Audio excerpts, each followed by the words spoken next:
If anyone else wants to check their audio or wants to speak or let me know what's happening. John C. Ford, I see you got connected, and I can hear some noise in the background. That's great. Okay. I'm going to try and mute that sound.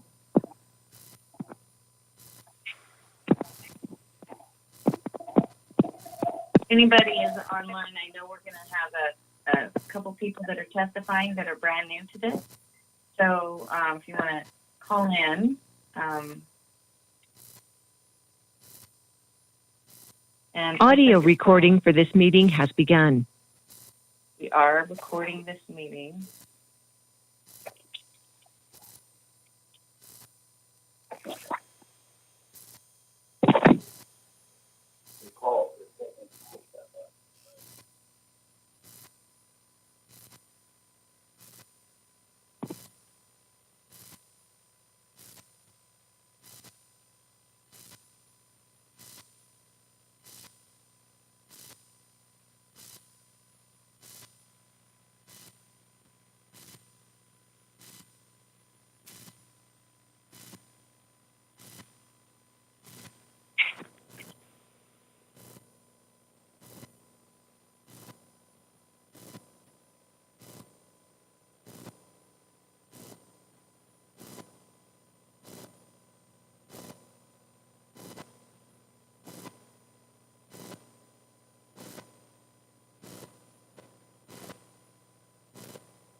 Just a reminder to everybody who's listening and might be testifying for the first time. We don't have webcams for the public. The council members are the only ones that are on webcam at this time, and for the duration of the meeting. If you are calling in and want to test real quick, we're getting close to starting, but just so you know, there's a little icon at the top of your screen, and there's also an 800 number that you can call in and be connected to, or you can have the service call you by clicking on the green, or it will be white if you're not connected, the white phone at the top of the screen. But other than that, I think we have your names listed on the sign-up sheet, and we have phone numbers too, so we'll be able to match up phone numbers if you're just dialing in. Maria, my camera is not giving me a choice today.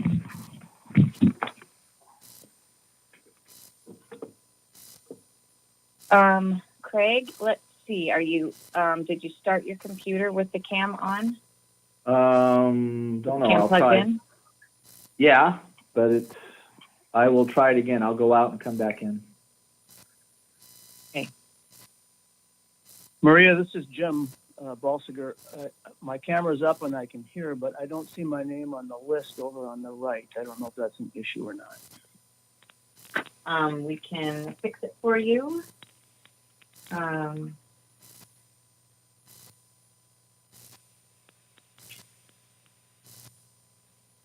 There I am. Thank you very much. Welcome. Thanks, Diana.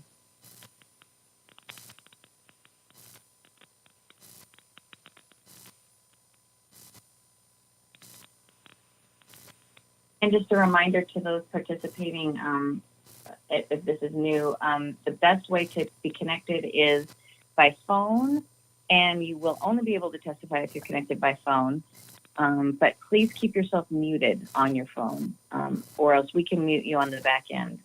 But it's probably easier for you to manage on your own device.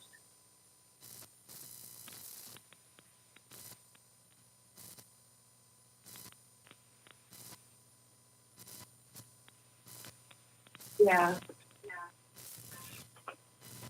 Can somebody hear me? Yep, we can hear you. Okay. My speaker.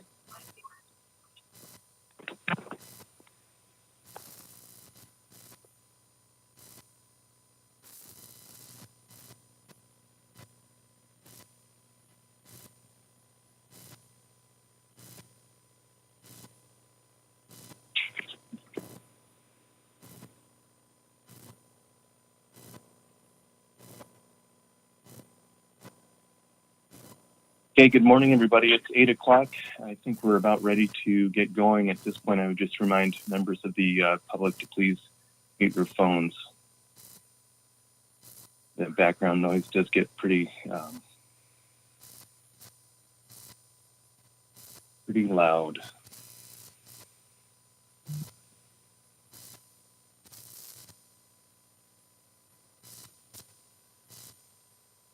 Okay, with that, I think we're ready to jump into our AP report. Again, we're going to take our AP report in full, except for agenda item C5, which we'll take during that time. So it looks like we have Ms. Christensen available to give us the AP report, and I'd note that the report is posted to the website along with the individual motions and rationale. With that, good morning, Ms. Christensen. Good morning, Mr. Chairman. Hopefully everybody can hear me okay. Yes, we can. Good morning. Okay, good morning. So for the record, Ruth Christensen here to give the advisory panel report in bulk. So we will start this morning with agenda item C2, Cook Inlet salmon. The AP recommends the council select alternative 2, federal management with delegation to the state for final action on C2 Cook Inlet salmon. The AP also recommends no retention of groundfish species. That motion as amended passed 22-0. There is rationale included in our minutes. And I will pause between agenda items to take any questions. That sounds great, Ms. Christensen. Let's see if there's any questions on C2.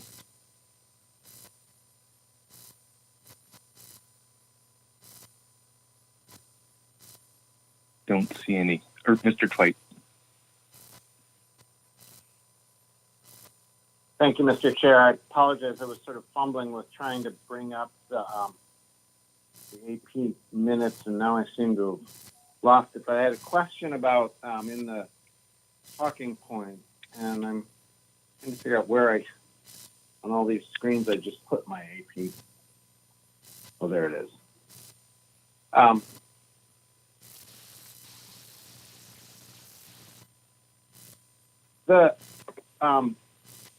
This is Ms. Christensen. This is an interesting issue in that there is state jurisdiction that we have to consider as well as federal, and there's state management processes, and particularly the final bullet that says there's little to no transparent public process. The Board of Fish is a public process. And I guess I'm sort of surprised that the AP essentially ignores the Alaska public process for both establishing allocations, but also for the work they go through to in terms of actual management as well. And I'm wondering if the AP discussed much the issue that at least that concern and maybe some of the others that are in here under the rationale are also available to all stakeholders through the state processes. Thank you, Mr. Twite, for that question this morning through the chair. You know, the conversation around, I will say that the AP conversation on agenda item C2 was not as extensive as some of our other conversations for the other agenda items. And I believe that the intent of that fourth bullet with the little to no transparent public process was more a reflection of that alternative for getting added in just at the last council meeting in October. So I think it was probably more a reflection of timing. And to your point about the Board of Fish and that public process, that was not brought up during our discussion. 。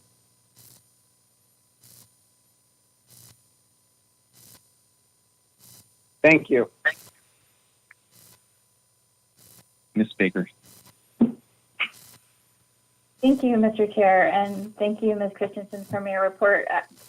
I also have a question on the rationale provided for the AP motion under the second bullet.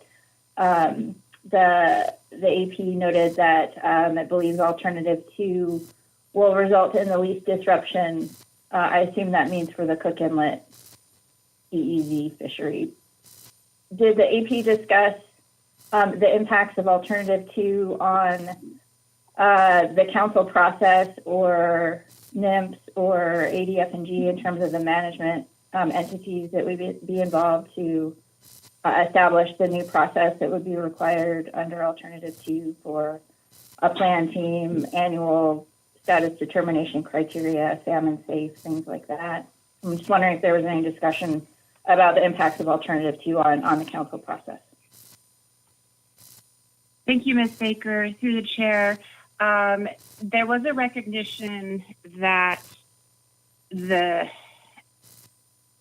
that process under alternative 2 would be, I'm going to say, challenging, I guess, and there would be much to figure out, and it wouldn't be easy.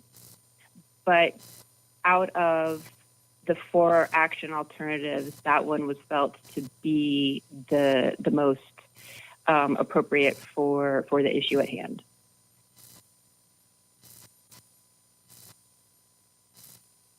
Okay, thank you for that. Thank you, Mr. Chair. Thanks, Ms. Baker. Any further questions?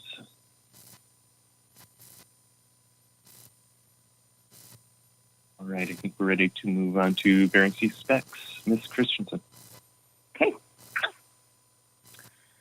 Agenda item C3, BSAI specs. The AP recommends that the council approve the final 2021 and 2022 Bering Sea Aleutian Islands groundfish specifications for OFLs and ABCs as recommended by the SSC and the tax as shown in the attached Table 1. There is a note that the sablefish OFL is statewide. There was an amendment to adjust the sablefish tax downwards to 2,140 metric tons in the Bering Sea and 2,345 metric tons in the Aleutian Islands. That amendment passed, and the motion as amended passed 21-0. And yes, that table is included in this PowerPoint. So I can take questions on the first motion.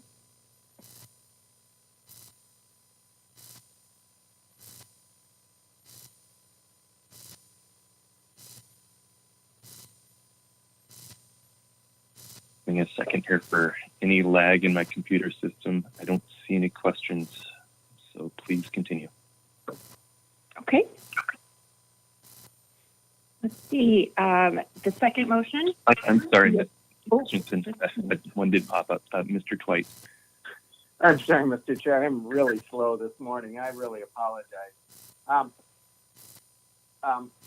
Ms. Christensen, so if the sablefish tack was adjusted downward to 2140 metric tons in the Bering Sea and 2345 in the Aleutians, then why is the overall tax still $2 million? Was there something adjusted up? Mr. Twite, thank you for that question. I'm assuming that you, just for clarification, that you're referring to the additions in the table that show the 2 million metric ton cap being achieved. Correct. So let's see. What I can tell you to answer that question, probably in the simplest way, is that I see that it's not actually fully achieved. Yeah.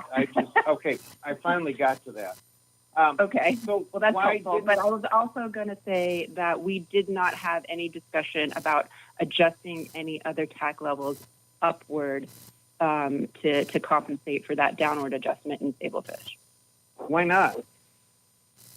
I mean, isn't that part of the AP's responsibility is to give us a 2 million metric ton tax? Mr. Twite, that is a good question, and I unfortunately don't have a good answer to that, and I apologize. Okay, It was thank not you. brought- It was not Sorry brought up by about- any members. A confused question and putting you on the hot seat for that, but thank you. Mr. Cross. Thank you, Mr. Chair. Thank you, Ms. Christensen. Can you give me, I read through the rationale, but can you give me why they picked those particular numbers? I mean, was there some symmetry to those numbers that they took the sablefish down to? I'm trying to grasp on what exactly, is it a percentage of something, or how did they come up with those numbers? How did you come up with those numbers? The amounts for the amended sablefish TAC represent a 15% increase over the tax last year, is my understanding. Thank you, Mr. Cross, for that question. For the question, So it Mr. was- Cross. I'm trying to understand. I mean, why 15%? Why not 20%? Why not 10? What was the rationale for 15? It was not so it was referenced that the tax jumped between 2019 and 2020 at 25%, and that was one of the largest tax increases that had been seen for a while. And so in order to be more conservative than that large 25% increase, the makers of this motion wanted to have it be a lesser amount than that 25%. And so I don't think that there was a magic reason for 15 other than that it was less than the 25% that was seen between 2019 and 2020. All right, so I didn't miss it in the rationale. It's just that they picked 15 just to be less than 25. Correct. All right, thank you.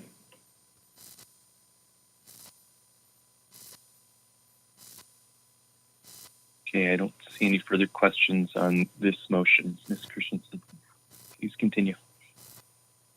Okay, thank you. All right, the second motion on agenda item C3, the AP, and that actually should read, the AP recommends consideration of the tables provided below.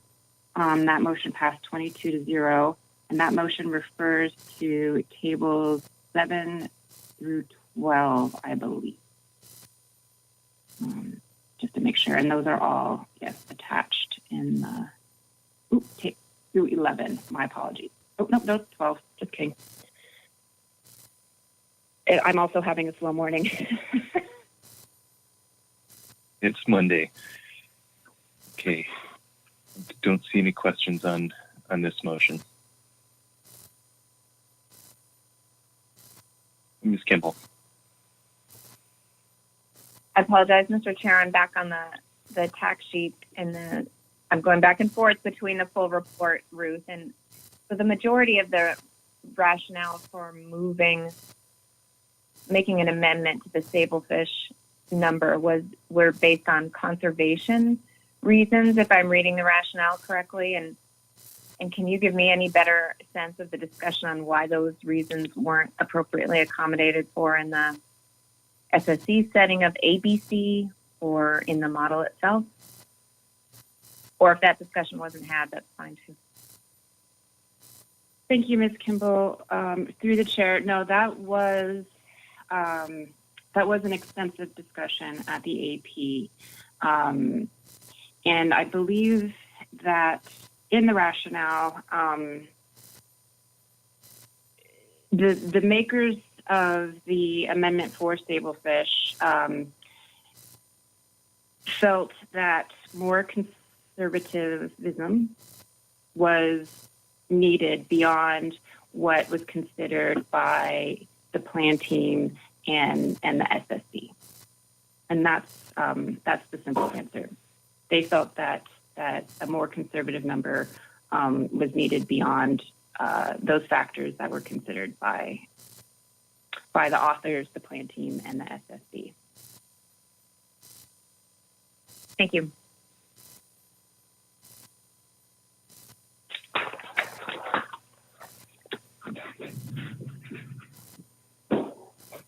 Don't see any further questions at this point. And before we move on, Ms. Christensen, I would remind members of the public to please mute your phones. Okay, please continue. Okay, thank you. Moving through these tables. Okay.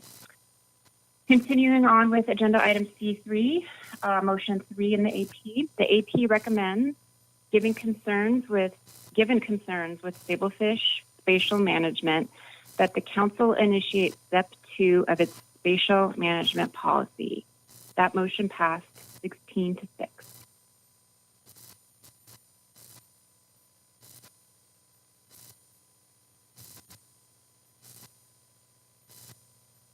Ms. Kimball.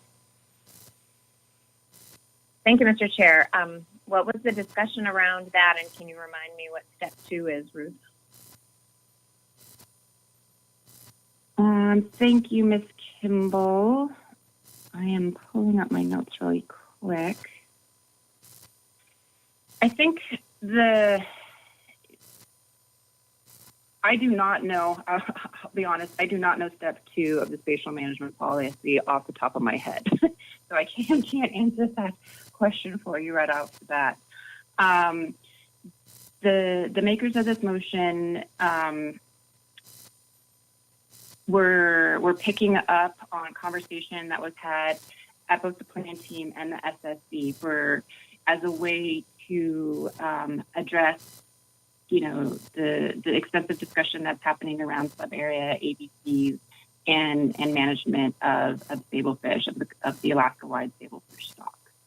And so my understanding is that this really was in response to that conversation that happened at the plan team and the SSC. Thanks, Ruth. We can follow up with the SSC. Thank you.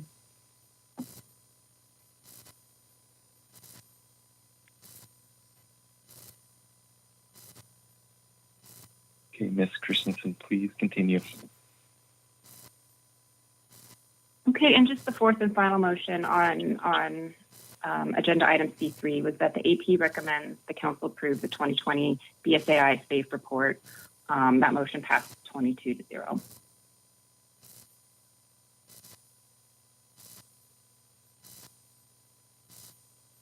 Okay. I will move on to agenda item C4. Perfect. Okay, thank you. All right, C4, Gulf of Alaska spec. The AP recommends that the council approve the 2020 Gulf of Alaska SAFE report. The AP recommends that the council approve the final 2021 and 2022 Gulf of Alaska groundfish specifications for OFLs and ABCs as recommended by the SSC and the TACs as shown in the attached table 1. There was an amendment. The AP recommends the council hold the Gulf of Alaska TAC specifications for stablefish to the 2020 TAC level, 1,942 metric tons for Western Gulf, 6,445 metric tons for Central Gulf, 2,343 metric tons for West Yakutat, and 3,663 metric tons for East Yakutat and Southeast outside. That amendment passed 13 to 9. Continuing on, the tax for both Gulf of Alaska, Pacific cod, and pollock have been adjusted to account for the state water guideline harvest level fisheries. The Gulf of Alaska Pacific cod adjustments are shown in Table 2.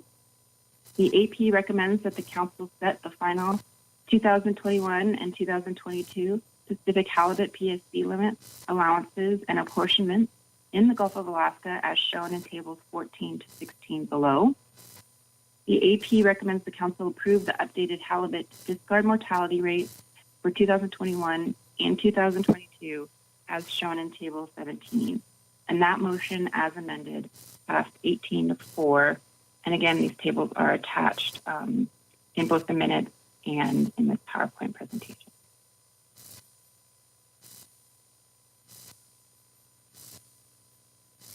Any questions on Gulf specs?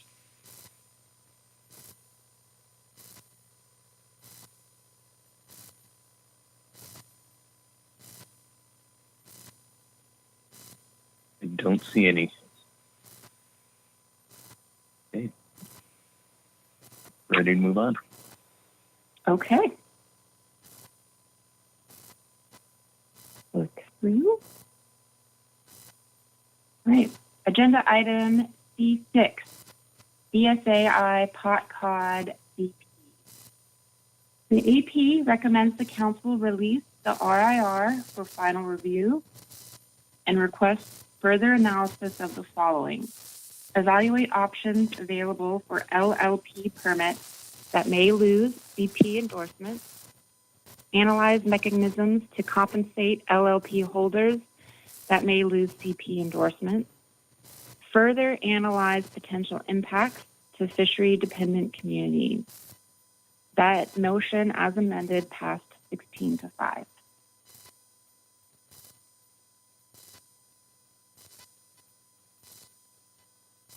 Any questions on C6? Ms. Baker. Thank you, Mr. Chair. Thanks, Ruth.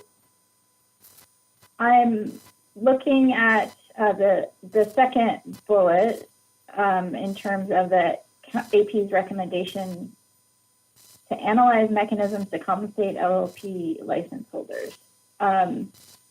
Was there any discussion by the advisory panel or discussions with staff about what those kinds of mechanisms might be, or is that the sum of the direction that was included in the AP discussion?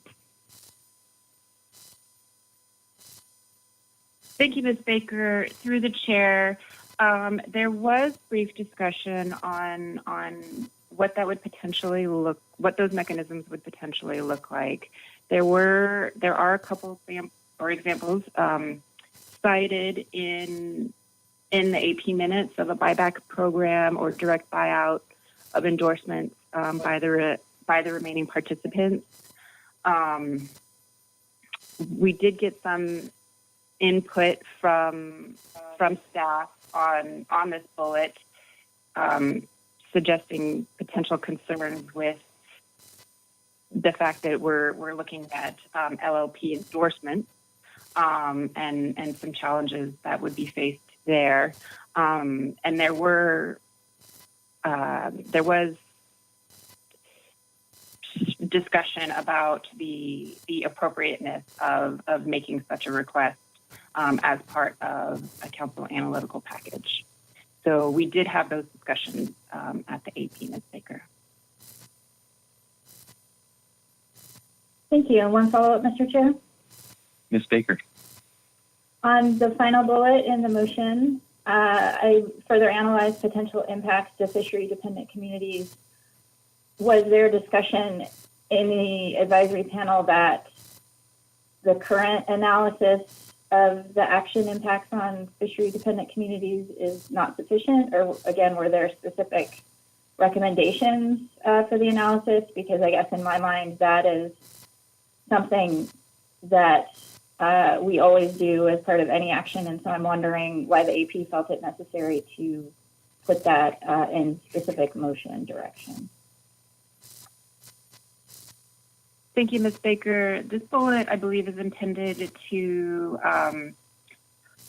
highlight the impacts to Western Alaska, to the fishery-dependent communities, given where these LLP licenses are held that are going to be potentially affected by this action. So it was meant to put an emphasis on that component.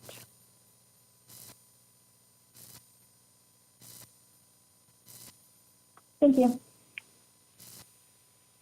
Thanks, Ms. Baker. Further questions on C6?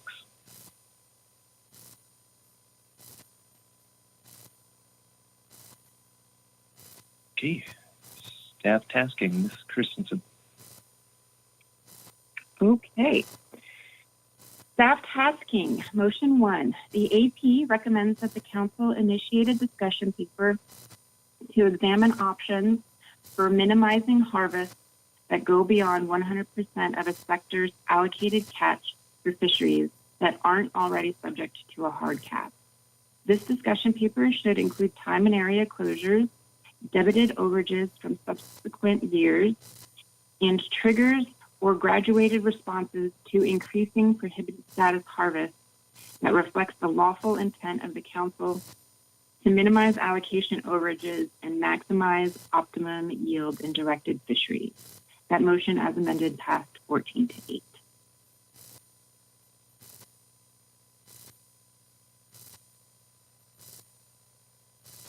Mr. Twite.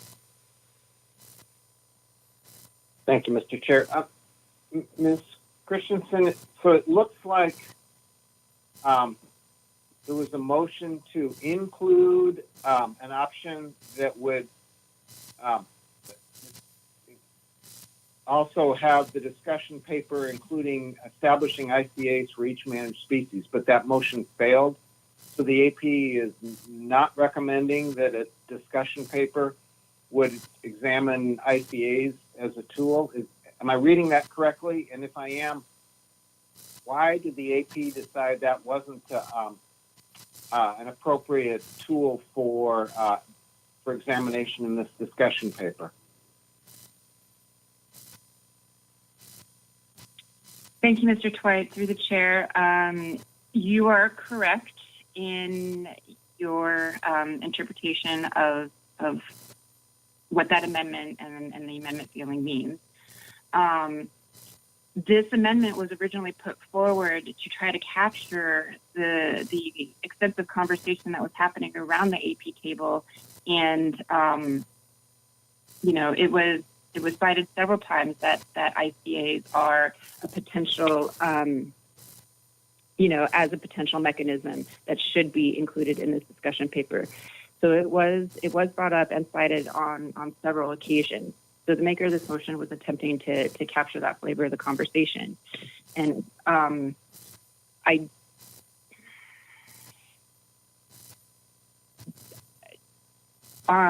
honestly, I don't recall why anybody speaking against this particular amendment and why, given the flavor of the conversation, why it wasn't appropriate to put in this motion. So I don't have a good answer for you that, Mr. Twite.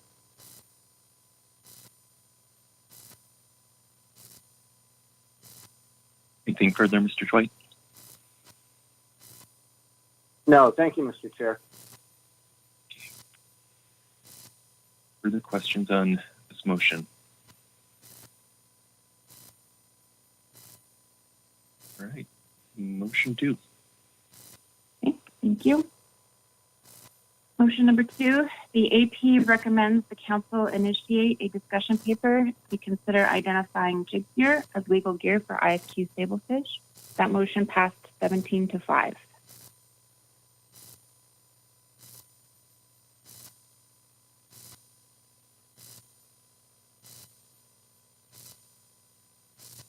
Any questions? Please continue. Okay.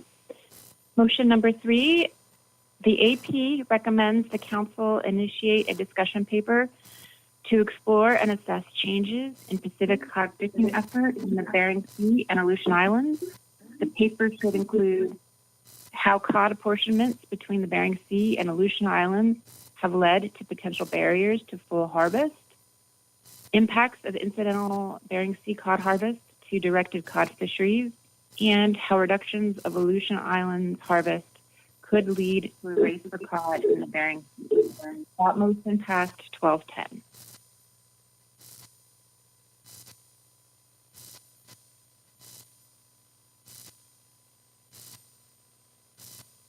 Any questions on motion 3?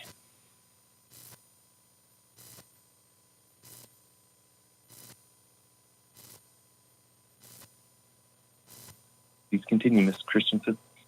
Okay, thank you. Motion number 4, the AP recommends the council initiate a discussion paper to consider identifying longline pots as legal gear for Greenland turbot. That motion passed 22-0.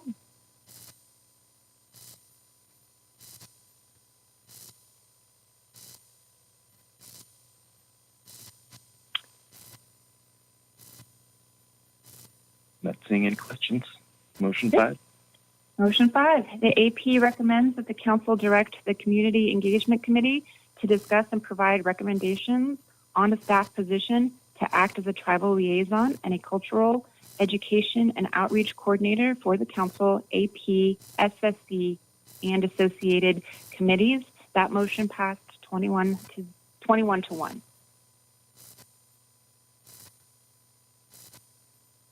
Ms. Kimball. Thank you, Mr. Chair. On this last motion 5, Ruth, was there any discussion or understanding that the council isn't directing typically a committee to make certain recommendations, but that the committee work itself is evolving to come to their own recommendations, and that this particular recommendation is already being discussed in that committee? Ms. Kimball, through the chair, yes. Your exact point was raised and clarified by council staff. And so with that clarification, the AP just felt that this particular motion was in line with what is already happening, as you described it. Okay, so Ruth, Mr. Chair, if I can follow up, I'll just take this motion as the AP is not actually interested in directing a committee to come to a certain recommendation, but has heard of this recommendation working through the committee and is very supportive. Would that be a more accurate characterization? Ms. Kimball, yes. Thank you. Thanks, Ruth. Thanks, Ms. Kimball. Mr. Marks. Thanks, Mr. Chair. Thanks, Ms. Christensen. Was there any discussion in the AP regarding funding or priorities? If that conflicts with other positions or under a limited budget scenario? Mr. Marks, through the chair, that we did not discuss that at the AP. No. Thank you.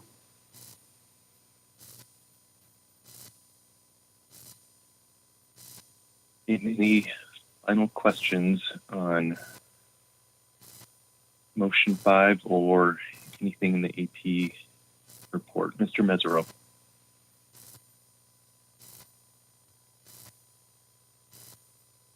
Thank you, Mr. Chairman. Thank you, Ms. Christensen. The motion regarding sablefish that's earlier on the list there, I was wondering if there was any discussion at the AP as to whether it would be appropriate to forward that to the IFQ committee instead of having a discussion paper that circumvents that committee's input about the jig gear. Thank you, Mr. Mesereau, through the chair. I'm assuming you're talking about the second motion from the AP. And yes, there was discussion on that exact point, and that this request is a more appropriate, would be more appropriate at the IFQ committee as a first step. Yes, that was discussed. Thank you.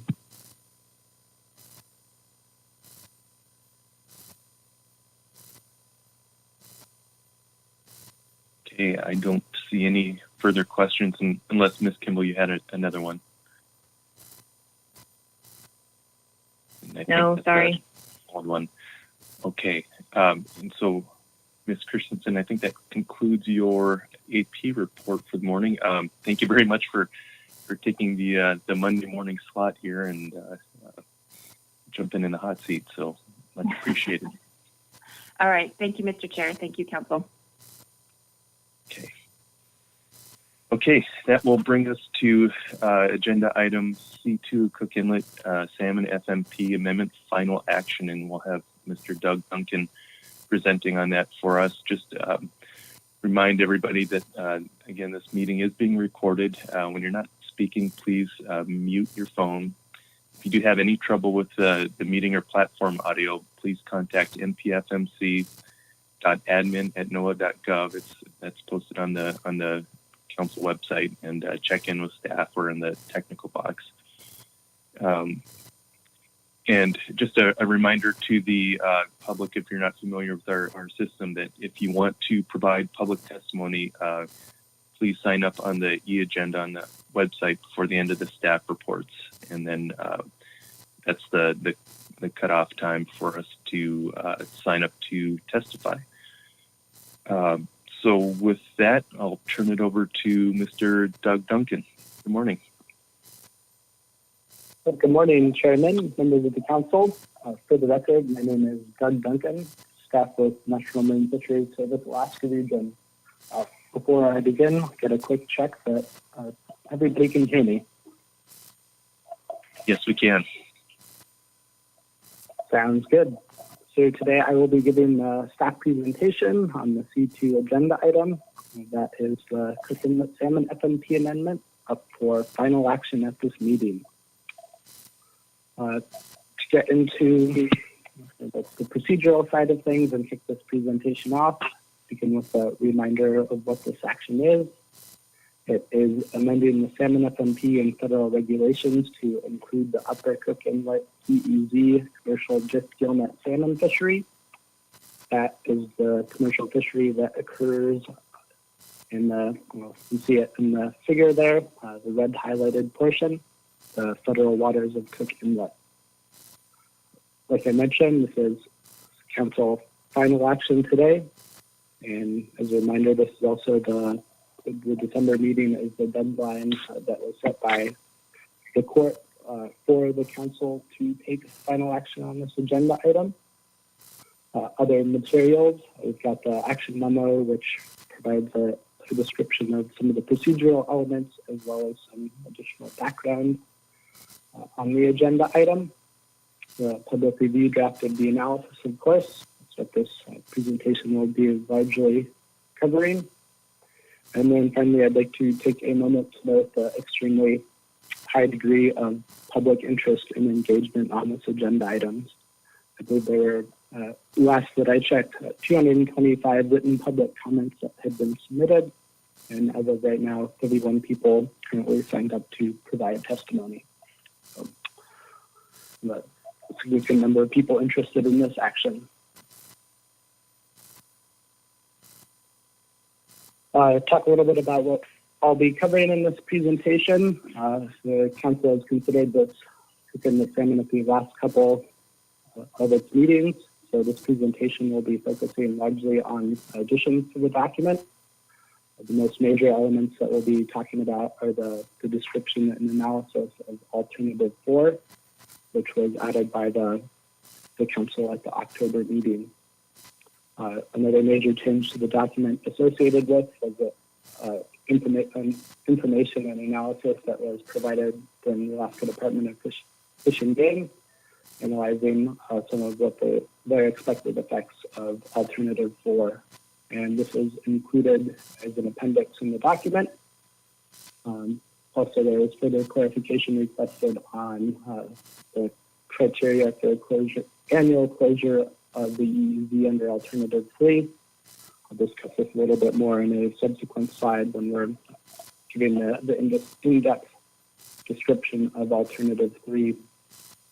We also addressed some relatively minor comments from the SLC regarding the status determination criteria, namely the consistency of terminology used, and their recommendation that optimum yield may be more appropriately specified as a range.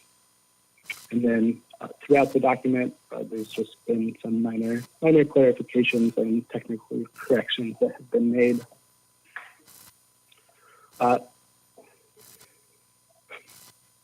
Throughout this presentation, I've attempted to put the section numbers and page numbers of the document of the analysis that correspond to what I'm presenting.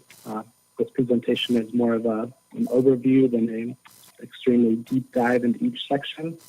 The analysis is a wealth of information, and we'd certainly be happy to, if there's interest from council members on any specific sections, of course, happy to dive more deeply into things. So without further ado, we'll jump into the content of this presentation, beginning with the purpose and needs statement, which can be found in section 2.1 on page 60 of the document. And that is that the council intends to amend the salmon FMP to manage the traditional net fishing area that occurs in the federal waters of Cook Inlet.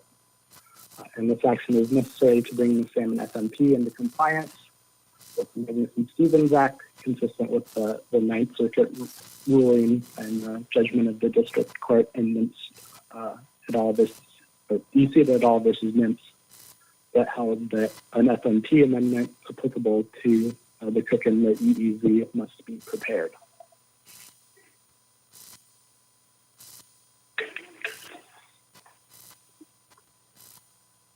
An overview of the alternatives under consideration by the council is provided here. I have alternative 1, which would be the no action alternative. Alternative 2, which would result in federal management of the Cook Inlet EEZ with specific management measures delegated to the state of Alaska. This would institute an arrangement that's similar to what the council does within its crab FMP and its scallop FMP. Alternative 3 would result in federal management of the Cook Inlet EEZ without any delegation of management authority to the state. This would have the council and Mintz managing the Cook Inlet EEZ separately, but in coordination with the adjacent state water salmon fishery. And finally, alternative 2 would also put into place federal management of the Cook Inlet EEZ.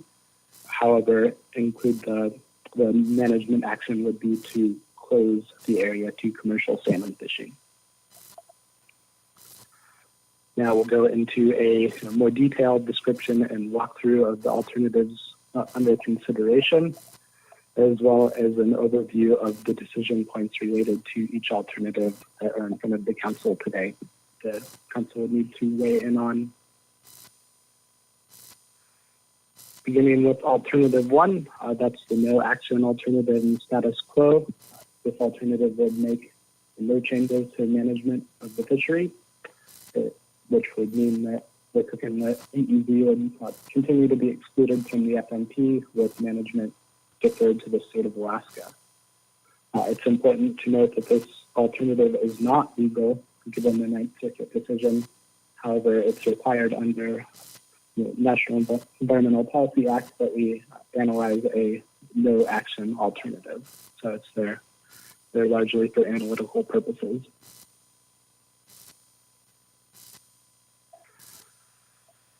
Moving on to alternative 2, which would be federal management of the Cook Inlet EEZ with management measures delegated to the state of Alaska. This amendment would establish a process to delegate management to the state with defined roles and responsibilities, and the council and Mintz operating in more of a review and oversight capacity. Alternative 2 would implement an annual council process for the Cook Inlet EEZ, as well as establish a salmon plan team. And this would result in the annual status termination criteria, determining if the stocks are overfished or overfishing was occurring, as well as the specification of annual catch limits and the preparation of a stock assessment and fishery evaluation report, or SAFE report. It's maybe a helpful way to describe this is that this would likely look somewhat similar to the annual process for Bering Sea, Aleutian Island crab fisheries. in the number of meetings for specs in the planting process. Regarding the actual in-season operation and management of the fishery, this would be delegated to the state of Alaska. So they would carry out in-season management using the flexibilities that they have to do this, allowing for timely and efficient management of the fishery in season. With any FMP that delegates management authority to a state, there would be a process for federal oversight and review of state management action and measures to ensure consistency and compliance with the Magnuson-Stevens Act, any criteria specified in the FMP, as well as other applicable federal law. And my next slide will cover the specific management measures that would be delegated to the state of Alaska. And the last thing that I'll note on this side is all of this process and management measures would only be applicable to the fishery that occurs in the EEZ. Under Alternative 2, the management measures that would be delegated to the state of Alaska include Mr. goals. Mr. Duncan? Yes. Sorry to jump in there, but Ms. Baker has a question. Yep.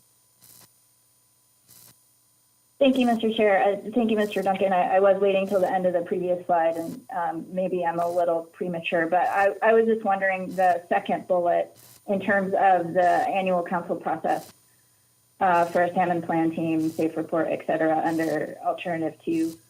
Can you just remind us, please, how that annual council process that is proposed for the Cook Inlet EEZ is different, for example, than what is currently in the salmon FMP for the East area?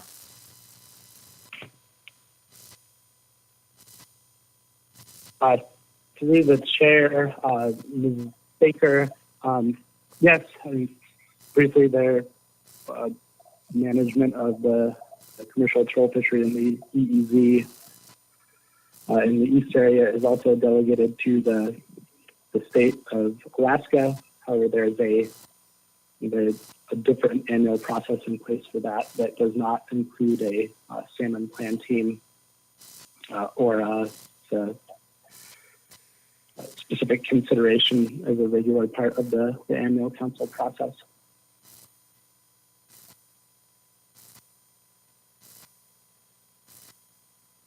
Ms. Baker? Thank you, Mr. Chair. And so it's also my understanding, again, that that process in the East area essentially uses existing state processes for status determination criteria consistent with the Magnuson Act, rather than sort of separate specifications of status determination criteria through the council process as proposed here in Alternative 2. Do I have that correct? Through the chair, Ms. Baker, yes, I believe you are correct with that. All right, thank you, Mr. Chair. Thank you, Mr. Duncan. Thanks, Ms. Baker. Okay, please continue. Thank you. So under Alternative 2, these are the management measures that would be delegated to the state of Alaska. They can be the management measures, and the criteria regarding their exercise can be seen in section 2.4.3 of the document on page 73. These include the setting of escapement goals, fishing seasons, closed waters, management area, district, sub-district, legal year, in-season management, limited entry permits, record keeping and reporting, as well as a miscellaneous catch-all, other management action, though noting that it all must be consistent with the MSA.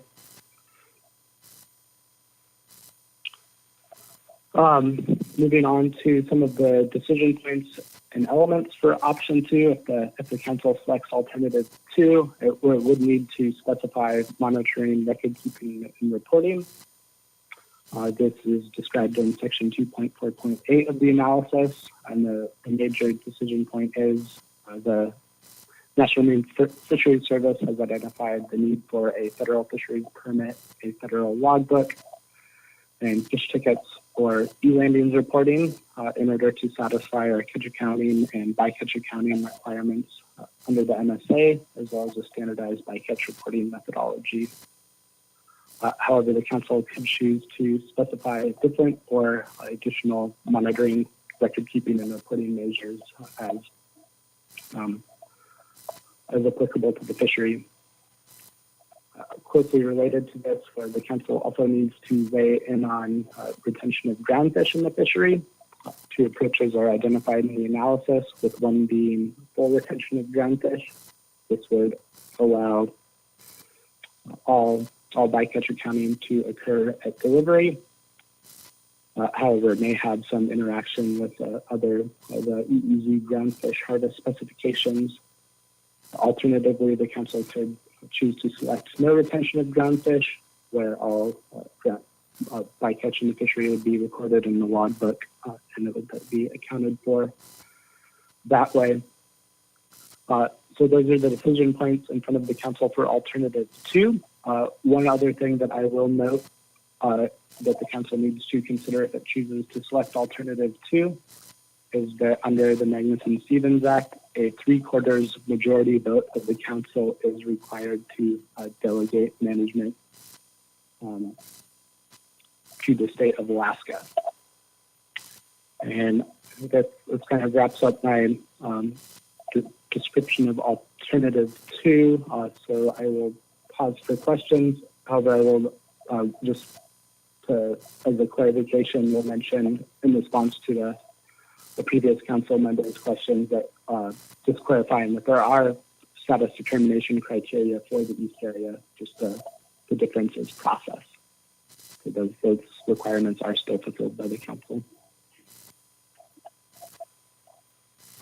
Thank you, Mr. Duncan. Mr. Twite has a question, and then Ms. Kimball. Thank you, Mr. Chair. And Mr. Duncan, thank you. On the list of items that would be delegated to the state of Alaska under Alternative 2, none of them mention allocation between gears. And I understand that within federal waters, there really is very, very little harvest of any gears other than by the drift gill net. But it's difficult to manage a salmon return and apportion it between gears without having fixed allocations. So can you remind me why we don't specifically state that those allocation decisions would be a management measure that's delegated to the state? Through the chair of Mr. Twite, I think that there's some, about the best way to address this, that, like I say, these decisions would be made, I guess, through the state's in-season management process, where fishing opportunity is controlled to achieve specific objectives. So that would be inherent to that. And I would also agree with your characterization that the drift gill net fleet is the only commercial gear type that operates in the Cook Inlet EEZ. Just on average, just under 50% of their harvest occurs in the EEZ. There is very limited non-commercial fishing, recreational fishing that occurs in the Cook Inlet EEZ. However, off the top of my head, I believe that only accounts for around 2% of the total recreational harvest. Mr. Chair, follow up if I may. Mr. Twite. Mr. Duncan, one part of your answer confused me. You're not suggesting that one of the functions of in-season management is actually to establish the allocations between the gears, are you? And if you didn't mean that, then why aren't we explicitly stating that we would, under alternative 2, delegate allocation to the Board of Fish.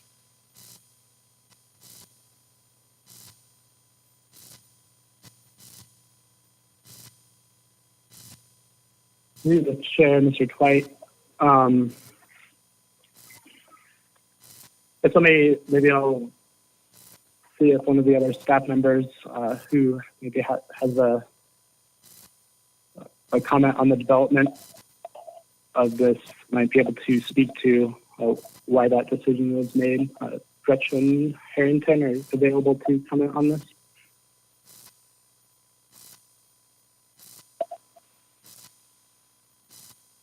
Good morning, Ms. Harrington.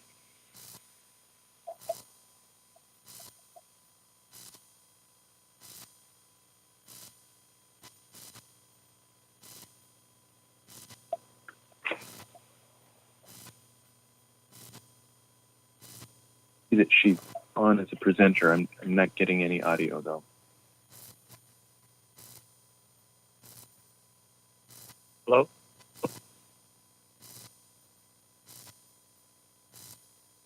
Yeah, it looks like she's connecting now. One moment. Okay.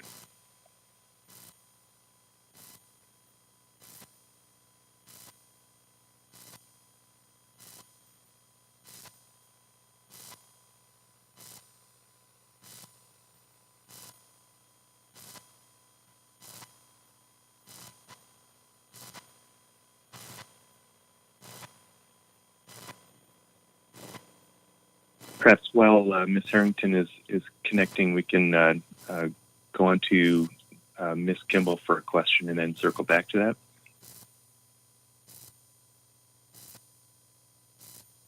Thank you, Mr. Chair. I just, Mr. Duncan had a question about listing escapement goals as one of the management measures delegated to the state, and then summary tables trying to describe that the review of realized escapements relative to escapement goals would be done by the salmon plan team.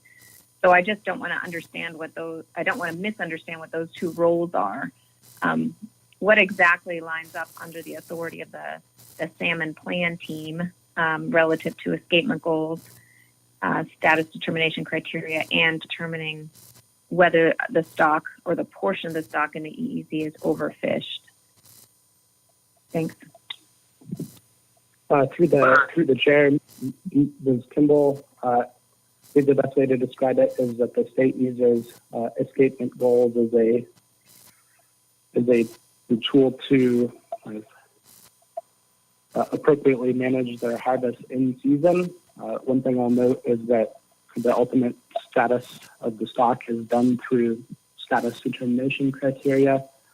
So as the state uses escapement goals as a management tool, and they have been historically consistent with the status determination criteria, the state can continue to do those, although the escapement goals do need to be consistent with the status determination criteria, which also is done via a similar approach to determining the number of salmon needed to achieve the escapement goal. However, the way it's framed makes it and evaluated makes it less useful for in-season management than the escapement goals as they're delegated to the state of Alaska.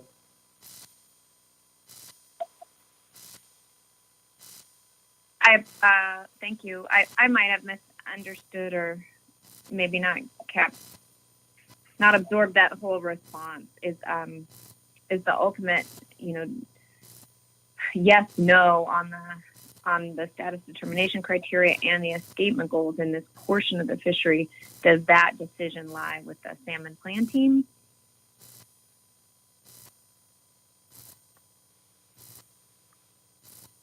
Through the chair, Ms. Kimball,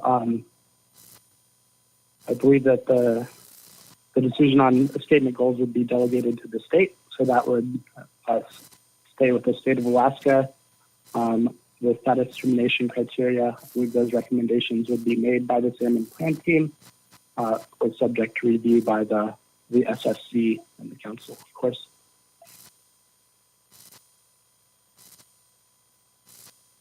Thank you. And I believe that Gretchen Harrington is available for questions, but requested that Mr. Twite restate his question. Okay, Mr. Twite. Thank you, Mr. Chair. So my question was, why isn't it an explicitly described management measure that's why isn't establishing gear allocations one of the management measures that is explicitly described here as delegated to the state? Good morning, Mr. Twite. I apologize. Excuse me, Mr. Chairman, Mr. Twite. I apologize. I was in listen-only mode earlier. So to answer your question, because there's primarily only one fishery in the EEZ. So the FMP is focused on the EEZ fishery, which is the Cook Inlet drift gillnet fishery.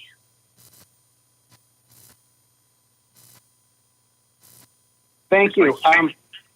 So in other words, under Alternative 2, the council would have no ability to adjust the allocation objectives that are set by the state through the Board of Fish process. Correct. Thank you. And in fact, the way we have the way it's designed is that the allocation in the EEZ would be responsive to how the state sets the allocation in state waters. So if the state waters harvest increases, the amount allocated to the EEZ would decrease. Thank you. Mr. White, Ms. Baker. Thank you, Mr. Chair. And Mr. Duncan, you mentioned when we were talking about the status determination criteria established by the council under Alternative 2 versus the state using escapement goals to manage in season. And I think you were referencing the analysis. I don't have the section right in front of me where a retrospective analysis was done to essentially, if that status determination criteria had been in place, essentially what would have happened? Would we have exceeded any ACLs or overfishing limits or been in overfish conditions? And this is a little bit of a follow-up on Ms. Kimball's questions in terms of just trying to figure out who has what authority under Alternative 2. I think there were 2 instances over the time period evaluated where 2 Tier 2 stocks, salmon stocks, I can't remember which they were, maybe both exceeded the ACL and the overfishing limit. And so if that occurred under Alternative 2, can you just really, from a process perspective, describe what would happen in the proposed council process following that determination that where an OFL or ACL was exceeded? Through the chair, Ms. Baker, yes. So in the event that that occurred, there was an ACL exceeded or overfishing was occurring, the council would request that the state of Alaska take measures that would address the conservation concern. If the council deemed that those measures were adequate to do so, there would be no further action required by the council, although the state would have to fully implement the measures, of course. In the event that the council, that the measures enacted by the state were not deemed sufficient to address the problem, then the council may choose to, or would take action to reduce harvest in the Cook Inlet EEZ, consistent with addressing the conservation concern.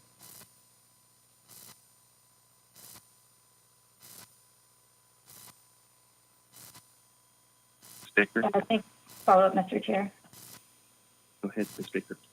Thank you. And so in the latter instance, if the council was not satisfied with measures taken by the state, Just to be really clear, in order to address the exceeding the ACL or the OFL under alternative 2, the council and NIMS could only take action in federal waters, though, in terms of management measures to address basically a potential conservation concern about a specific salmon stock that is harvested in federal and state waters. Through the chair, Ms. Baker, that's correct. The council and NIMS may have jurisdiction over EEZ waters.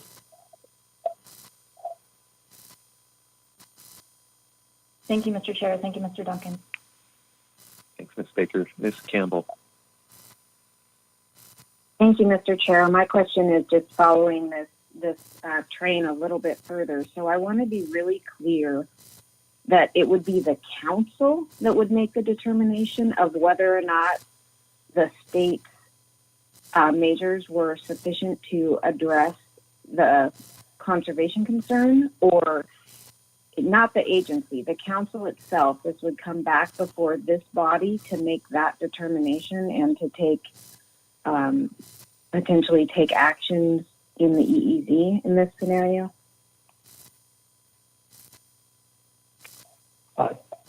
Through the chair, Ms. Campbell, yes, I believe that is correct, although I will look to Christian Harrington to make sure that that's a perfectly accurate characterization of this. Mr. Chairman, Ms. Kimball, yes, that's correct.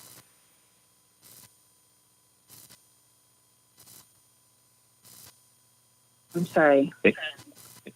Thank you, Ms. Campbell. And Ms. Harrington, Mr. Duncan, I don't see any further questions. Thank you, Mr. Chair. So I believe that we were kind of concluded the detailed description of alternative 2, and seeing no further questions on that from council members, we'll proceed to the description of alternative 3. Alternative 3 would be pure federal management of the Cook Inlet EEZ with no management authority delegated to the state of Alaska. This would have in the council managing all elements of the Cook Inlet EEZ, including in-season management. Much like alternative 2, there would be a annual council process established by alternative 3 that would include the development of a salmon plan team with status determination criteria and annual catch limits, as well as the preparation of an annual stock assessment and fishery evaluation report. One of the major distinctions or additions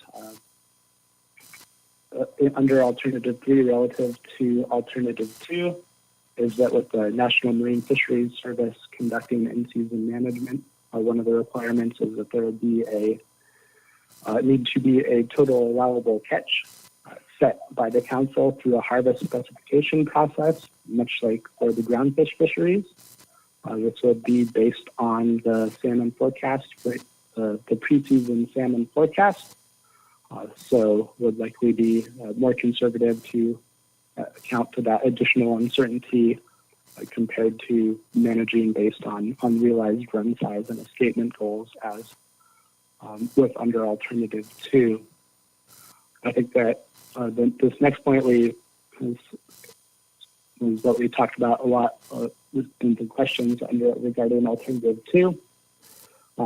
So under alternative 3, it's also important to note that similarly, if the state chose to increase its harvest of salmon within state waters, EEZ harvest would be necessarily reduced to account for this to avoid triggering a conservation concern.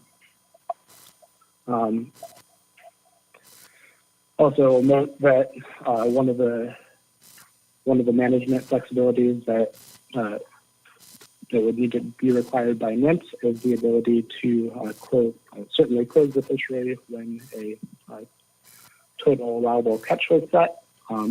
But in the analysis, there is also the potential annual outcome that that could occur would be the Cook Inlet EEZ being closed to commercial salmon fishing for the entire season. In the event that there is a conservation concern and there can be no harvest without creating additional jeopardy there, or if the state of Alaska does not provide sufficient data to National Marine Fisheries Service and the Council to manage the fishery and avoid overfishing, there would also not be a fishery in the EZ. Further, in consideration of the annual harvest specification process, if it became apparent that projected removals within state waters fisheries would utilize the entire harvestable surplus of salmon, then there would be no EEZ opportunity provided, and the Cook Inlet EEZ would be closed to commercial salmon fishing for that entire season.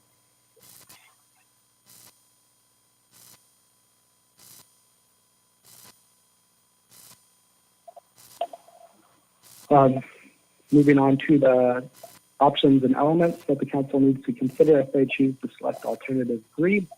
It's important to note that there is significantly more options available to the council here, as they would be managing the fishery and deciding to what the more on-the-ground management measures that they would like to see. This begins with monitoring, record keeping, and reporting, similar to what was described under Alternative 2. The National Marine Fisheries Service has identified the need for a federal fisheries permit, a federal fishing logbook, in addition to vessel monitoring system to track compliance with EEZ open areas, and all reporting of catch would have to be done through e-landings, as that is the federal data stream that we have available to us. There would not be any accommodation for paper fish tickets, as there would be under Alternative 2.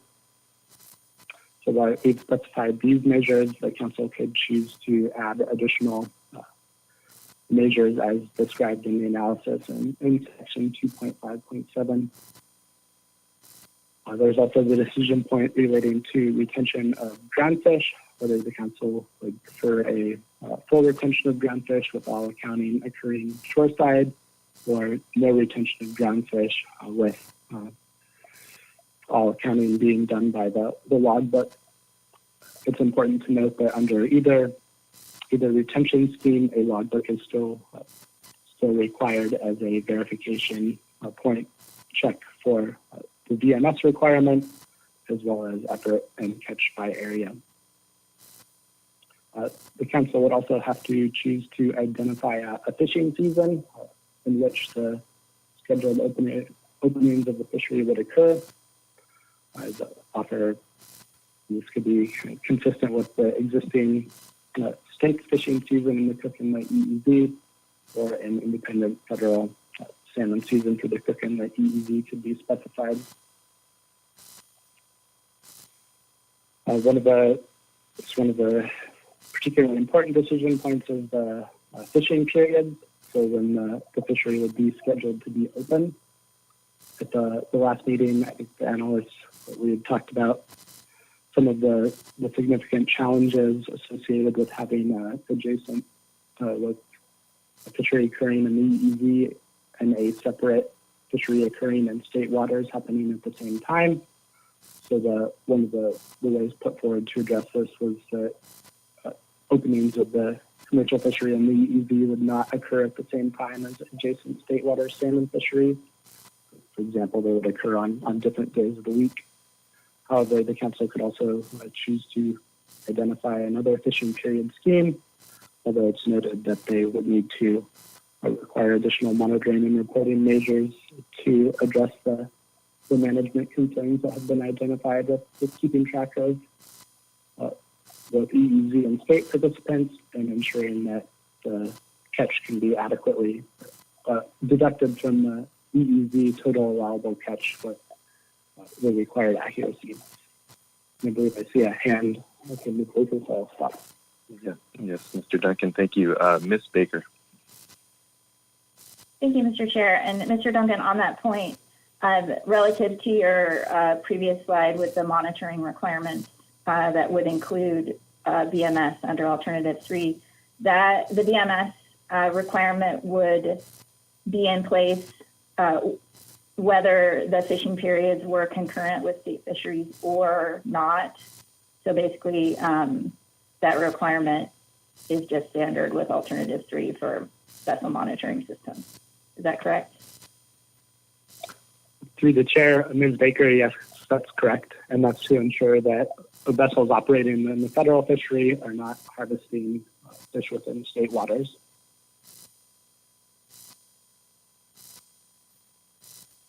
Thank you, Mr. Chair. Thanks, Mr. Duncan. Thank you, Ms. Baker. Mr. Duncan. Thank you very much. Continuing on with closed areas, then there's a similar decision train where council could choose to adopt, consistent with what the state has for closed areas, choose separate federal closed areas, or open the entire EEZ to fishing during the open periods. Another for carrying out the fishery or the on the water operation, another important decision point is the definition of management areas, districts, sub-districts, and sections and stat areas.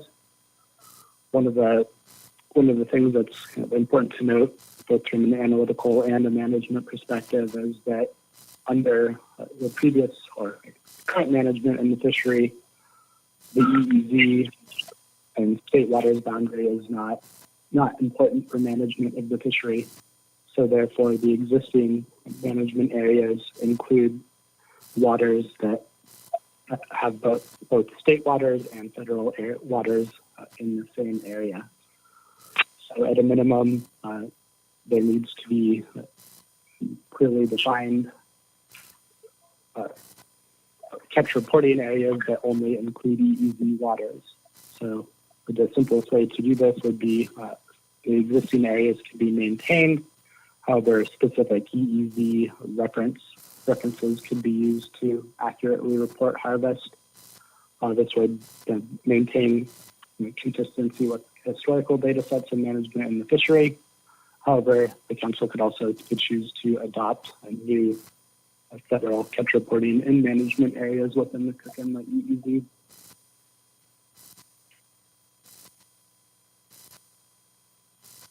Continuing on, the council also needs to specify what would constitute legal gill net gear in the fishery, the configuration of gill net gear, mesh size, depth, length, etc.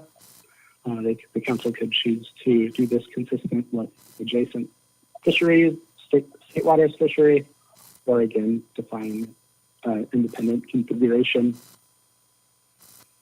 The final decision point available to the council under Alternative 3 is a limited entry. It's important to note that if there's not sufficient time to develop a limited entry program in the time that remains available to Vince and the council to implement this by the deadline. So currently it would be just a freely available federal fisheries permit to participate. However, the council could also indicate its intent to develop a limited entry program for Cook Inlet salmon at a future date. Though I will note that under Alternative 3, while a commercial fisheries entry commission, a limited entry salmon permit is not directly required for the participation in the Cook Inlet EEZ salmon fishery, it is a requirement to land salmon in the state of Alaska. So everybody who either made contact with the state of Alaska or delivered to the state of Alaska would have to have the appropriate commercial fisheries entry commission salmon permit to make deliveries of salmon even under Alternative 3. That concludes the detailed description of alternative 3. We'll pause momentarily, and if I don't hear any questions, we'll move on to description of alternative 4.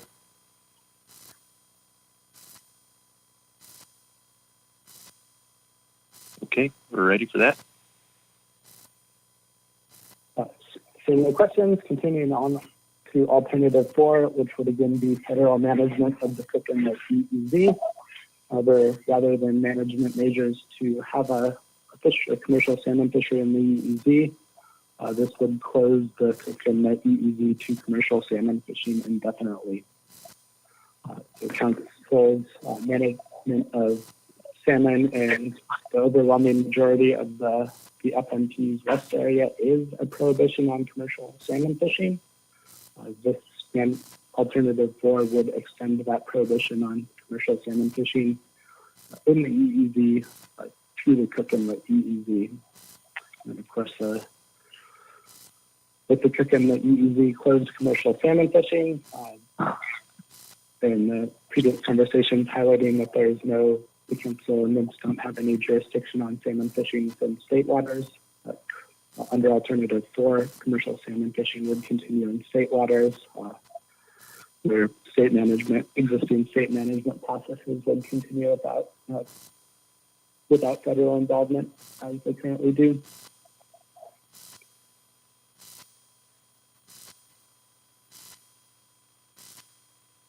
Moving on to a quick summary of the alternatives. It's kind of challenging to present as a complicated action with a lot of different elements, so it's hard to present a comprehensive description in tabular form. I've tried to hit what I think are some of the high points in this table here, and I would also point council members and anybody interested to pages 8 through 15 of the analysis. There's some summary tables provided in the executive summary, which attempts to give a concise rundown of the different elements of each alternative.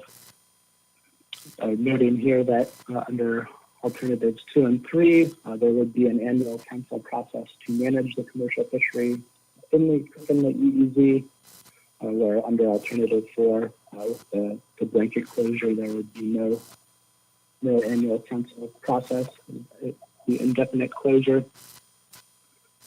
Regarding in-season management of the fishery, under alternative 2, this would be done by the Alaska Department of Fish and Game, and under alternative 3, this would be done by NIMS. Talked a little bit about pausing for a hand question, I believe, from Mr. Twite. Mr. Twite. Thank you, Mr. Chair, and thank you, Mr. Duncan. Sorry, I didn't mean to kind of cut you off midstream walking through this. I just had one question that sort of goes back to trying to understand the totality of the impact of alternative 4 or the kinds of closures that are also contemplated under alternative 3. I tried to do the math myself and just couldn't, so I'm going to ask for your help on this. Working off of sockeye is maybe the best example, of which the recent average has been 47% of the fleet harvest occurs in federal waters. I'm just wondering for sockeye and then probably also for Chinook, what percentage of the total harvest, commercial and recreational and personal use subsistence, does that 47% for sockeye, and I think it was around 30% for Chinook, what does that translate to as a percentage, an average percentage in terms of the total harvest that's managed throughout the range of fisheries, both in federal and state waters, across all gears and users? To the chair, Mr. Twite, thank you for the question. Of the total Cook Inlet salmon harvest, the drift gill net fishery accounts for just over about approximately 22% of the total Cook Inlet salmon harvest is by the drift gill net fleet in the EEZ. That's is fairly consistent across stocks, I believe. there's the overall percentages aren't laid out in the analysis, but I believe that they would all come in close to that 22% mark. So noting with your question relating to Chinook salmon, the drift gill net fleet has a very small catch of Chinook salmon. I believe it's only 1 to maybe 3 or 4% of the total catch of Chinook salmon in Cook Inlet.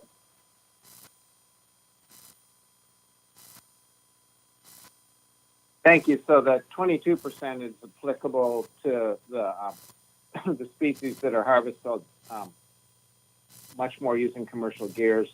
And then Chinook, it sounds like the impact, if I was following you correctly, if the total impact, commercial impact, is around 3%, and Chinook and federal waters comprises about a third of that, then it's going to be a pretty low percentage of the total. Through those channels, that's correct. Okay, thank you. That helps. Mr. Marks. Thanks, Mr. Chair, and thanks for the analysis. Just a similar question. I think you mentioned the closure and the impacts, and under Alternative 4, you talked a little bit about potential variability harvest under Alternative 3, depending on the state regulations and the reductions based on the state allocation. Can you talk a little bit about where Alternative 2 might fit in? It seems like there's some level of variability, but I'm trying to distinguish. Is that closer to Alternative 3 or 4, or kind of where does that fall on the continuum? Thanks. Through the chair, Mr. Marks. I think that hopefully the next section of the presentation will be dealing specifically with the analysis of impacts and kind of what we expect the relative salmon harvest to be under each alternative. So maybe I could try and address your question momentarily. Yeah, very, very good. I'll just stand by and let you get through the presentation. Thanks. I'll bring it up if you don't answer it. Thanks. Great. Thank you, Mr. Marks.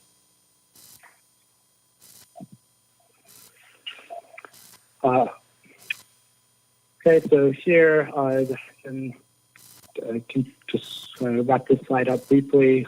Talk about the Commercial Fisheries Entry Commission permit. This is specified as a delegated management under Alternative 2, and while not directly required under Alternative 3, is required to land fish in the state of Alaska. Again, I mentioned that under current state management of the fishery, the EEZ is not a relevant boundary for management of the fishery. So we need to understand what removals were coming out of the EEZ through logbook data under Alternative 2.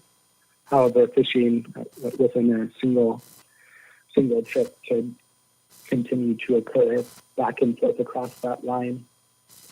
Whereas under Alternative 3, there would be separate federal and state waters fishery. So at an absolute minimum, someone could not have fish from harvested both in the EEZ and state waters on board during the same fishing trip. It would need to be separated. And then, of course, under Alternative 4, the EEZ would be permanently closed to commercial fishing. So no drift gill net fishing would be allowed there, or any other commercial gear type. The recreational fishing would continue, or could continue.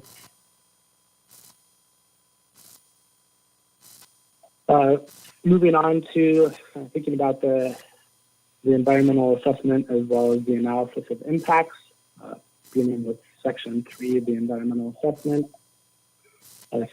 The existing analysis is similar to what the council saw at the October meeting, and again, we don't expect any significant impacts of the affected environment under any of the alternatives under consideration. This is generally because none of the alternatives under consideration are expected to result in any increases to salmon harvest. And while alternatives 3 and 4 will reduce salmon harvest within the EEZ, we still expect that at least a portion of those fish that otherwise would have been caught in the EEZ would be caught in state waters, salmon fisheries instead.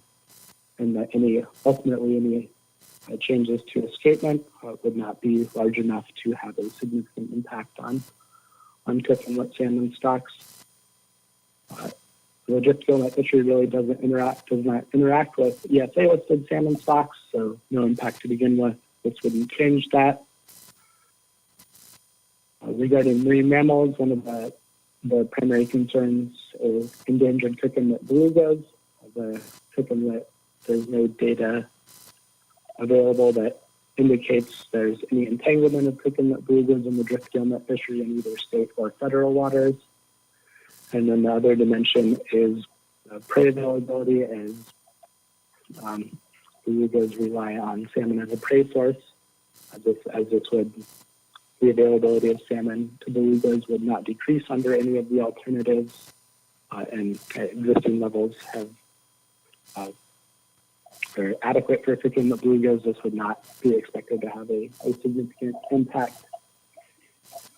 And then similar comments for seabirds, habitats, and then cumulative effects no significant impacts are expected. Moving on to section 4 of the document, hopefully we'll get around to addressing Mr. Marks' comment here in this section.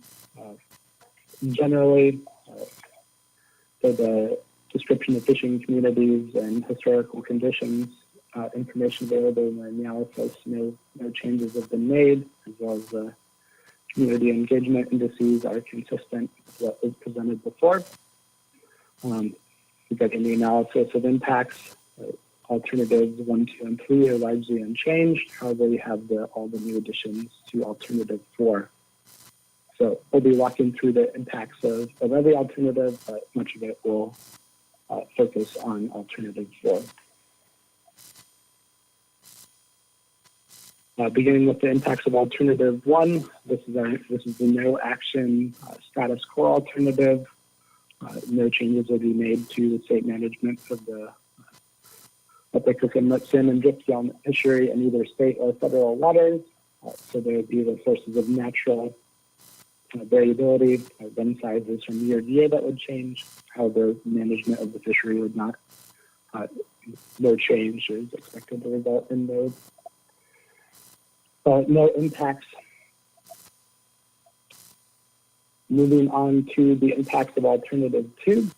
This would establish the annual council process.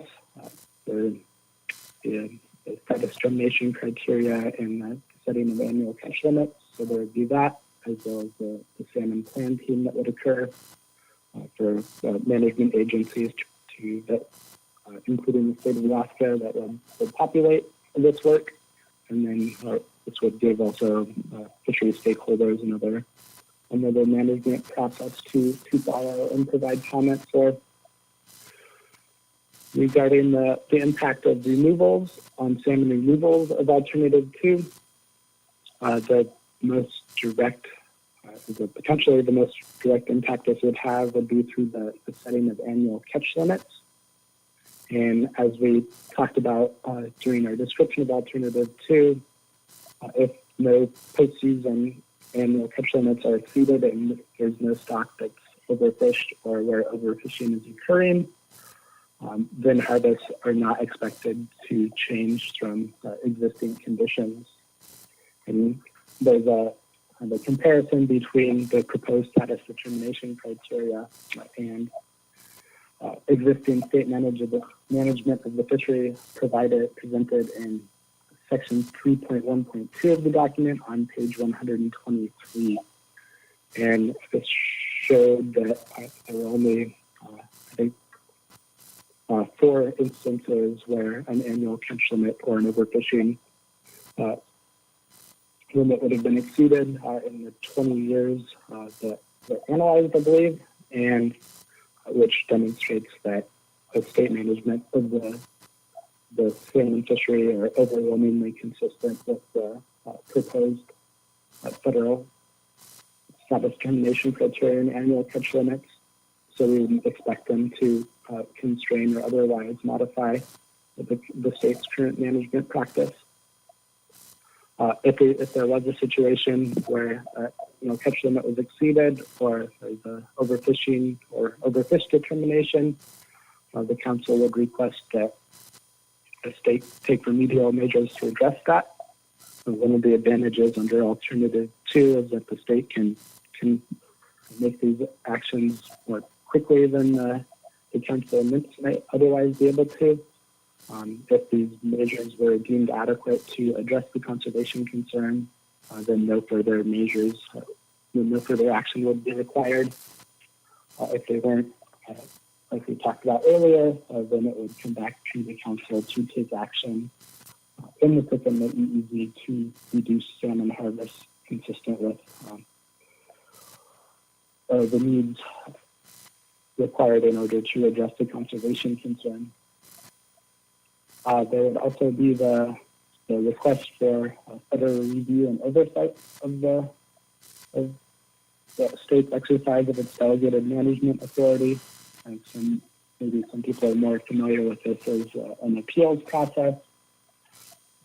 So this would require resources from the council and NIMS to evaluate each one of these appeals to evaluate state management action and make a determination whether it was consistent with the criteria specified in the FMP, the MSA, and other applicable federal law. And this is described. Ms. Kimball. Mr. Duncan, Ms. Kimball has a question. Thank you, Mr. Chair. If you need to finish your sentence, that's fine, Mr. Duncan. I just was wondering if you could be explicit about what particular aspects of the management process would be subject to appeal.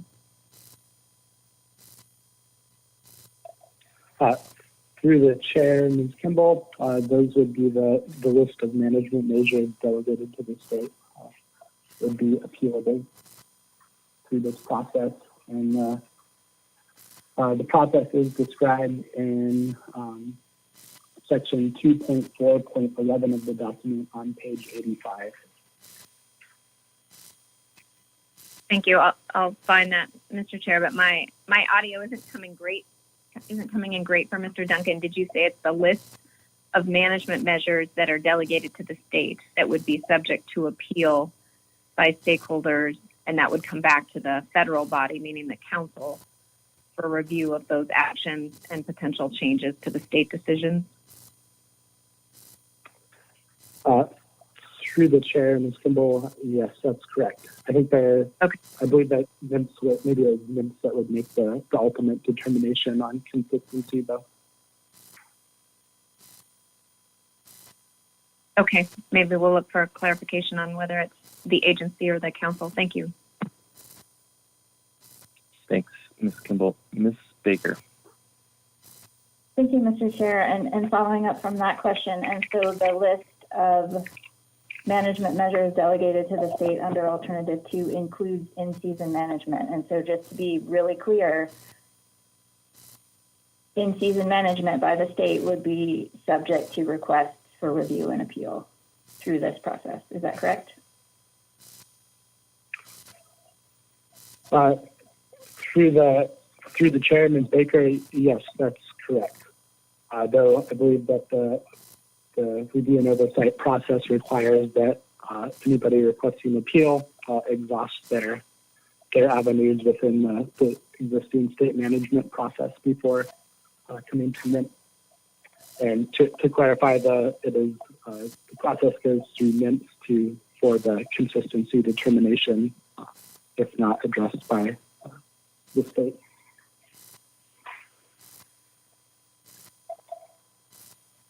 Thank you. Follow up, Mr. Chair? Ms. Baker. Thank you. And I'm recalling from the analysis in the discussion of this review and appeals process and the issue you just mentioned in terms of the general requirement would be for a person wanting to review a request for a state management decision.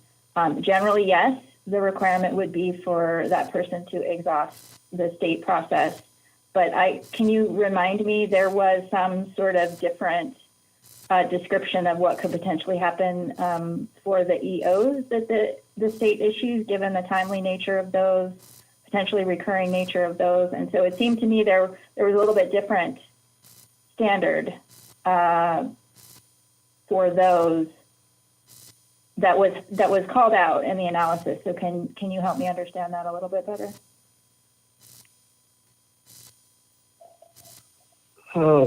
Through the chair, Ms. Baker, I believe that it's generally expected that that these consistency evaluations would kind of be remedial in the sense that they would not likely be timely enough to occur in season, but perhaps let me see if Gretchen Harrington recalls off the top of her head the exact process difference as it applies to emergency order.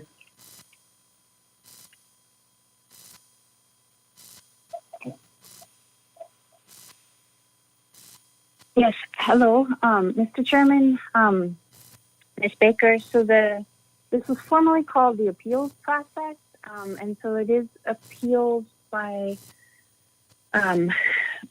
fishery participants for state actions and they appeal to NIPS. And that process is laid out in Chapter 2. And for in-season, there's not a process for in-season actions because of the length of time it takes for review.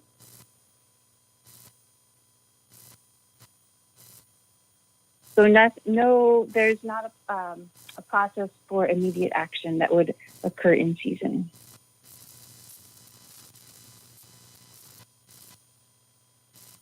Okay, thank you, Mr. Chair. And just, I guess, a final comment. I distinctly remember reading something in the analysis about emergency orders, but I will follow up and look at that. Perhaps I misunderstood. Thank you. Thank you, Ms. Baker. Ms. Campbell.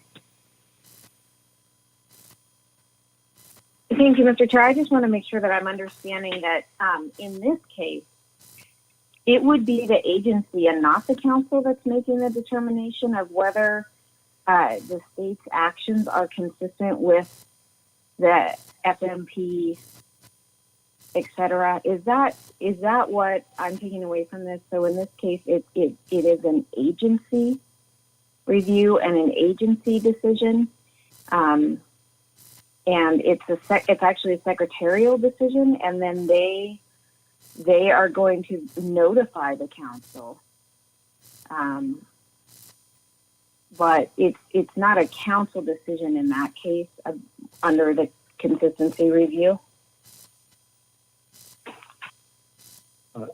Through the chair, Ms. Campbell, thank you for the question. Yes, your characterization is correct. It's NIMS that makes that determination and notifies the state of Alaska and the council upon that conclusion.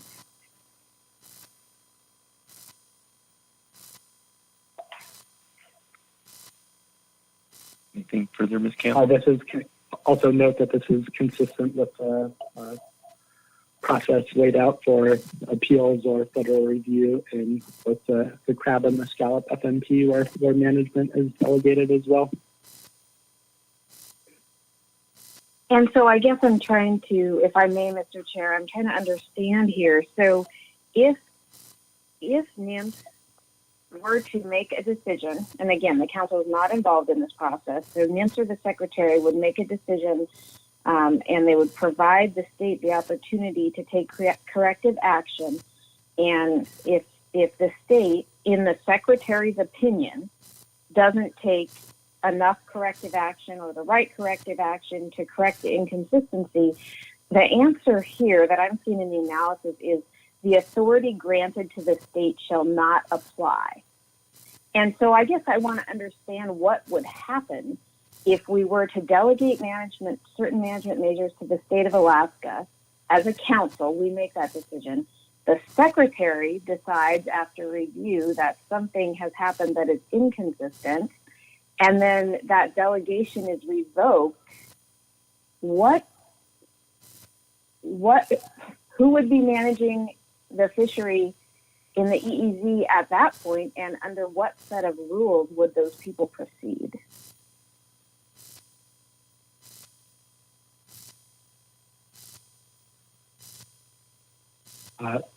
Through the chair, Ms. Campbell, it's good that it was. Maybe I'll look to Ms. Smoker could perhaps provide some insight on the potential legal outcomes of this.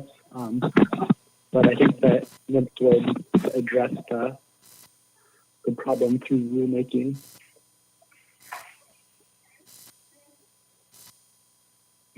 Ms. Smoker, if you have anything to add. Thank you, Mr. Chair. Yes, this is Lauren Smoker. Ms. Kimball, the Magnuson Act addresses this to some extent. It's Section 306. And it says that if, after notice and opportunity for corrective action, the state does not correct the inconsistencies identified by the Secretary, the authority granted to the state under this subparagraph, which is delegation, shall not apply until the Secretary and the appropriate counsel find that the state has corrected the inconsistencies.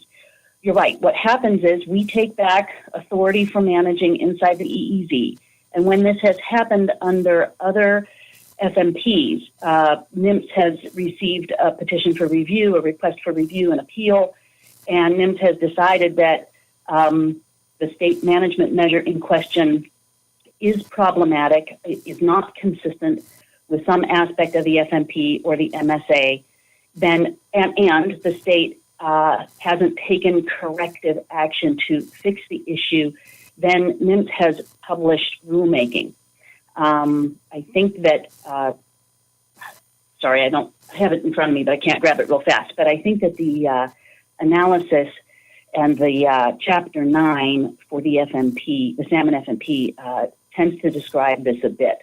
It's complicated, but there is a process whereby the Secretary then, if there's an inconsistency, the Secretary then has to correct that, and that's done through rulemaking.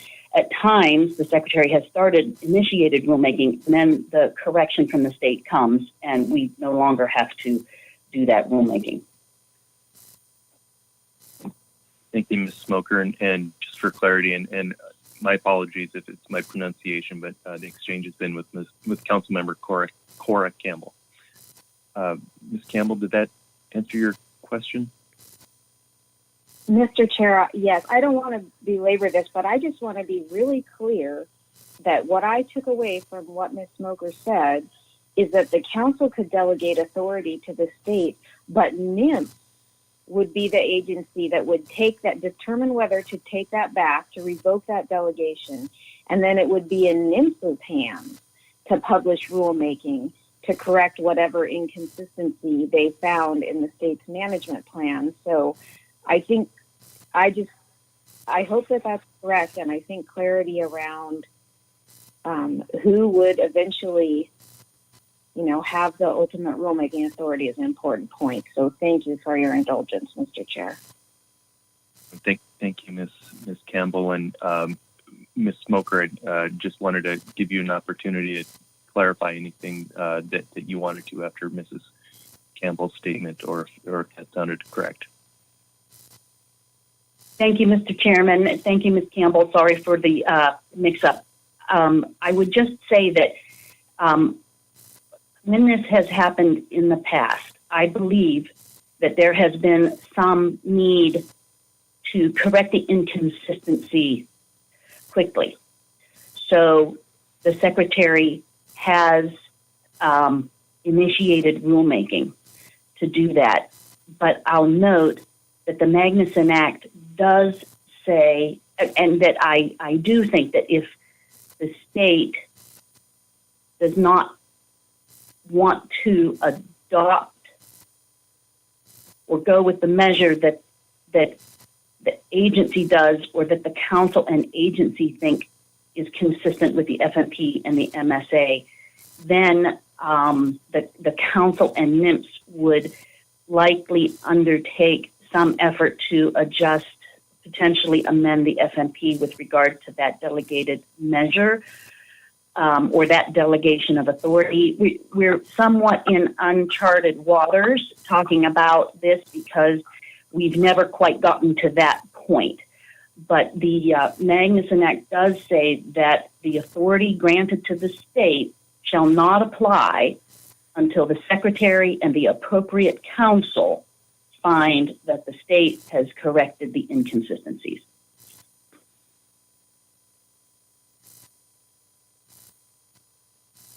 Thank you, Ms. Smoker. Ms.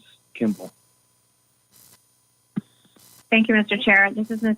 Kimball, and I just want to follow up on that point, Ms. Smoker, about what would apply and what wouldn't. Does that mean that category of measure, what had been previously delegated, would be removed from state authority in that instance, or would be removed altogether from the FMP? And I can elaborate if that's not clear.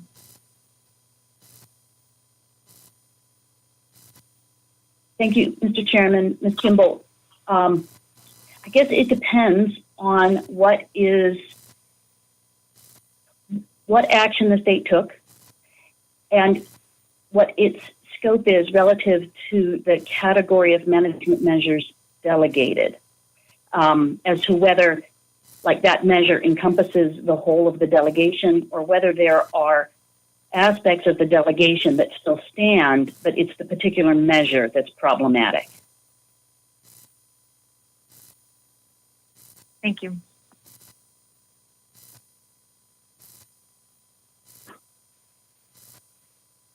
Okay, not seeing any further questions, so back to you, Mr. Duncan. Thank you, Chairman. Continuing on, I talked about the thorough discussion about the request for federal review and oversight. The final impact that I'll note for Alternative 2 at this time would just be the impacts of monitoring, record keeping, and reporting, with participants needing to obtain a federal fisheries permit and a federal logbook. Note that both of these would be provided at no cost to participants as proposed, although there may be additional burden to completing and maintaining them as required.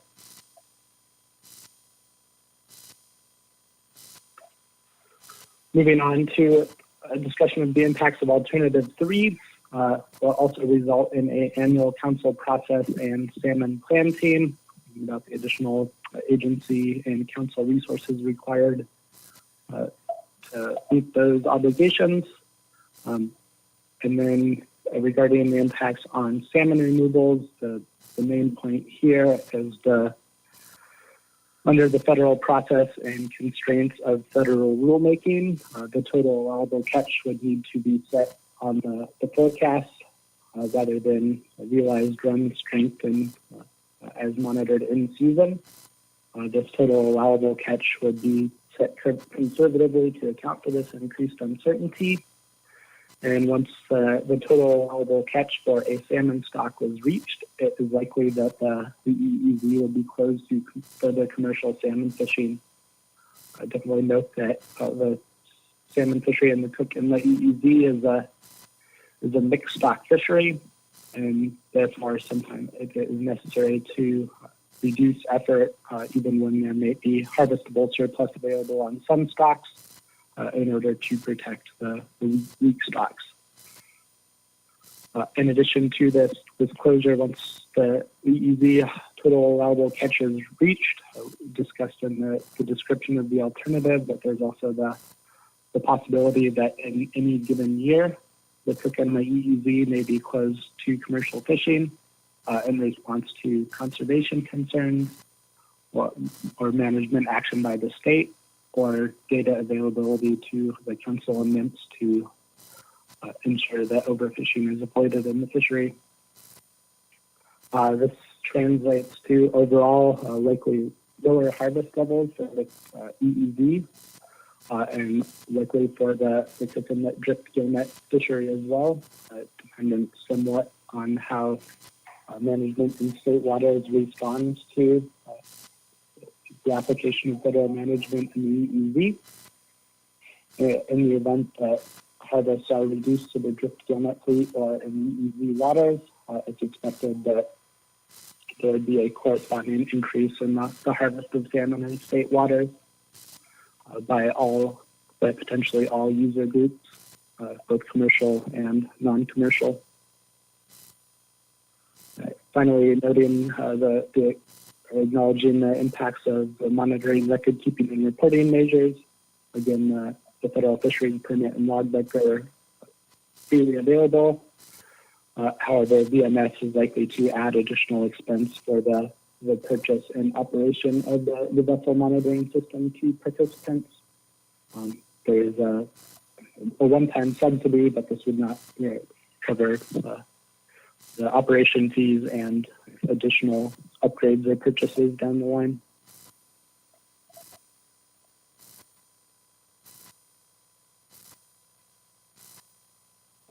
Due to the impacts of Alternative 4, this would result in no commercial fishing in the Cook and the EEZ. Noted some places in the analysis where the amount of harvests in the EEZ are summarized, both by the potential revenue at risk listed in Table 4-32 on page 279 of the analysis, as well as harvest by weight. There is approximately 47 to 48% of the drift gillnet's fleet harvest of salmon occurs in the Cook Inlet EEZ.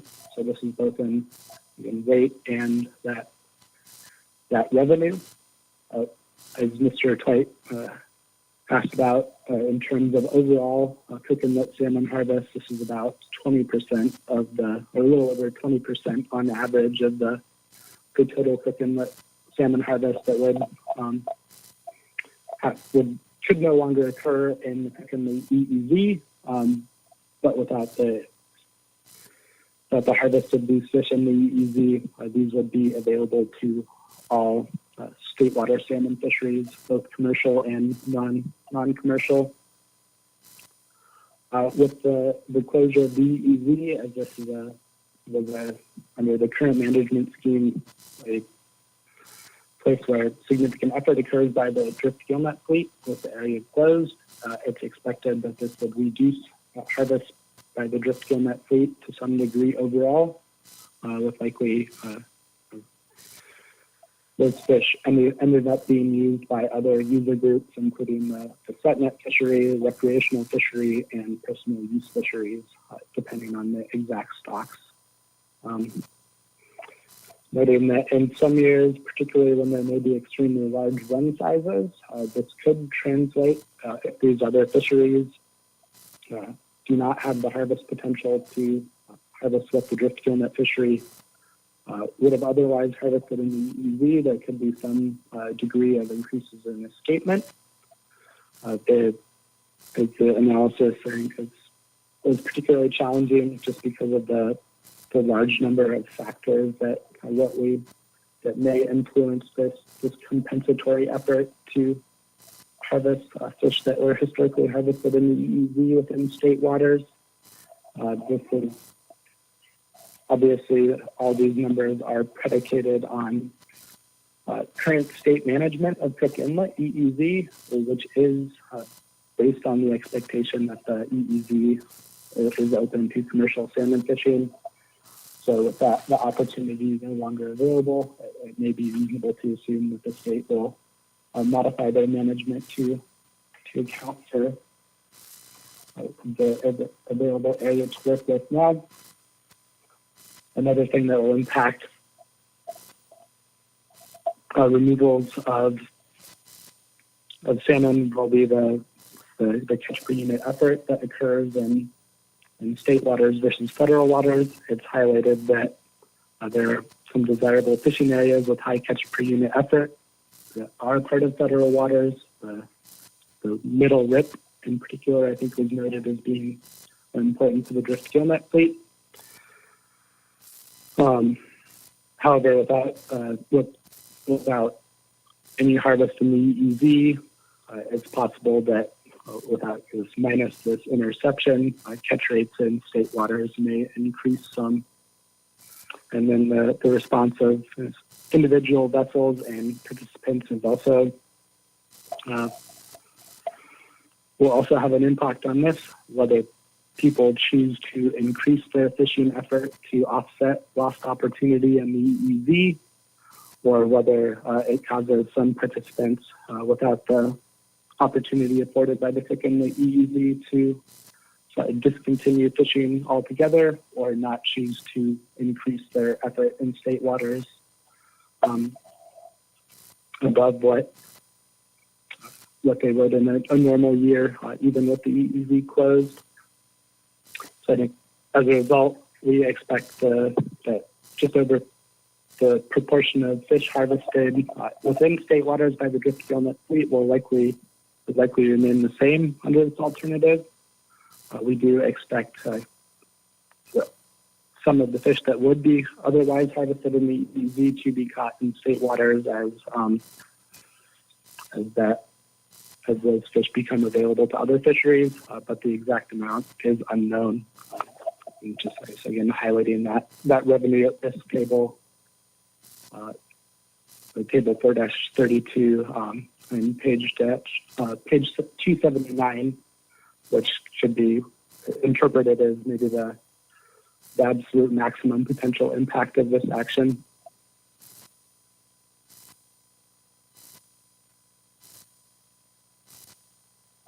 Apologies for the formatting on the slide, but thinking a little bit more about the impacts of Alternative 2 to communities.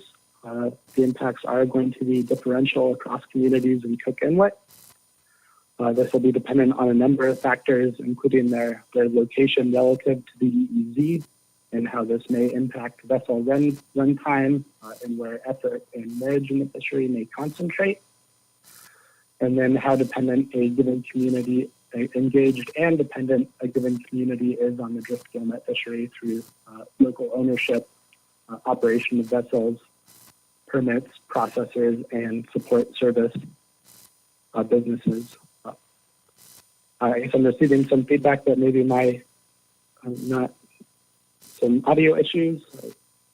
Please let me know if I should try something different or whether people can hear me. Mr. Duncan, I'm hearing you okay. Ms. Kimball had mentioned something earlier about having a little bit of a hard time hearing you. So, council members, please let me know if you're having a tough time hearing, and we can try to adjust.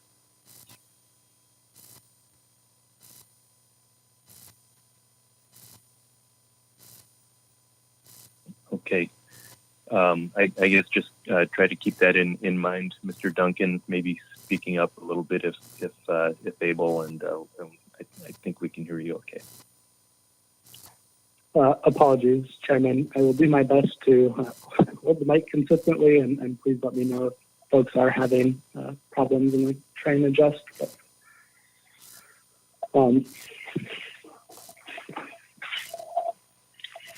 So based on the interaction of these factors, both location relative to the EEZ and engagement and dependency, based on this index, the most vulnerable communities to adverse impacts from this action would be Kusila, Kenai, Nikiski, Nikolaevsk, Numilchik, and Soldotna. Based on the factors and revenue at risk, one of the things that was noted during our discussion in the AP that there was some surprise that the Homer fleet, or that Homer was not included in this list, as they have a substantial fleet that participates in the EEZ fishery. And I think this came down to the fleet being more diversified and particularly EEZ making up a proportionally smaller amount of their total fishery harvest as compared to the above communities. So that what is unfortunately cut off at the bottom of the slide is that in absolute terms, the Homer fleet does have more revenue at risk than the above mentioned communities.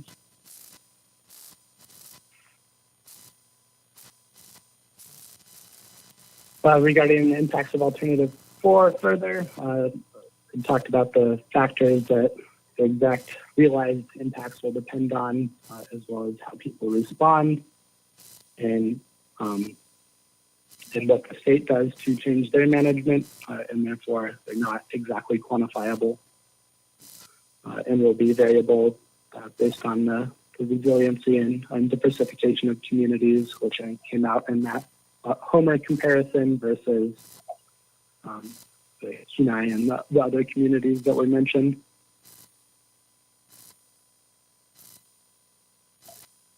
Well, the analysis of impacts so far has mainly focused on adverse impacts to the drift gillnet fleet. It's important to note that there's within the same communities that there are other salmon user groups, both commercial and non-commercial users may benefit as a result of this action. Again, based on those factors, the exact magnitude of those benefits are somewhat uncertain. They'll be widely distributed, and these communities like Kenai and Kisilof, which have a significant both commercial and non-commercial users, including the drift gillnet fleet and other sectors, there's likely to be some reallocation of fish and benefits from the drift gillnet fleet to those other groups. It's important to recognize with Alternative 4.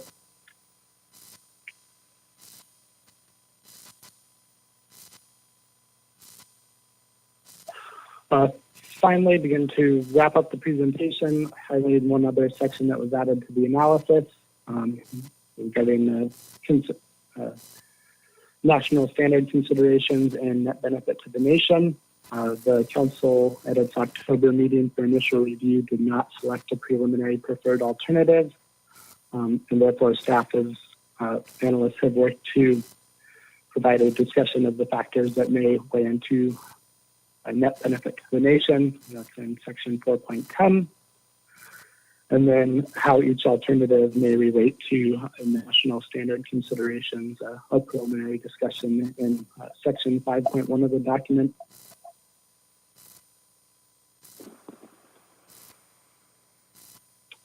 And with that, I would be happy to take any questions. I want to acknowledge the other members of the Salmon Working Group that put together this analysis. It was a huge group effort, particularly Gretchen Harrington, Marcus Hartley, Jim Armstrong, Lauren Smoker, and Mike Downs. And then omitted from this list, but no, it's not able, State of Alaska staff helped provided substantial input advice on the development of this document. And with that, I'd be happy to take any questions. Thank you, Mr. Duncan. Ms. Kimball. Thank you, Mr. Chair. Thank you, Mr. Duncan, for the presentation. You've mentioned a couple times the revenue at risk table, I believe 4-32, and I had previously been focusing more on table 412 through 420 to look at potential community impacts, fishery participant impacts. Is table 4-32 kind of the summary table or the combination of both fishermen and processor impacts in terms of lost revenue from potential reduced harvest in the EEZ portion of the fishery? Is it both of those components combined? Through the chair, Ms. Kimball, that is a good question. Let me see if I look to maybe Mike Downs or Marcus Hartley available to speak to the economic analysis that they conducted.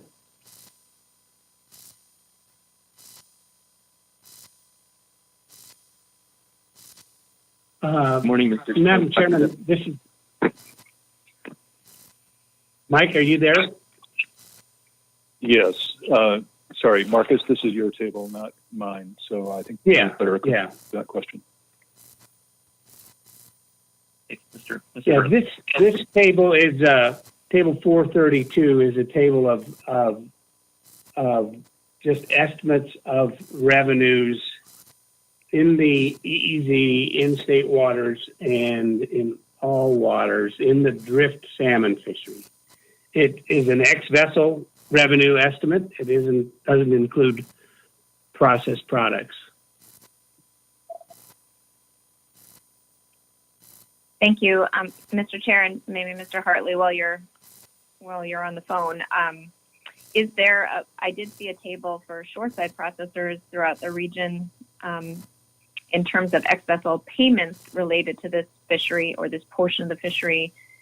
Is there a place in the document to look at first wholesale revenue resulting from this fishery and potential impacts on that?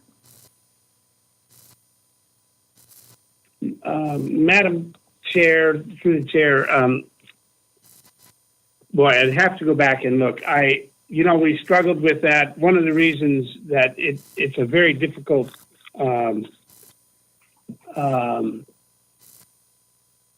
process to estimate those first wholesale revenues because the data that are reported by individual processors are not proportional. They're not. You can't really say whether or not it came from the Cook Inlet fishery or came from Kodiak or came from the Prince William Sound fishery.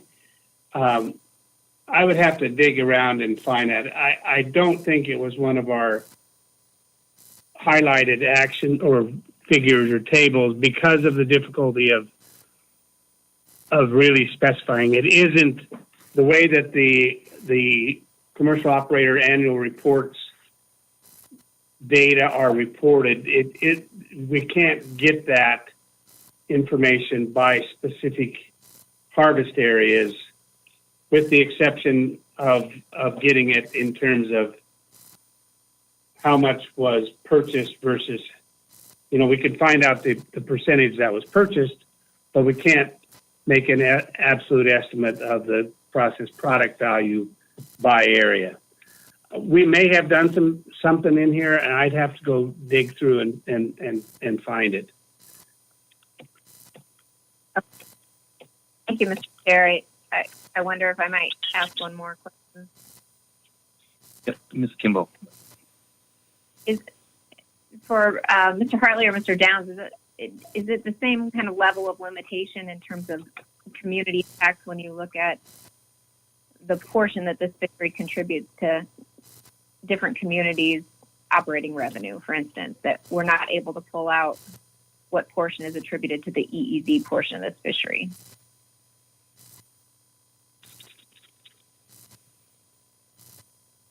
I think I could answer that question, but I guess I want to make sure I understood it correctly. Madam Chair, could Ms. Kimball repeat that question so I got it? Sure, Ms. Kimball. Okay. Thanks, Mr. Chair.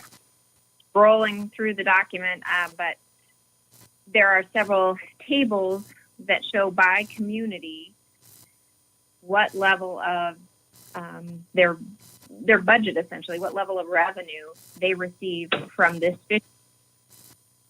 And I didn't see anything that really looked at the revenue generated from the portion of the fishery that's at issue in this action. So it's a long document. I could have missed that, or that data does not exist. And I was just trying to make sure I did not miss that.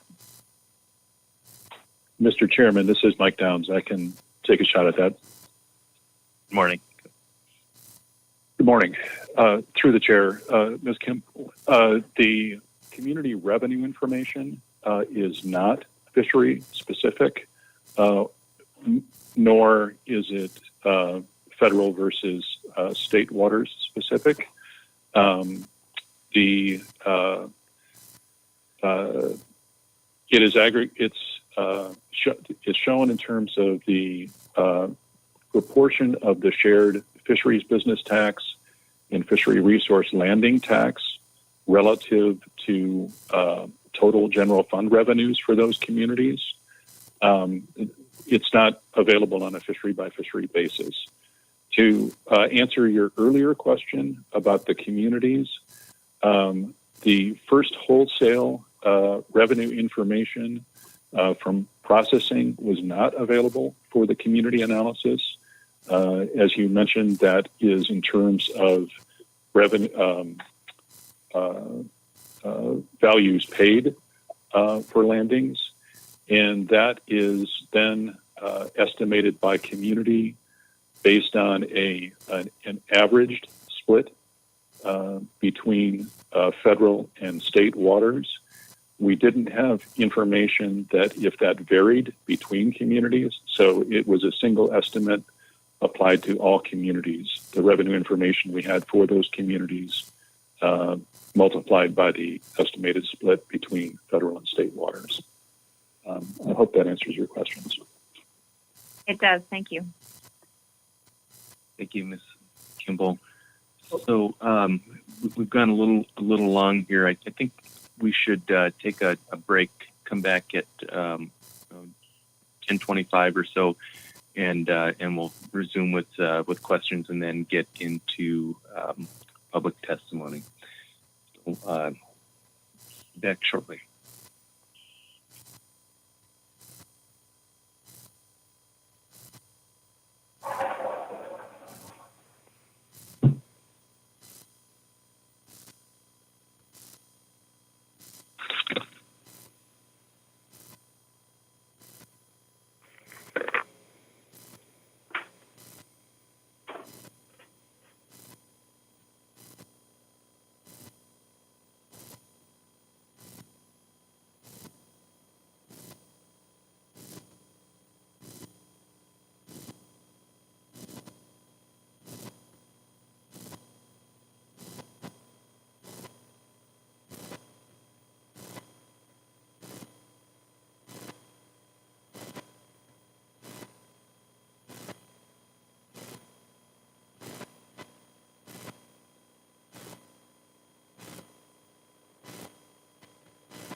Council please come back to order?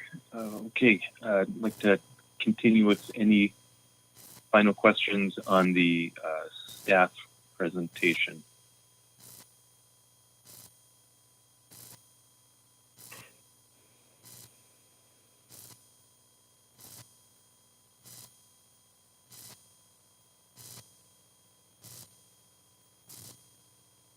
Mr. Down. Thank you, Mr. Chairman. I was a little slow on the uptake there. My mouse had a little problem raising my hand, so appreciate you pausing for a moment there. Mr. Duncan, my question to you is on the apparent high threshold that the Magnuson Act requires for designating fishery management to the state. It's my understanding. I see the presentation. I see the with the section that refers to this. I'm just in the voting. If, for instance, alternative 2 was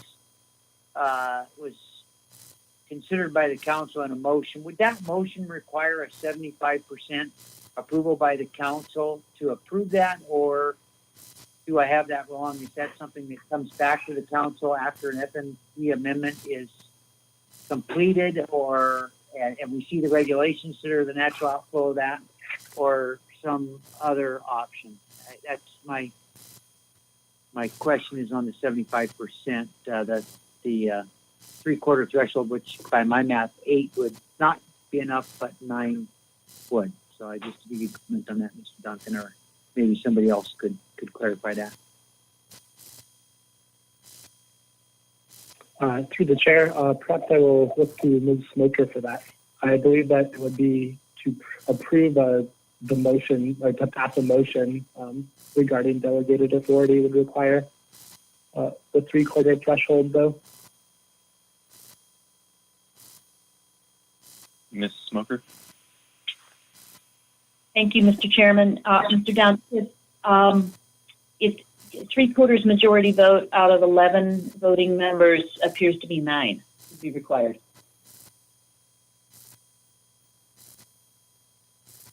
Yeah, as a follow-up, that would be required under the scenario that I outlined there, or is that something that would need to come back to the council once we saw the regulations that were the natural outflow for approval of that specific designation, or is that something we do at a vote at final action if we were, for instance, to consider that?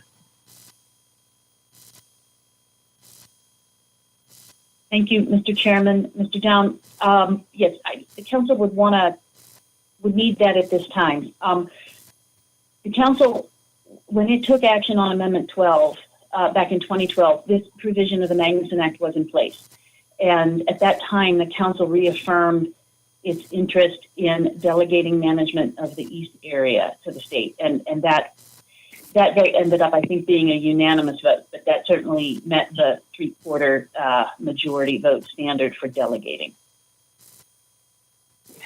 So I think if your question is, I'm sorry, because I was still trying to connect by audio when you started talking, but if your question is, do we need the 3/4 majority vote today for final action, I would say yes. Thank you very much. Thank you very much, Mr. Chairman. Duncan. I was just going to say, and Mr. Down, I'm sorry, that is in regards to the council moving and wanting to adopt alternative 2, because alternative 2 is the alternative that has delegation. Alternatives 3 and 4 do not delegate, and therefore the 3/4 majority vote requirement isn't required for the council moving and adopting either of those. Sorry, thank you. That was my question, was specific to alternative 2. So thank you so much, Councillor. Thank you, Mr. Duncan. Thank you, Mr. Chairman. Thank you, Mr. Down. Further questions on the staff presentation?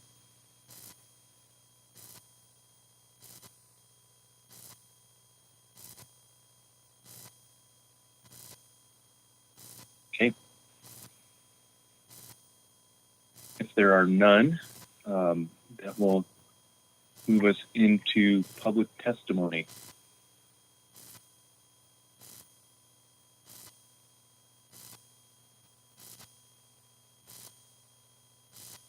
refreshing the list here. Okay, we have 37 signed up to testify. First up will be Gary Hollier, then Matt Pankratz, and then John McCombs. And I just remind folks that individuals have 3 minutes, organizations have 6 minutes. We do have a timer going, and I will also be timing as well as depending on connection speeds. There are occasionally lags in the time clock, so please use that as a guide, and I will remind you if you're getting close to your time or you have not concluded by the time your time is up. And with that, do we have Gary Hollier available? As depending on connection speeds, there are occasional lags in the time clock. So please use that as a guide, and I will remind you if you're getting close to your time or not concluded by the time your time is up. And okay, Mr. Hollier. Available? And I would remind other members of the public to mute your phone if you're not testifying.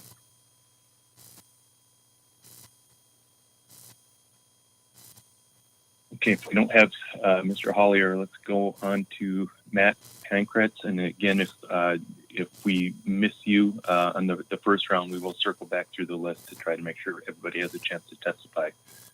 Mr. Pankratz? Yeah, Mr. Chairman, thanks for the opportunity. Good morning. Good morning. Good morning. Actually, I'm coming to you from Rochester, Minnesota, where I'm in rehab for surgery on my leg. Yeah, again, thanks for the opportunity. Hey, I live in the small Old Believer coastal village of Nikolaevsk, where for 40 years I've fished in the Cook Inlet drift salmon fisheries. They also hang nets professionally out of my home in the village. Before her death in 2017, my wife was a middle and high school teacher at the Nikolaevsk school. As a teacher, she learned how the people there legally immigrated here to escape religious persecution. She learned how they proudly became productive citizens and worked hard at Cook Inlet commercial fishing and boat building. She knew the importance of Cook Inlet salmon to the social and economic health of the community. As a wife of a commercial fisherman, she was aware of the failing industry and the difficulties and stresses it caused on her personal life. As a teacher and community member who dealt with children and their families, she was painfully aware of the overall social and economic upheaval in the community associated with the depressed commercial salmon industry in Cook Inlet. She had friends who taught in other communities on the Kenai Peninsula and knew this was not unique to Nikolaevsk. She talked to her students about it and stressed the importance of career options, but it wasn't a popular message. They grew up fishing on their family boats. They had the skills. They wanted the social traditions. They wanted to try. But current management makes success impossible, and it continues to get worse. The 2020 season in Cook Inlet, 4,500 pounds per boat average, 100,000 fish for the in-river escapement goal. The Board of Fish increased it by 100,000 fish. 850,000 sockeye escaped, over escapement. Those are fish the drift fleet could have caught. And then there were millions of sockeye that the drift fleet wasn't allowed to catch. Well, few of the kids have gone on to school, and with depressed fishing opportunity, many leave the state to find work and don't return. As a fisherman myself and a net hanger, I work closely with the other fishermen in the village. I'm a witness to the steady decline in our industry, our deteriorating boats, our dropping incomes, our disappearing social traditions. We are intentionally being managed out of business, but we're unable to defend ourselves against the agenda of our powerful state leaders, their appointed Board of Fish members, the Alaska Department of Fish and Game, and the powerful special interest groups who influence them. We feel betrayed and powerless. To me, it's ironic that the people who came here to escape persecution are now facing a new injustice. Alternative 4 would be the final blow to our failing but essential industry. Please adopt Alternative 2 with amendments for strict compliance with Magnuson and its standards. It was enacted by Congress to protect and support the social and economic health of small coastal villages like Nikolaevsk and to protect the nation's valuable salmon resource. Please, I beg of you, be guided by what's right and just, and not by what's easy. Thanks. Thanks for listening and for the opportunity to testify. Thank you for testifying. Let's see if there are any questions.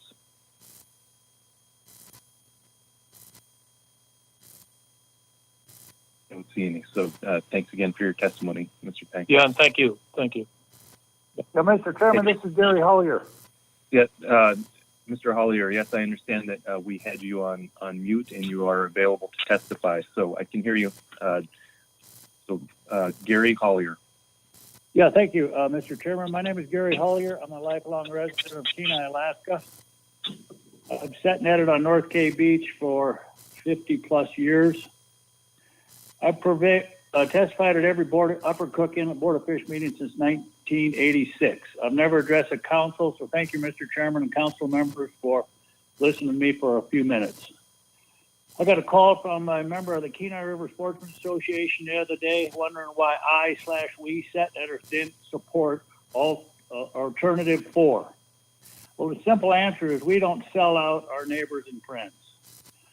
To me, Alternate 4 is another step of the current Sportfish-backed state administration of Alaska to restrict, cut back, curtail, and eliminate the commercial fishery in Cook Inlet.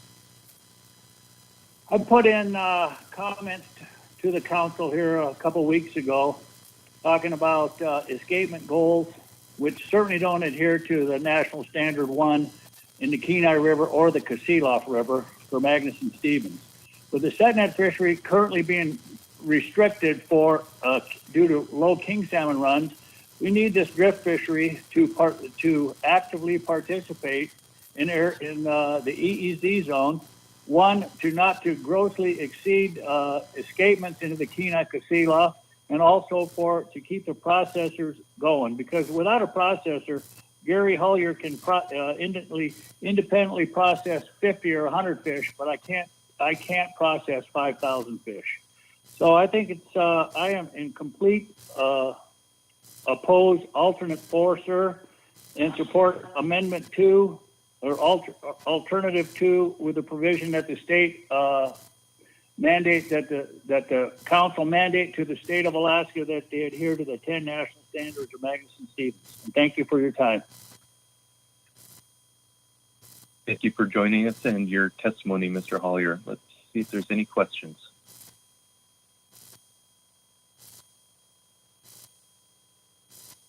Don't see any. Thanks again. Thank you. Okay, next up is John McCombs. Following Mr. McCombs will be Yakov Rutov and then Mackenzie Mon. Can you hear me, sir? Yes. Good morning, Mr. McCombs. Good morning. Thanks for this opportunity. My name is John McCombs, and I submitted written comments and testified a couple of weeks ago. I live in Anilchik, where we lost 2 seafood processors, and now we have 1. I refer you to Article 8 of the 10 national standards, the poetic language therein, to preserve the character of coastal communities. I oppose Alternative 4 because of wasted millions of pink salmon and sockeye salmon. Magnuson-Stevens Act clearly states entire range, not an EEZ fishery. The EEZ fishery represents a horrific reduction in area. Nobody's bothered to mention that we've been cut out of Area 2 for a decade and a half. Our little sliver of a fishery has been reduced and shrunk year after year after year at the Board of Fish. You call the Board of Fish a public process, yet we haven't been they haven't met in Soldotna for 23 years now. They're going to meet in Anchorage again. Recent disaster declarations, 2018, 2020, are a result of disastrous management plans. The commissioner has managed Upper Cook Inlet with a bias for the dip net fishery. The average ex-vessel value, $4,400 last year, 2020. Why am I here today? 7 years of stalling, 30 years of non-compliance. Alternative 4 is a subterfuge, a machination to end drift gill netting in Cook Inlet. Finally, I would say that Alternative 4 is not a fish plan. It is a plan to not fish. Therefore, I oppose Alternative 4 and all others not in compliance with the 10 national standards of Magnuson-Stevens Act. Thank you. Thank you, Mr. McCain. Are there any questions?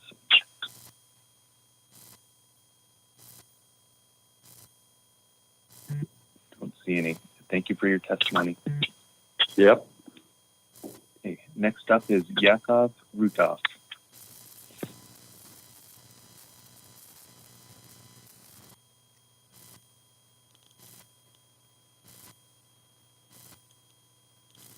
Rutov.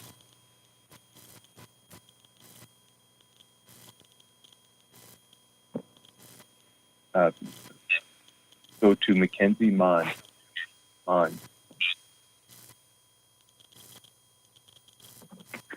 Hey, Mr. Chairman and Council. My name is Mackenzie Mahan. I'm from Homer. I've commercial fished in the Upper Cook Inlet for the past 15 years and been a permit holder since I was 12.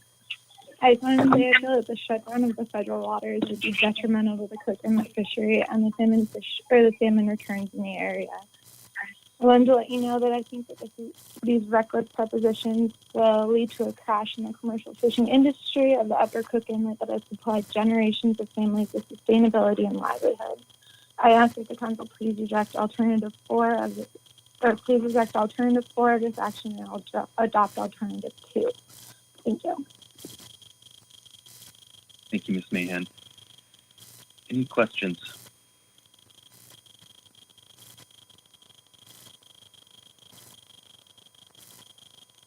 Okay, thank you for your testimony.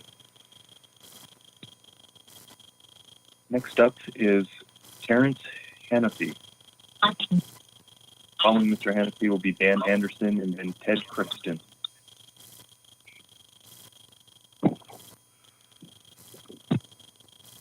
Hello, this is Terrence Hannafy. Thank you for the opportunity to speak today. I just wanted to say that I have fished in the Upper Cook Inlet for the past few years, and I would ask the council to reject Alternative 4, because I believe it will lead to the end of traditional and livelihood of many families that have fished Cook Inlet for generations.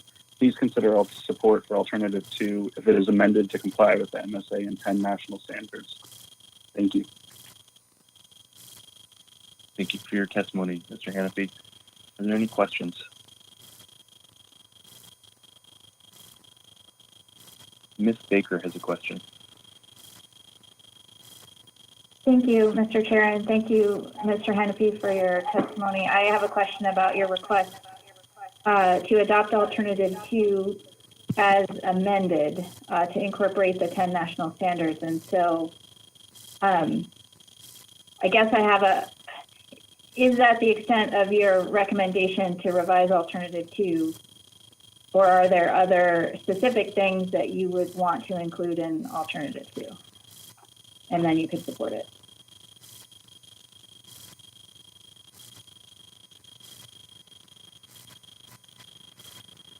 Mr. Hannafy.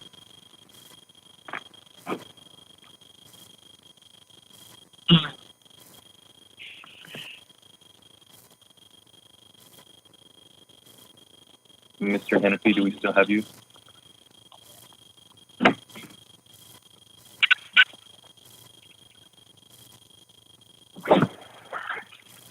Wonder if Mr. Hannafy may have dropped off the call.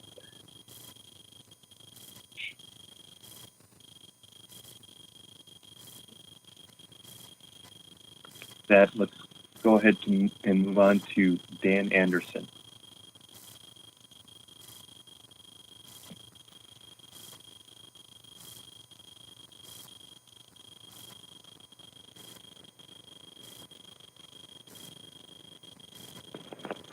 Mr. Anderson?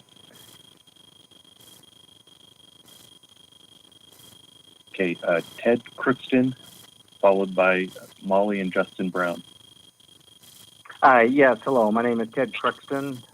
I've been set netting on Cook Inlet for almost 60 years. We have 4 generations in our family.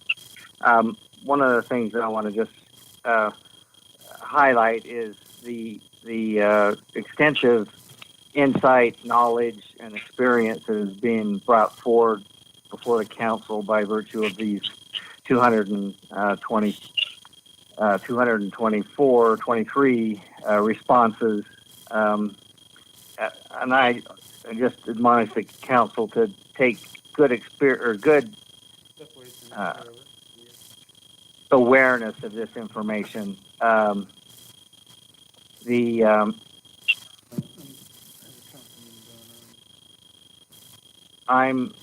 I being heard? I'm hearing. I may be having technical difficulty. No, Mr. Crookston, I believe there's maybe members of the public who have not muted their phone, so I take this. I see. I to remind folks to do that. Please mute your phone if you're not. All right, please continue.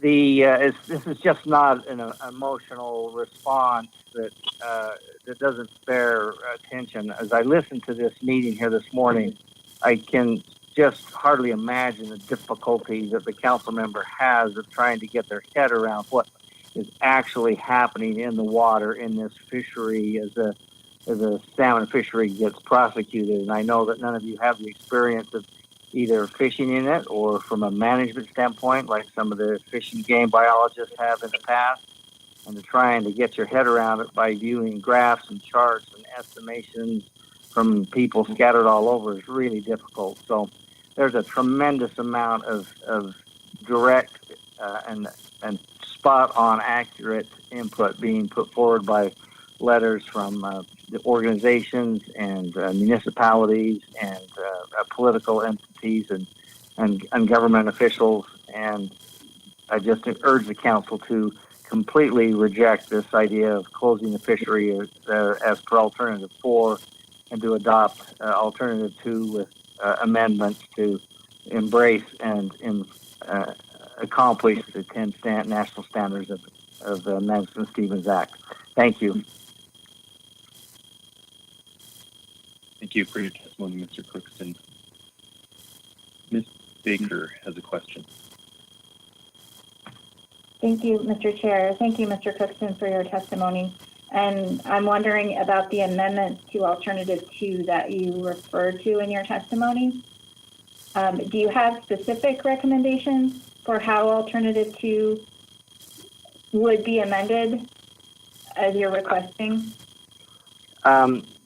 Yes, I can only respond in general terms because it's hard for me to understand exactly the mechanisms that have to apply, but the standards that require that the fishery be managed according to the best science possible, and we have a situation where that has not been enforced by Board of Fisheries. I've been in meetings where science has been presented and board members have just categorically overlooked it and disregarded it.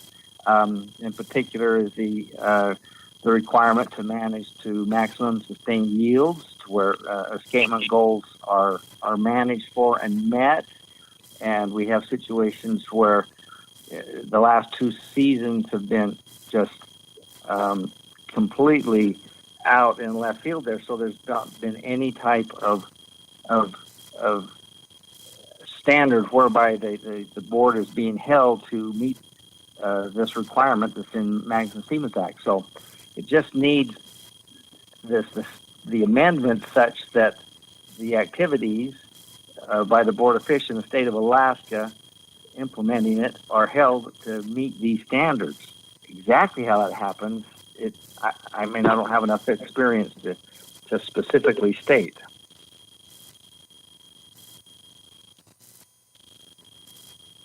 Ms. Baker?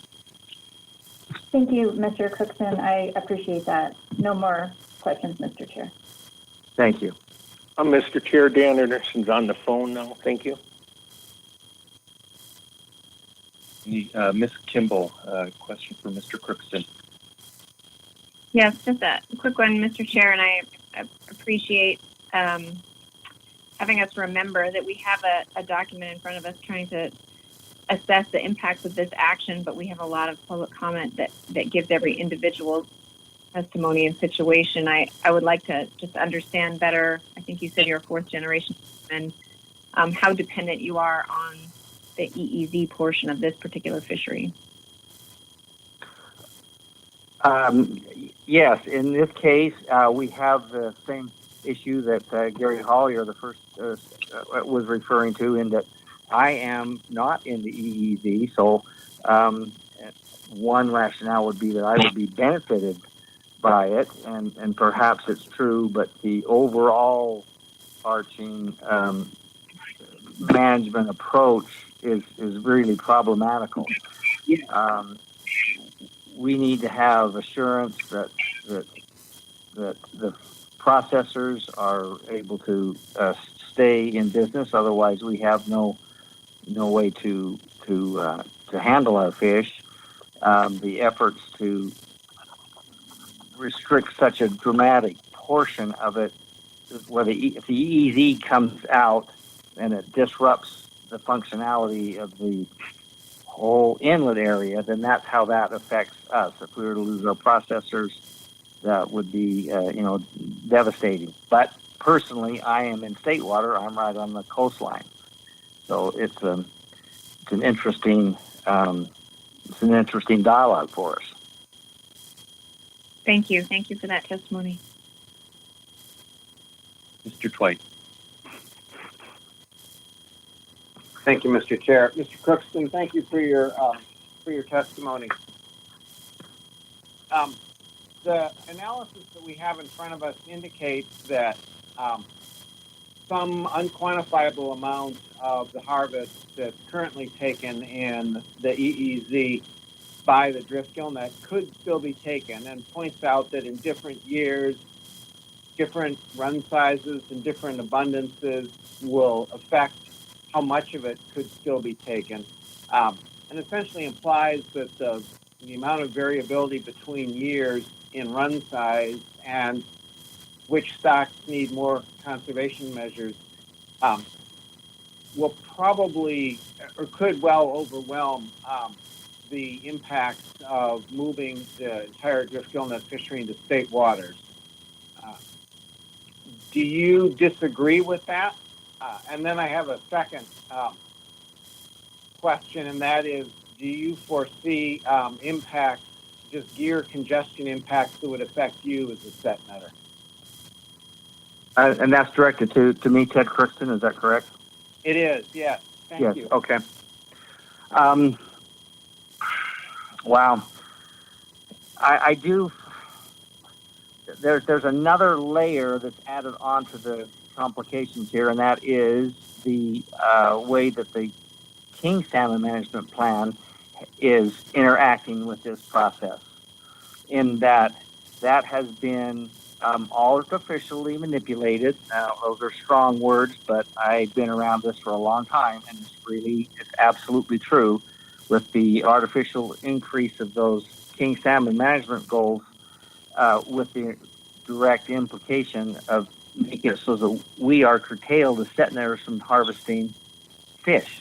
So if we have an increase of fish, of sockeye, but we're still held out of the water because of this management scheme, then that creates another big question, because there was no effort by the Fish and Game to intercede in the last 2 seasons and make allowance for us to harvest sockeye when there was an extreme abundance.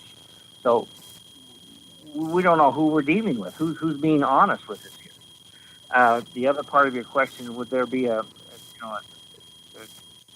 buildup of gear type? If all of the drift boats move into the 3-mile limit, that's really problematical. The set net area, it goes out to 1 mile in the north area and 1.5 miles in the southern part. So that puts all of the boats in a narrow strip right there on the side. How that would play out, I don't know. It's just really confusing. It's certainly an unknown. It doesn't make a lot of sense. So those are my 2 comments on that. Mr. Chair, if I may. A clarification on that? Okay. I'm not sure I really understood your answer to either relative to my question, but what I inferred from your answer to my second question was that while you had concerns about drift gill netters and congestion in their area, you didn't think there'd be, because of the existing set net zone, you didn't think there'd be any actual gear conflict between drift gill netters and set netters. Oh, I believe I understand you better now. No, because the way the regulations are, that the drift nets cannot come into that area. They're held outside of it. So I expect that our set net fishery, from as far as a congestion, it's defined by 600-foot distances between all the nets. That would remain the same. Thank you. Dr. Balsiger. Thank you, Mr. Chairman. Thank you, Mr. Cookson, for your testimony. Perhaps my internet connection or phone was a little slow, but I didn't understand what you said about an artificial king salmon, something or other. I wonder if you could just repeat that and explain what the king salmon issue was that you were mentioning. Okay, yes, and it's of extreme importance in this area. Boy, it's a long subject, and I don't have time to go through. Let's see. The main issue is that, in summary, in recent years, there was a shift between counting all king salmon and differentiating them between large king salmon and small-sized king salmon. And a goal was established by the Fish and Game under that new scheme to identify an appropriate number of king salmon. And that was 11,700. In the last two subsequent Board of Fish cycles, contrary to the recommendations by the Fish and Game, the Board of Fish raised the limit to 13,000 and then up to 15,000 against the recommendations of the Fish and Game. It was under pressure from the commissioner, and I have that from Fish and Game personnel who were at the meetings, and it raised the number to where it's not really attainable, and it artificially triggers a restriction of the set net fishery. So we are shut down. So that's one element where, even though there was an obvious abundance of sockeye salmon on the beach, and there was no effort by the Fish and Game to step in and allow set net fishing to harvest these fish. That's why in the last 2 years there was nearly 1 million fish each year in excess of the escapement goals to go up the Kenai River, which does damage, wastes resources, etc. And so it's a real concern. This is a case where they're not attempting to manage the mixed stock fishery with prudence. So if they use that tool to try and cut down the set netters, and we use this alternative 4 as a way to shut down drifters, it's an obvious move towards just closing the fishery on all sides. And that's why everybody that understands these things is up in arms. Thank you very much. I'm familiar with that in some of the submitted letters. I just misheard you when you spoke, so I appreciate you clarifying it. Thank you. Thanks, Mr. Chairman. Hey, Mr. Crookson, I'm not seeing any more questions. Thank you again for your testimony. Thank you for your time. Okay, I understand we have Dan Anderson available to testify. Mr. Anderson?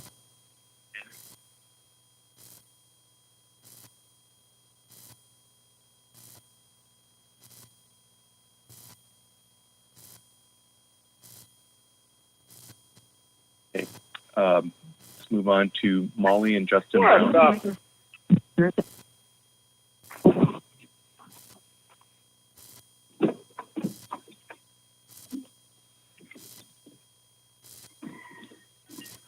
Molly and Justin Brown.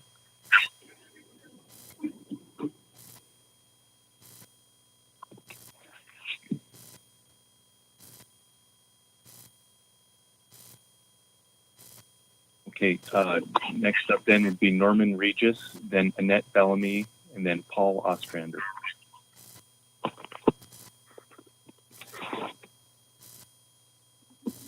Norman Regis? Yes, sir. You hear me okay? Yes, we can. Good morning. Morning. Thank you, Council, for your time today. My name is Norman Regis. I'm the acting city manager for the city of Seward. When this item was brought to the attention of the Seward City Council, the Seward City Council scheduled a special meeting to take up this issue. The Seward City Council passed Resolution 2020-092 opposing proposed alternate 4. This will have an impact on all the fishermen and processors in the Cook Inlet / South Central area. The Seward City Council has not considered which of the remaining alternatives that should be adopted, but I would just like to send a copy of this resolution to the NPFMC for the record. And I'll take any questions and thank you for your time.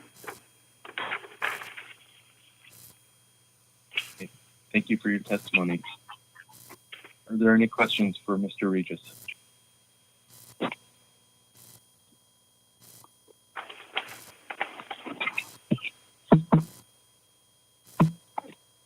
I don't see any, Mr. Regis. Thank you. Thank you. Have a good day. Okay. Dan Anderson, do we have you on?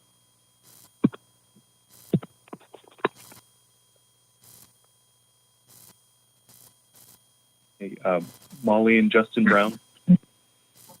Hello there. This is Dan Anderson. Hello, Mr. Anderson. Good morning. I apologize for my technical difficulties. I had the computer on and I got an incredible amount of feedback. I apologize. So my name is Dan Anderson. I was selected to be one of your stakeholders on the stakeholder committee. I attended every meeting real diligently, tried to contribute as much as I could. Somewhat frustrated, I guess to say the least. My understanding of MSA is you have to protect the fish, and then it's decided where do you protect the fish. In my opinion, you need to protect the fish from the gravel to the ocean where they swim and allow them to come back. To do one thing on the EEZ portion and not do it in the rest, I think is contrary to the beliefs and the intent of MSA. Alternative 4 would be incredibly punitive to the community of Homer, where I reside in and I home port out of. I applaud that the AP picked up on that and had Homer put in as another line on Mr. Duncan's presentation. I just don't understand how all that can happen. And the inlet just continuously, our fish size, the fish are telling us what's been going on isn't working. And if we don't pay attention to the fish, we're going to lose the fish. Our fish size, run timing, there's a magnitude of things. If you would have attended or monitored any of our stakeholder meetings, you would have heard the issues that various stakeholders brought up to the chairs of the committee. So, and I find myself in an ironic position. About in the late 1980s, early 1990, your council came to me because of my background in IFQ allocation schemes and all that from my experience in the Great Lakes. And now I sit here before you, a different council, but equally smart people, I'm sure. And now you're going to figure out what's going to happen to what my fishery is going to be in Cook Inlet. I would really appreciate you guys and all the time you've spent on it and the staff. I really do. But you really need to think about the fish in this whole thing. If we don't protect them everywhere with the same protections, then I think we're failing, like a parent would be failing in the event of having an adolescent child and say, no, I gave you the lesson early on, and if you didn't get it, too bad.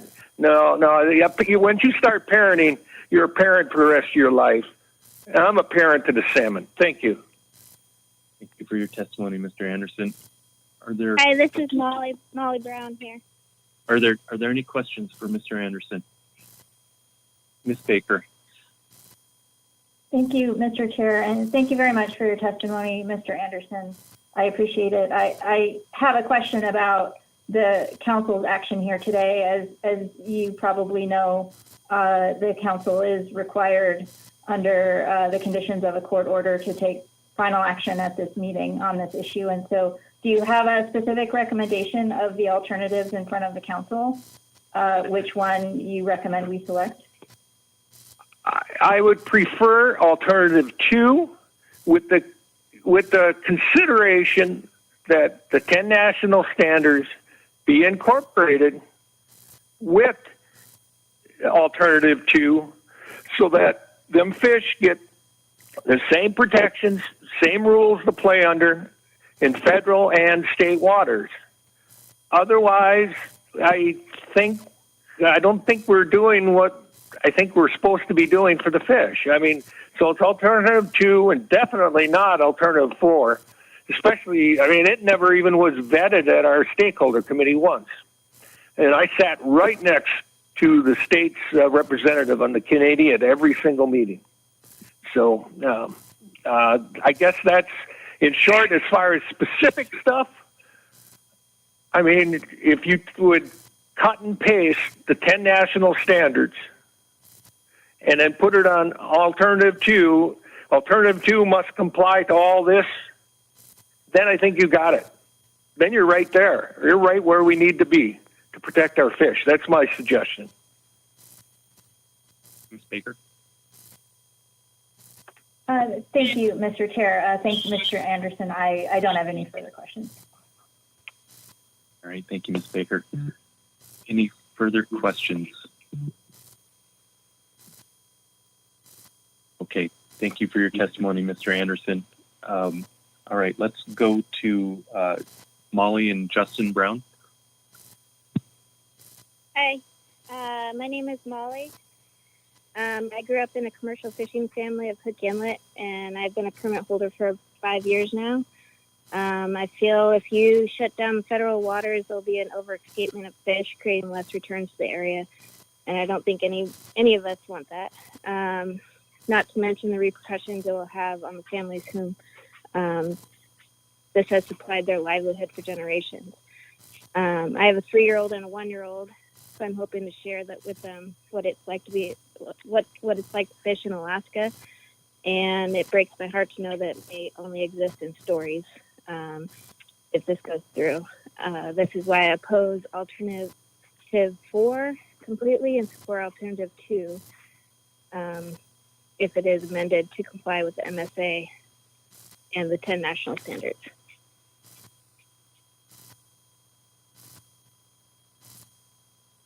Thank you, Ms. Brown. Does that conclude your testimony? Yeah. Okay, let's see if there's any questions.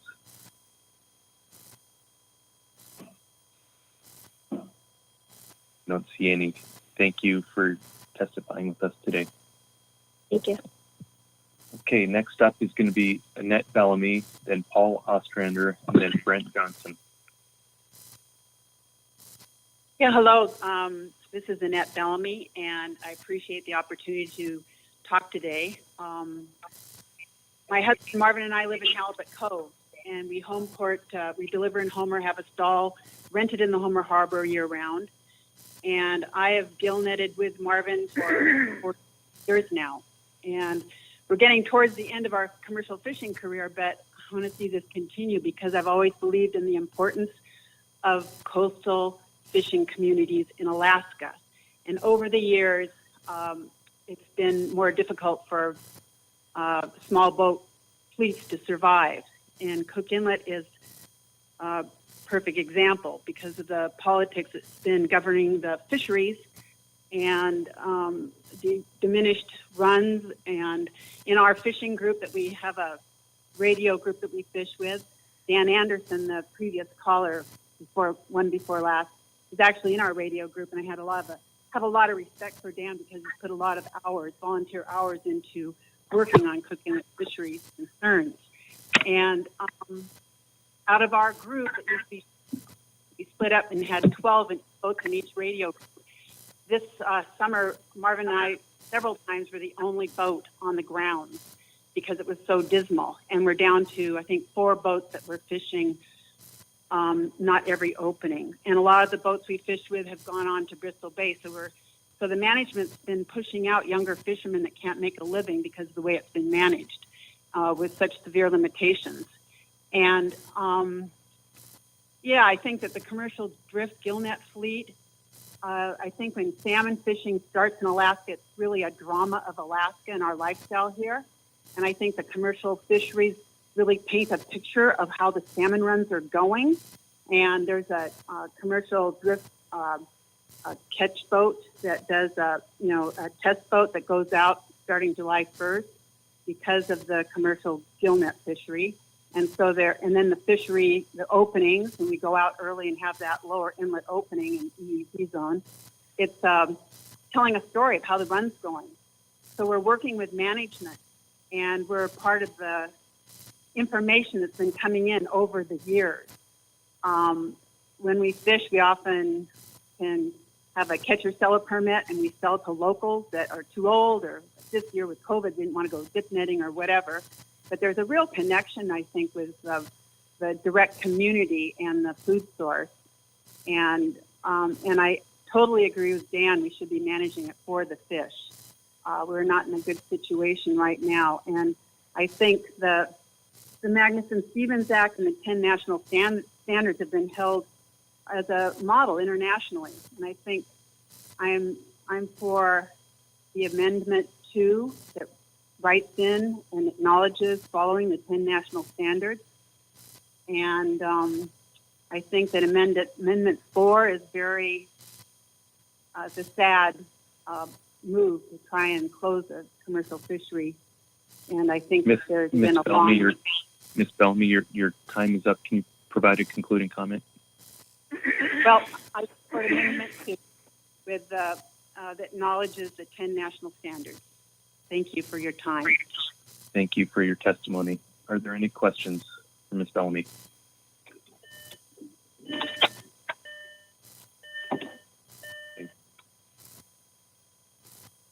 Don't hear any. Thank you for your testimony. Next up is Paul Ostrander. Hello, can you hear me? Good morning. Yes, we can. Good morning. This is Paul Ostrander. I am the Kenai City Manager. And when the City of Kenai learned of the Alternative 4 and the proposal that was going to go in front of the council, we scheduled a special meeting on the 23rd of last month, and the council passed Resolution 2020-89 that specifically opposes Alternative 4. They also went beyond that to say that they were not going to support any of the specific alternatives, but just that Alternative 4 was one that that they were strongly opposed to. The commercial fishing industry in our area is extraordinarily important.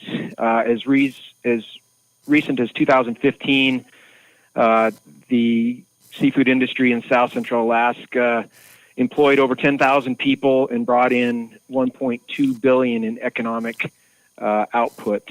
So extremely important for our area. Personally, I was born and raised in the state of Alaska. I've lived in the Kenai area for the last 52 years. I was a set netter on the east side for 12 years. I'm an avid sport fisherman. I participate in the personal use fishery. I've seen the fish wars in our area evolve over the years to where we're at now. This decision that the council is considering today is extremely important decision, and there's a lot of responsibility on the shoulders of the council. Bottom line is closing this fishery, which is essentially what Alternative 4 is, simply not a responsible approach. There has to be a better way. And again, my council did not weigh in on specifically what alternative is best. So I'm not going to specifically weigh in on those. But alternative 4 would essentially close this fishery, and the council strongly opposes that. You know, the council, the Kenai City Council, also feels that all of the user groups in our area are important. Personal use, subsistence, sport fish, commercial, they're all equally important. And the council would oppose any action that specifically targeted any of those user groups.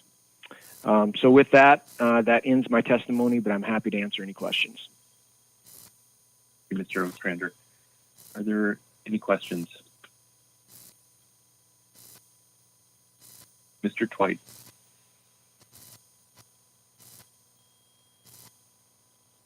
Thank you, Mr. Chair, and thank you, Mr. Ostrander. I am trying to understand the extent of the City Council's concern. I hear reference to concern about closing a fishery, and I would certainly understand that if the entire fishery were being closed. But the portion of the fishery that Alternative 4 would close currently represents about 47% of the catch by the drift gill netters in Upper Cook Inlet. And the analysis explains that there would be a fair amount, and unquantifiable because of lots of factors, but that quite a bit of that catch that's currently taken in federal waters, but probably not all, could still be taken in state waters by the drift gill net fleet. And then reminds us as well, there's a set gill net fleet that might benefit too. So is the City Council's objection simply to closing this portion of the federal waters, or are they objecting, is the concern some unquantifiable amount of reduction in the total harvest, or what is the root of the concern there? The specific objection is to Alternative 4, which would close the EEZ portion of the inlet to drift commercial salmon fishing. And the information that the city was provided and that the council was provided is that if Alternative 4 were adopted, it would close the area where most of that fleet harvest occurs. Now, you're saying it's 47%, and I don't have that in front of me, but it effectively eliminates the economic viability of the fishery. And I think one element of that that's important to consider is that, and I think other testifiers have stated this earlier, that the economic viability of the fishery already is in question, as I see that the harvest numbers have decreased substantially over the last 5 to 10 years. And in the opinion of the city council, that this would be the final nail in the coffin that would likely be the tipping point where that fishery would no longer be economically viable. Thank you. The analysis that we have in front of us does not conclude that it would have that negative an effect on economic viability. The analysis does indicate, though, that it is difficult to estimate exactly how much effect it would have. But certainly the analysis that we have in front of us doesn't draw the same conclusions that you were drawing.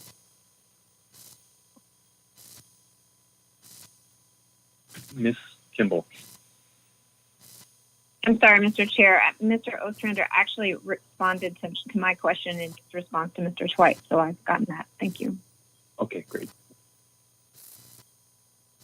Don't see any further questions, so thank you for your testimony, Mr. Ostrander. Thank you for your time today. I appreciate it. Next up is Brent Johnson, then Doug Lech, and then Tim Dillon. Thank you, members of the council. Can you hear me? This is Brent Johnson. Yes, we can. Good morning. Fabulous. I'm going to read a resolution by the Kenai Peninsula Borough Assembly. I'm a member of that assembly. This resolution was sponsored by all 9 members of the Assembly, and then it was unanimously supported. Resolution 2020-81, a resolution asking the North Pacific Fisheries Management Council not to adopt Alternative 4, which would prohibit commercial fishing in the Cook Inlet Exclusive Economic Zone. Whereas the Magnuson-Stevens Act directs the North Pacific Fisheries Management Council to prepare a fishery management plan for each fishery under its authority that requires conservation and management, and whereas the Council is considering an action at its December 7 meetings that would select a preferred alternative to amend the fishery management plan for the salmon fisheries that occur in waters of Cook Inlet, and whereas the Council is considering 4 alternatives that would affect commercial salmon fishing in the Cook Inlet Exclusive Economic Zone, and whereas the commercial fishing industry has been an important economic activity for 138 years, providing many jobs for Kenai Peninsula residents, and whereas the commercial fishing industry provides a large tax base for the Kenai Peninsula Borough in the form of property taxes, personal property taxes, and raw fish tax, and whereas commercial fishing in the EEZ has occurred to some extent for over 100 years, it has been a main area for salmon harvest since 1947. And whereas for the existing processors to produce a high-quality product, it is important that they receive fish in an orderly and timely fashion. And whereas the driftweed in Cook Inlet is an integral year group that has a substantial harvest in the lower inlet, overlapping with the EEZ, and whereas Alternative 4 was introduced at the October 12, 2020 meeting after public testimony had concluded just before the end of this agenda item and has not been publicly vetted, and whereas the local borough government has expressed interest in maintaining a healthy economy and jobs would be reduced if Alternative 4 were adopted, and whereas if Alternative 4 is adopted, it would eliminate jobs in the commercial fishing and processing sectors and eliminate jobs in all the support industries and cause harm to all the coastal communities in the Kenai Peninsula Borough. Now, therefore, be it resolved by the Assembly of the Kenai Peninsula Borough that the Kenai Peninsula Borough Assembly asks the North Pacific Management Council not to adopt Alternative 4. That is the end of my testimony. Thank you. Council members. Thank you for your testimony. Are there any questions?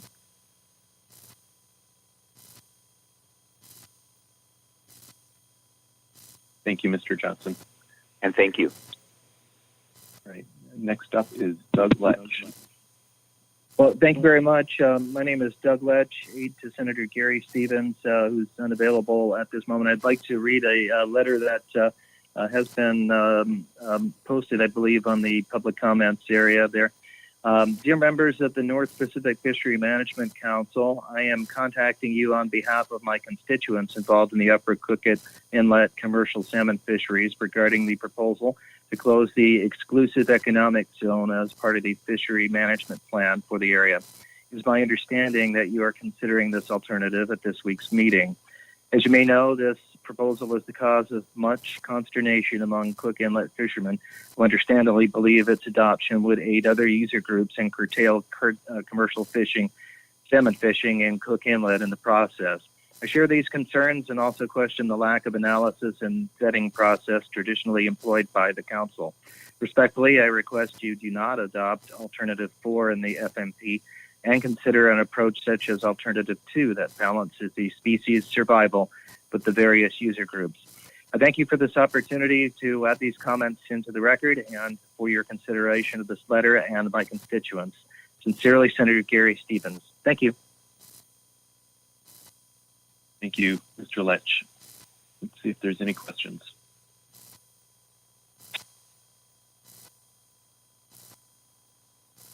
All right, thanks again. Next up is Tim Dillon, then Ken Coleman, and Senator Peter Michicki.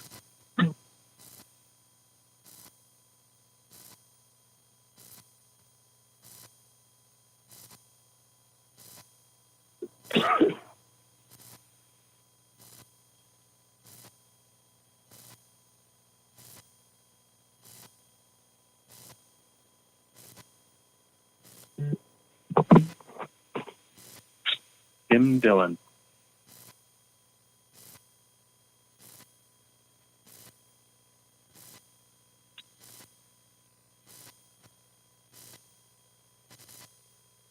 Okay. Ken Coleman. Yes, Mr. Chair, can you hear me? Yes, we can. Good morning. Okay. Yes, good morning. Thank you very much. My name is Ken Coleman. I'm assuming we have a fishing season this year. It'll be my 49th year as a set net fisherman on the East Beach, commonly referred to as the East Side Set Net Fishery. Testifying this morning about concerns that I have relative to Proposal 4. There's been some comment about it up to now about the lack of or the non-ability to get in the traditional area of the EEZ, and I don't know that anybody's brought up the fact that the drift fleet and the set net fleet as well during the Board of Fish process this year had major restrictions and further restrictions put on them relative to where they get to fish, area, and time. The time that the drift fishery gets to fish in the EEZ is extremely limited at this point, and to eliminate it entirely would be, I think, a punitive action to them. I think our processors need to have that orderly catch, and we're concerned, set netters, about the collateral damage of having foregone harvest opportunity and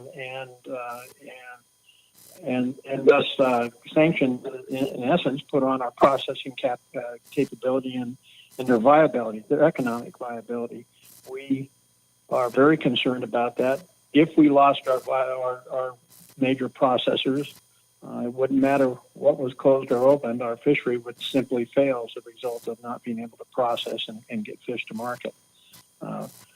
We've been around a lot. We're historical and traditional fisheries. We're a vital part of the diversified economy in the Kenai, Soldotna, Central Peninsula area, including Homer. There is real concern that this is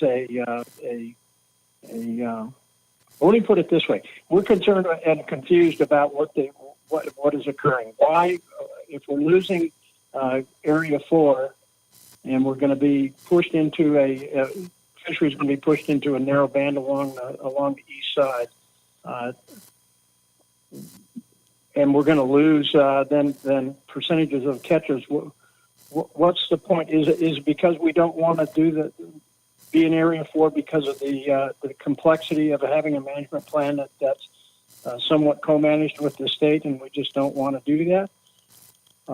It's a question I haven't heard an answer to, and I'm really confused about how do we rationalize this?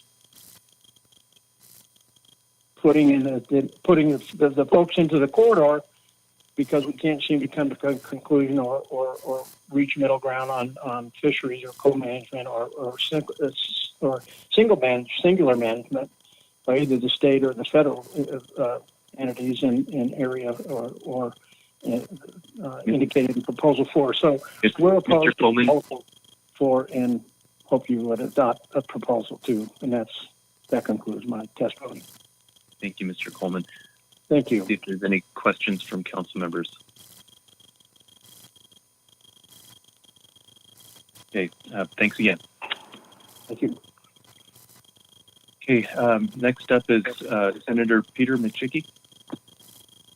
Yes, thank you for the opportunity to testify, members of the North Pacific Fishery Management Council, Mr. Chairman. This is my first time testifying. I always kind of feel like I have my land and you have yours. And today, I think you have a tougher job than an Alaska legislature. I don't envy you. But I want to clarify that although I'm a commercial fisherman, I represent all user groups. And my family's usage of the resource includes all user groups. We commercial fish. I'm an avid sport fisherman, and my freezer is full of personal use sockeye. So I represent a constituency that's diverse, and I would be here if the same impacts were on the other user groups. Well, the council has an excellent reputation of being methodical and thorough in its analysis. And as we've kind of tracked this issue, my understanding was that an effort was being made to pursue some variation of alternative 2, which I do support. And I have to tell you that alternative 4 I view as a very extreme choice, and I'm worried. I understand the enormous amount of pressure on council members, but there's a few things I would like for you to consider. Alternative 4 will likely put an end to the commercial salmon fishing, and I can talk about that for a lot of reasons. But in your report, the most vulnerable communities, I can list them out, but I'll put this another way. I'll cut the names short and say that essentially all of them are in my district other than the city of Homer and perhaps part of the Nilchik. Table 4.32, it talks about the percentage from the EEZ of the overall catch. It's approximately 50%, some years higher, some years a bit lower. But the displacement impacts and the lower catch rates will dramatically impact the industry. So how will it impact the industry? Not only are there some fishermen that only fish in the EEZ, but most fishermen fish in the EEZ for a significant part of the season. So I come out of the Kenai River. I fished out of Homer. I fished out of Kasilof, but now I'm fishing out of the Kenai. I spend a significant portion of my season in the EEZ, and the impacts are significant in several different ways. One is the fact that it would cut the season short by about a third. The other is the impacts on the processors who have their backs against the wall, not only with the typical management issues we've seen, but the COVID-related costs and price impacts recently. They are on their backs, and it will. We've seen extreme consolidation over the years, but it will impact them dramatically. So I see the council's role as putting fish first, and you've had opportunities to deal with some bycatch that impacted the inlet through the years. That's in the past, but this is here before us today. And changing to the state management waters would exacerbate all of the allocation and competition problems being. I know some people kind of don't support over escapement. Well, that's fine with a few 100,000 fish, but dump a couple of million into the system and see what happens. And I've got to say, I did not support the UCEDA lawsuit, and I share concerns related to shared management. However, I certainly see Alternative 2 as being a significantly lesser of both evils. And for non-Alaskan council members, you may have seen a state position from the administration, but I will tell you that all Alaskans are not in support of Alternative 4. And one could just look at the balance of comments. I was on the city council, I was a mayor, and now I'm in the Senate, and I have never seen one-sidedness against a choice. There's a reason for that. And that reason is this is an extreme measure. You're going to have it back before you. You're going to be dealing with it again. I know there's an enormous amount of pressure on all of you, but I'm going to ask you to have the courage to do the right thing.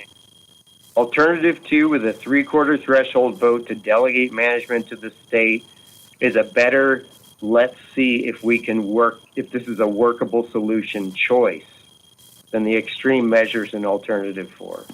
Make your intent clear. The feds have no biology. The state manages this fishery relatively well. And I will tell you, I'm just going to ask you to do the right thing today.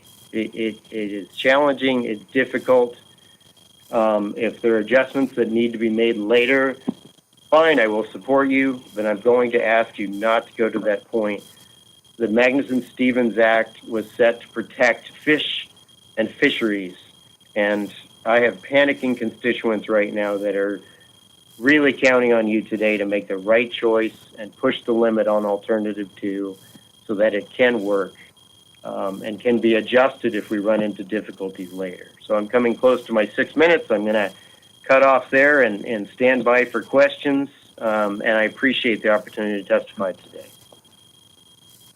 Thank you for joining us, Senator McKittrick. Okay, Mr. Marks has a question. Thanks, Mr. Chair. Thanks, Senator, for taking time out of your day to come before the council. You'd mentioned you support a variation of alternative 2. Can you provide specifics on what that is? Thanks.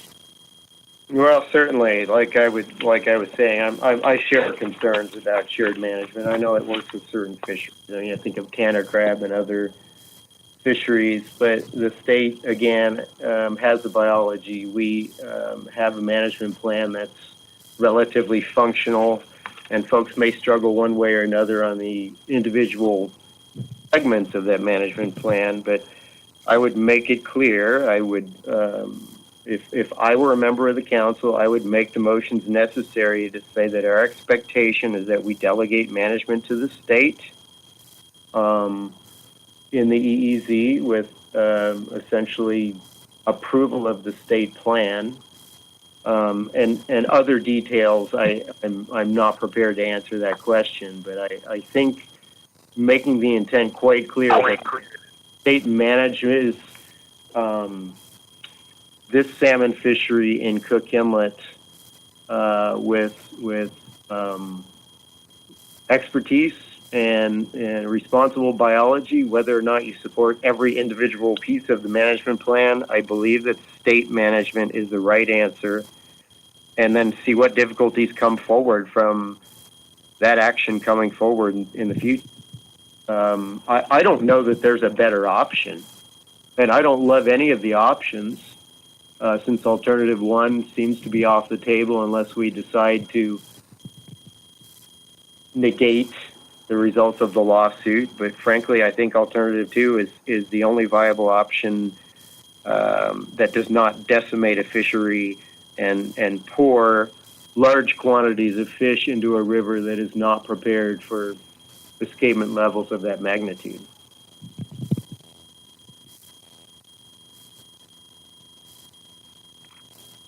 Mr. Marks. Mr. Twite. Thank you, Mr. Chair. Thank you very much, Senator, for really thoughtful remarks. A lot to consider. In response to Mr. Marks' question, I heard you suggest that from your perspective, alternative 1, status quo, was probably the best solution, and then your recognition that as things stand, right, as the Magnuson-Stevens Act is currently worded and interpreted by the Ninth Circuit, alternative 1 is off the table. It's a fairly simple amendment to the Magnuson Act that would allow alternative 1 to be the realistic option again, and I'm just wondering if you have had any opportunity to discuss that with any of the Alaska congressional delegations. Well, I appreciate that question. I actually believe the amendment is either removing one word or two. I can't remember if there's an "and" before salmon, but the reality of it is that I've really just become aware of what needs to change, and I have begun the effort to reach out to the delegation for that simple amendment to MSA. It needs to occur, and I feel that if we go with alternative 2 at this time, we may be able to come back to the council for you to revise your actions and amend your actions to support a revised alternative 1, which would then meet Magnuson-Stevens. And I know that takes some time, but I feel if you go with alternative 4, you're going to be back in the court, and it's going to be back before you. You're going to continue to struggle. I feel that alternative 2 gives you the time for us to work with the administration and the delegation to make those changes to MSA, and hopefully we bring it back and you're able to amend your actions effectively.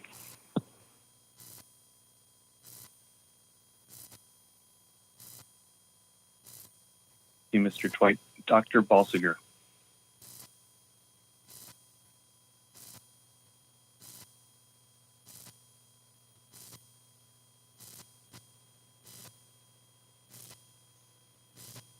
Okay. Dr. Balsiger?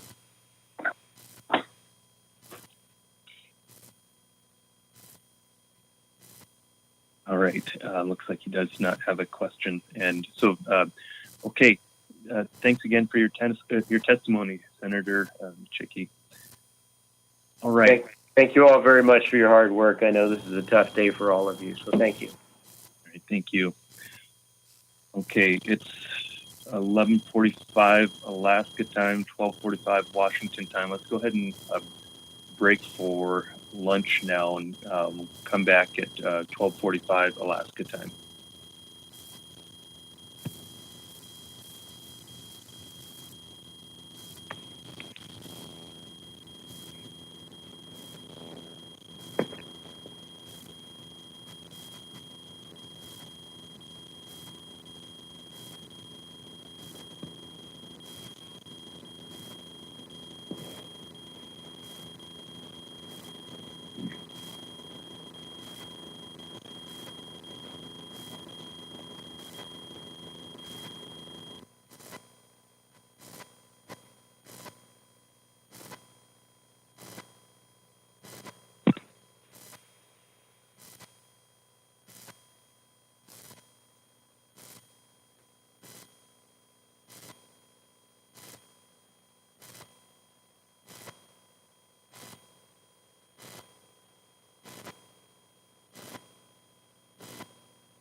Yeah.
Okay, I unplugged it on both sides, plugged it back in, called back, so I guess it's not that. So,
Maria, I'm failing the test on how to rename myself to Simon.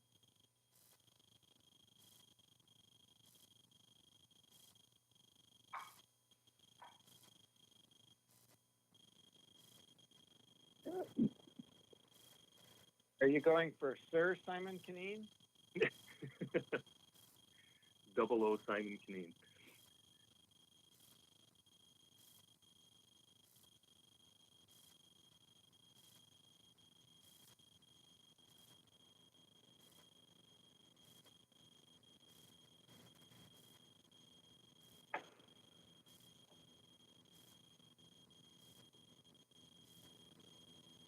Okay, let's come back to order here. All right, we're partway through public testimony and quite a few to go, so let's get moving. First up is going to be Lynn Lychak, then Eric Hipsch, then Joel Donor.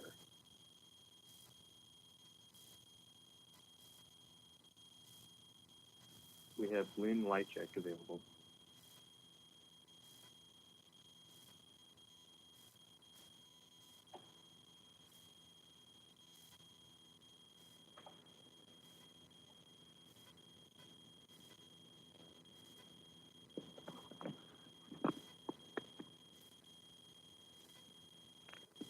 Okay, let's go to Eric Hipsch.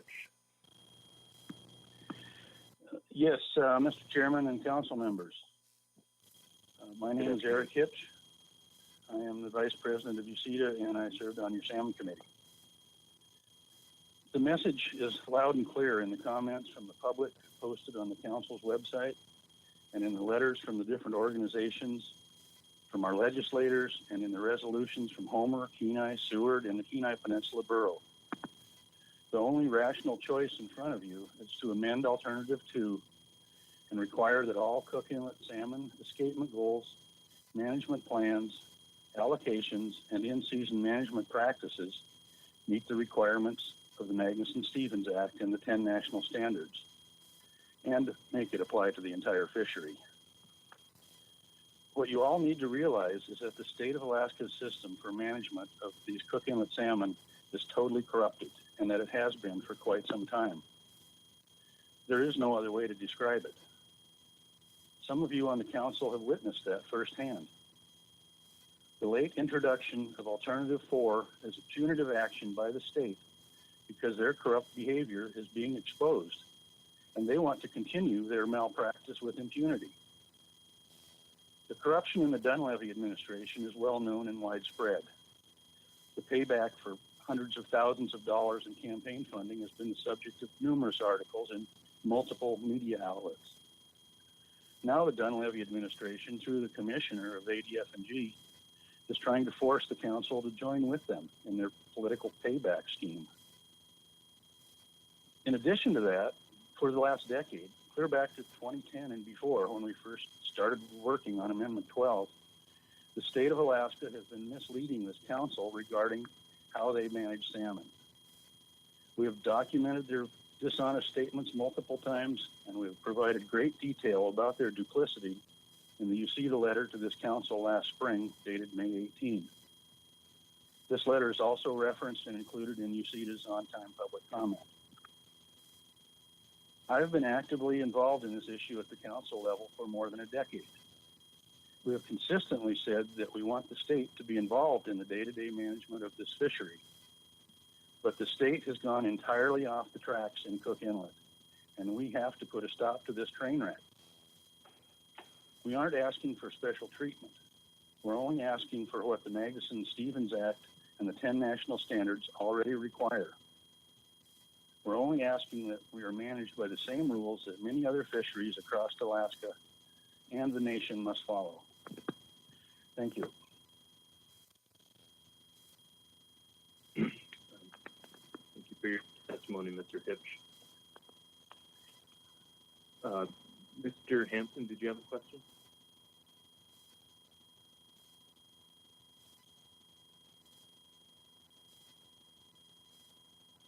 Mr. Hampton's on mute. Let's go to Mr. Mesereau.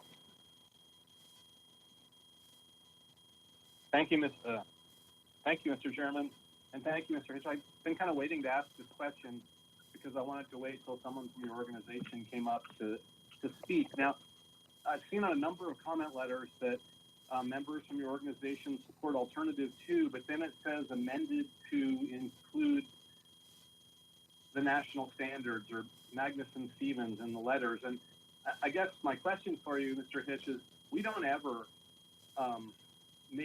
take a final action and amend the language to include the national standards, all 10 of them.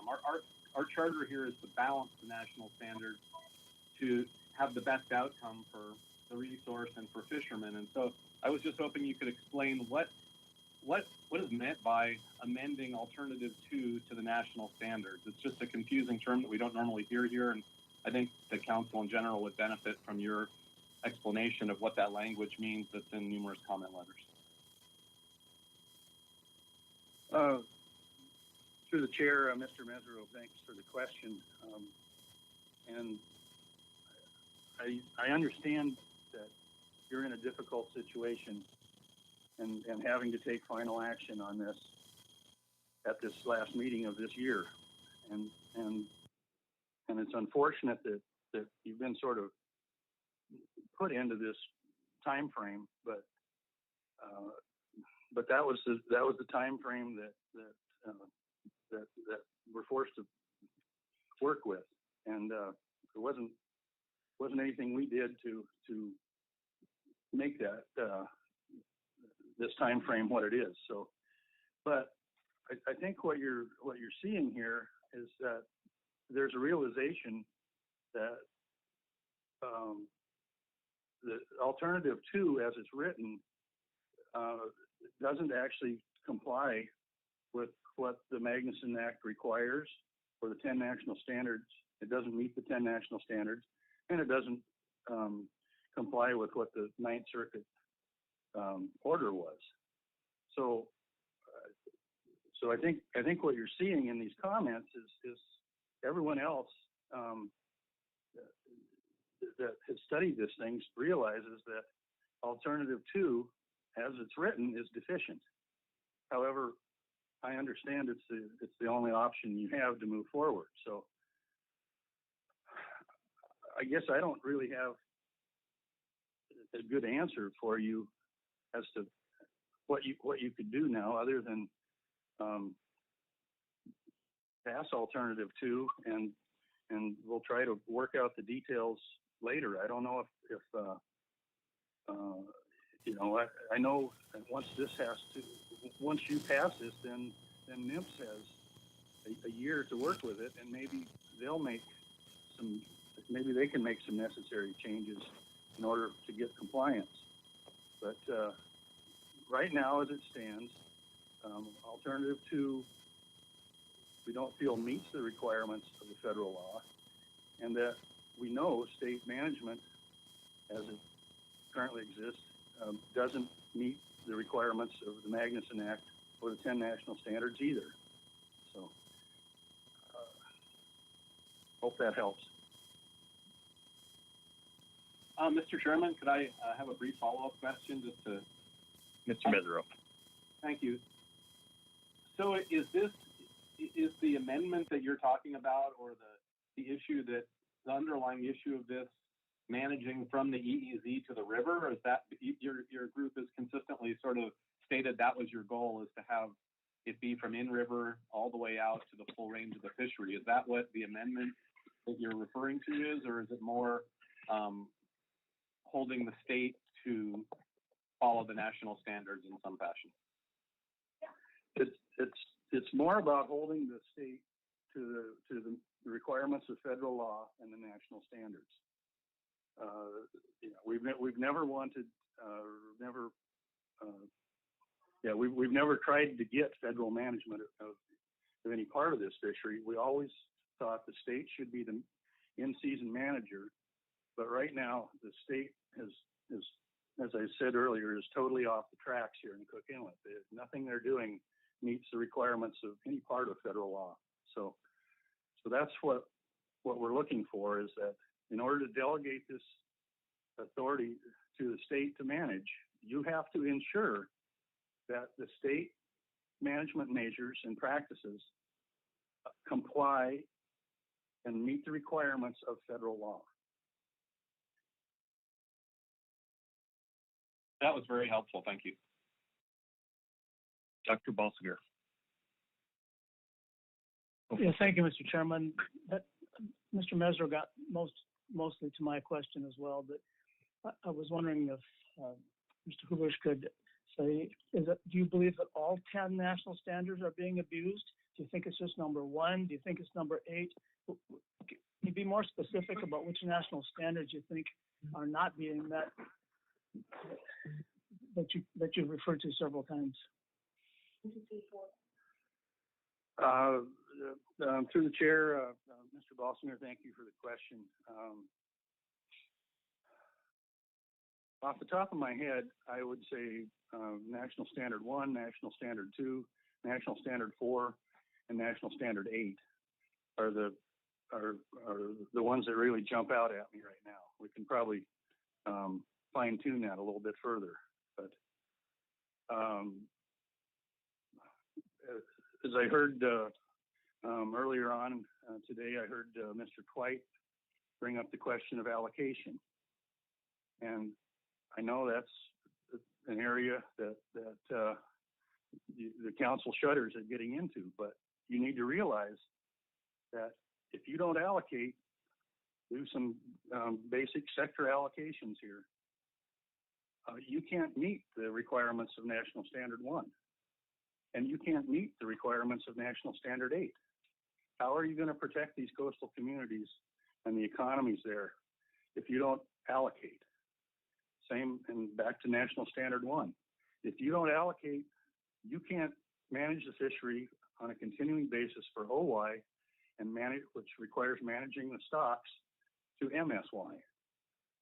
You can't do that if you don't allocate. So there needs to be some sector allocations that the state has to follow in order to comply with those national standards. Thanks. Thank you for clarifying. Thank you, Mr. Chairman. I'm not seeing any other questions pop up. So again, thanks for your testimony.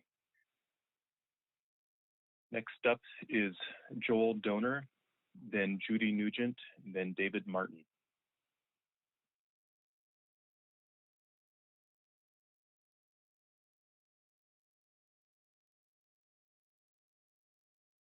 Joel Donor.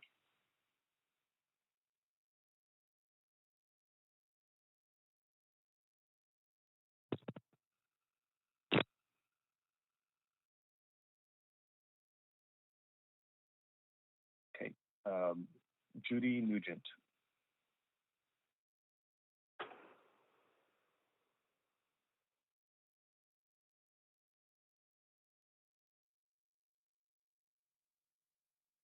Judy Nugent.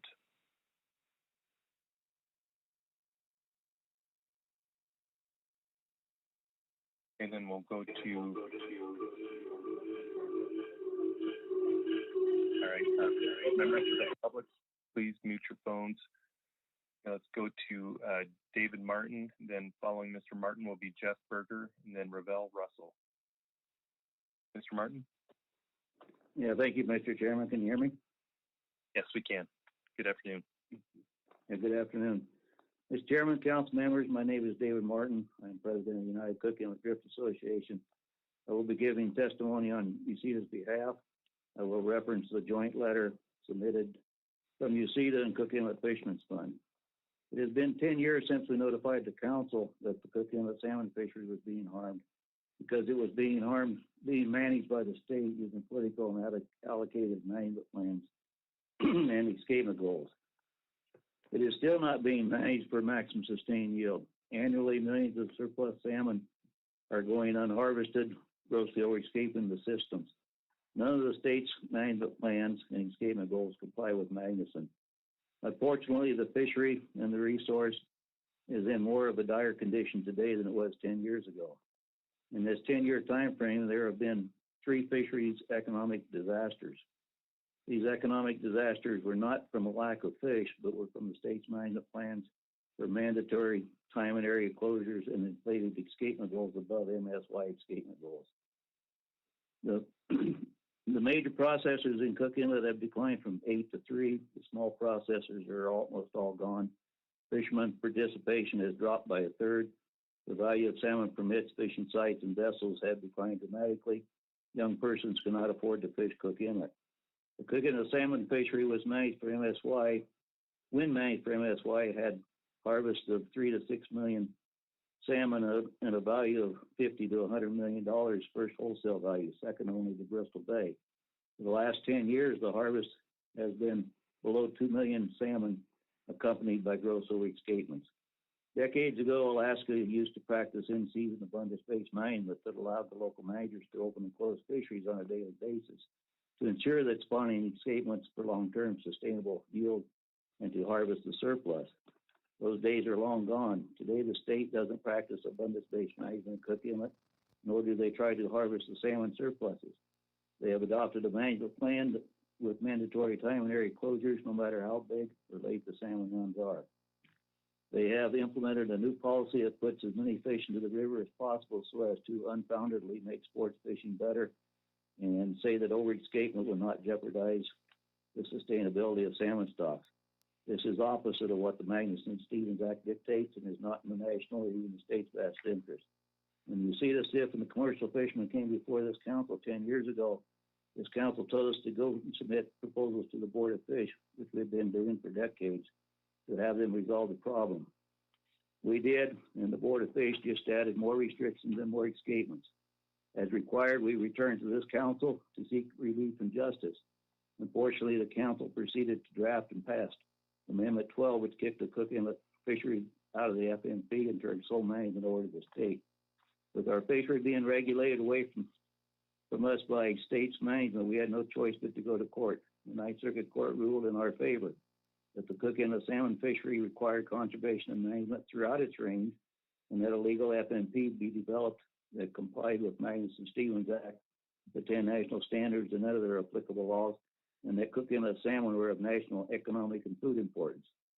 Through a salmon committee, stakeholders gave input on what is needed to be incorporated into a compliant FMP. We participated for 3 years presenting scientific data and fishing expertise and what was required for MSY management. Yet, this FMP draft fails to incorporate or acknowledge our information and fishing expertise. The draft FMP is not compliant with Magnuson. It does not have any management plans. It does not use the best reliable science and data, but instead uses unfounded theories, models, and opinions that are not peer-reviewed or verified. Alternative 4 would be devastating to the commercial fishery. It would basically close the fishery. Magnuson-Stevens requirement for MSY management does not allow the management to experiment with a fishery using theories and faulty data and assumptions. The draft FMP does not address MSY management for all stocks in Cook Inlet and is basically only addressing the Kenai Casila sockeye salmon. The draft seems to be no more than the illegal Amendment 12 wrapped in a different package. There is something disturbingly wrong when the Cook Inlet salmon fishery is crumbling under state management. The council is focusing on delegating management over to the state with the FMP that is not in compliance with Magnuson-Stevens Act. The state also lacks a financial commitment to fund and gather annual data required for MSY management.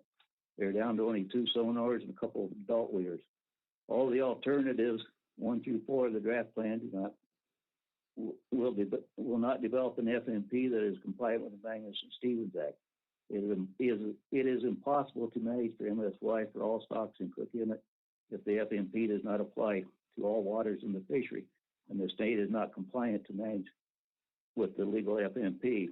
It is this council's duty, not a choice, to develop an FMP that is compliant to the Magnuson-Stevens Act. It is the council's responsibility, duty, and obligation to make sure that corrupted influence and misinformation are not used to implement a false FMP to verify information to develop a compliant FMP. A non-compliant FMP is not accepted and will continue to harm the fisheries. UCEDA supports joint management of the Cook Inlet salmon fishery between the state of Alaska, North Pacific Fisheries Management Council, and National Marine Fisheries Service by using the directions of a legal fisheries management plan that is in compliance with Magnuson-Stevens and the 10 national standards and other applicable laws for the importance of the national economy and food. One example in the draft plan. Mr. Martin, your 6 minutes is up. Can you provide a concluding comment? Yeah, I'm just going to give an example of one of the sentences in the plan that is not backed up by any science or data. It's just all speculation. Okay. And if I could, it actually pertains to the crux of this whole thing in the EEZ. in alternative 4. Mr. Martin, your time is up. Let's see if there's any okay. questions. I thought you had a question for me. Sorry. Oh no, I apologize. I'm going to see if other council members have questions. Ms. Kimball. Thank you, Mr. Chair. I do have a question. Thanks for your testimony.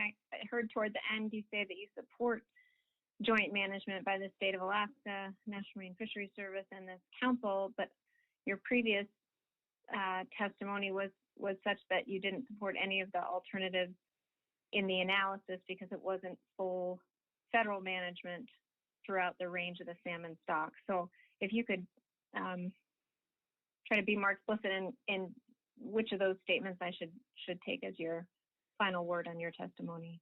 Thank you. Well, what I said in the final paragraph was, you see, to support the joint management of the Cook Inlet salmon between the state, the council, and NIMS by using the directions of a legal fisheries management plan that is compliant with the Magnuson-Stevens Act, the 10 national standards, and other applicable laws for the importance of the national economy and food supply. So that would be option 2, but not as it stands, as what I just read here. It's got to be in compliant with all laws in the Magnuson-Stevens. Does that help? It does. Thank you. Maybe I could just rephrase too. Then you're looking for alternative 2, but amended, as was the previous testifier, in terms of saying amended to say it must be compliant with all national standards. Did I get that right? Correct, and also the court order of the management throughout the range. It's impossible to manage for MSY if you're not managing throughout the range, and that was what I was going to talk to is the bulk of the other species. You got 1,300 streams that have salmon in them, and by being excluded out of the EEZ and not implemented as a whole fishery, there's no way you can meet the national standard 1 for all the stocks in Cook Inlet, because you'll have the bulk of them that won't have any harvest on them at all. Thank you. Mr. Down. Thank you very much, Mr. Chairman. Thank you for your testimony. I'm just trying to grasp you see this position here a bit. It seems to me like what you're asking for, and I may ask for clarification on this in our deliberations too. My question is, what you're asking for is it really something that we can do? But with your knowledge, you're asking that we not only do we delegate under alternative 2, that we delegate responsibility to the state of Alaska, but that we further delegate to them that it must be managed in this way, which is Magnuson-Stevens, which I don't believe applies to the state of Alaska as far as how they have to manage their fisheries. That's what we do in the federal fishery. So am I clear about what you're asking? I'm just confused as to whether what you're asking is something that we can actually do. I'm trying to get that clear in my mind. Is what you're asking, what I detailed, you're asking that we somehow we delegate this responsibility of the management in these certain areas that we've outlined to the state of Alaska under alternative 2, and then further we tell them that all of those have to match the Magnuson-Stevens Act standards? Is that what you're asking for? No, what I'm asking is basically what the courts ruled in their court decision back to the council was to develop an FMP for the fishery, and the fishery is a defined term throughout its range, to manage for maximum sustained yield, National Standard 1, and all the other national standards.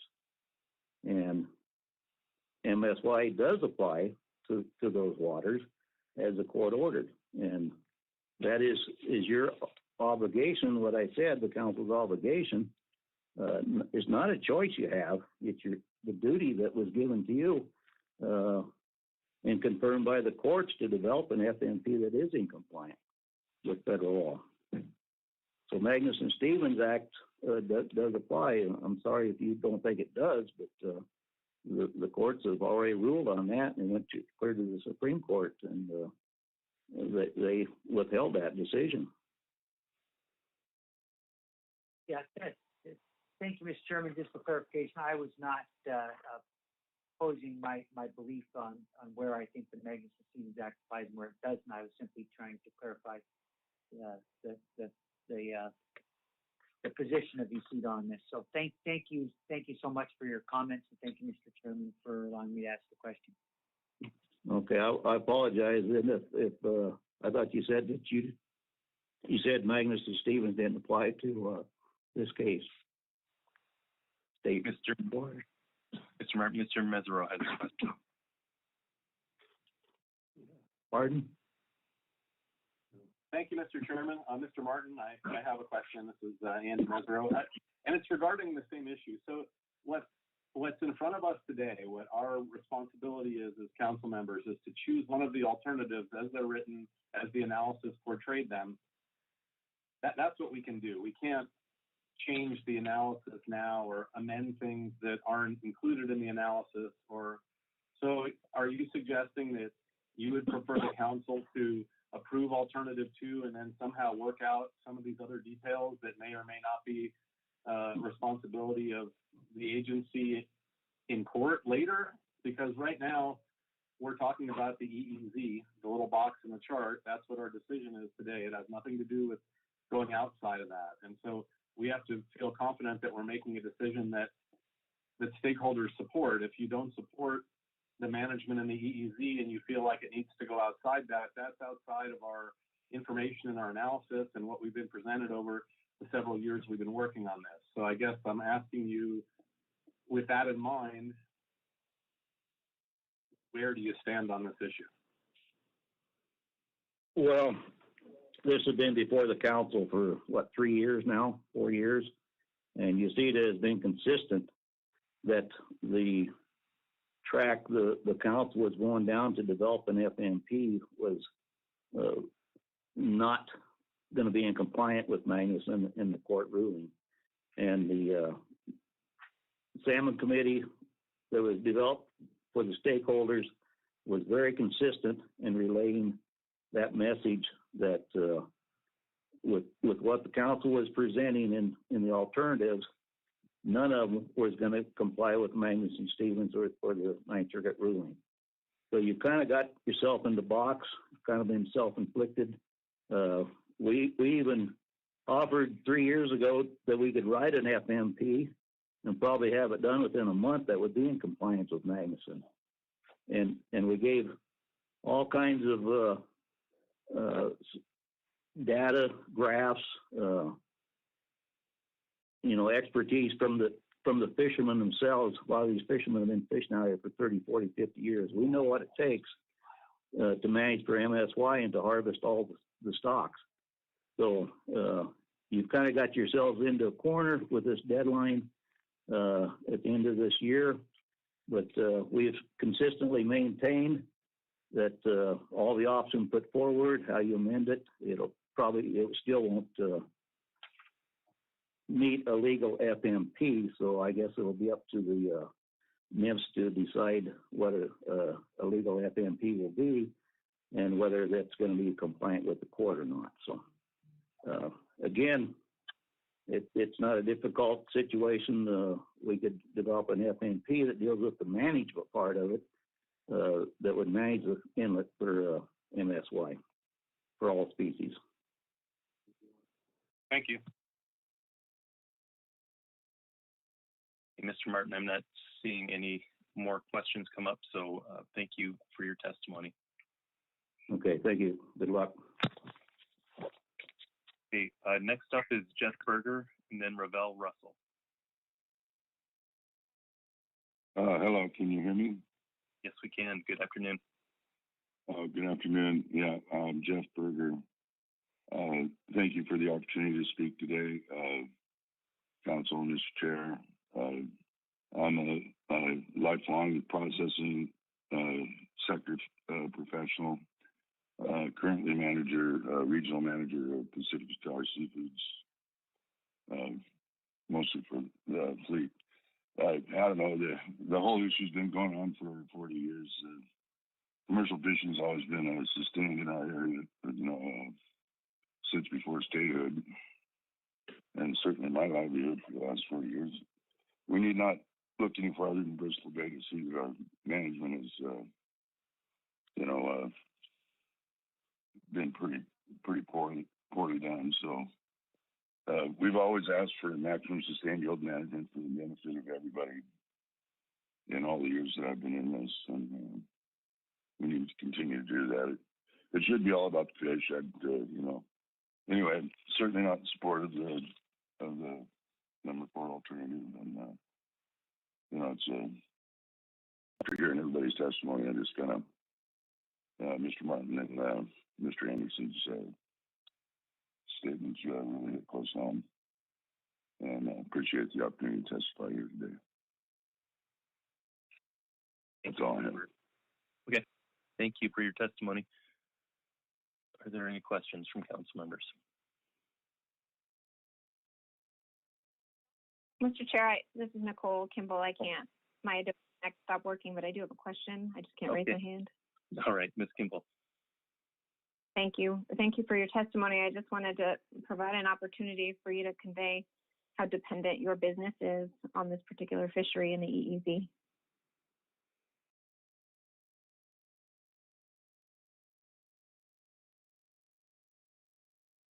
Mr. Berger, do we still have you?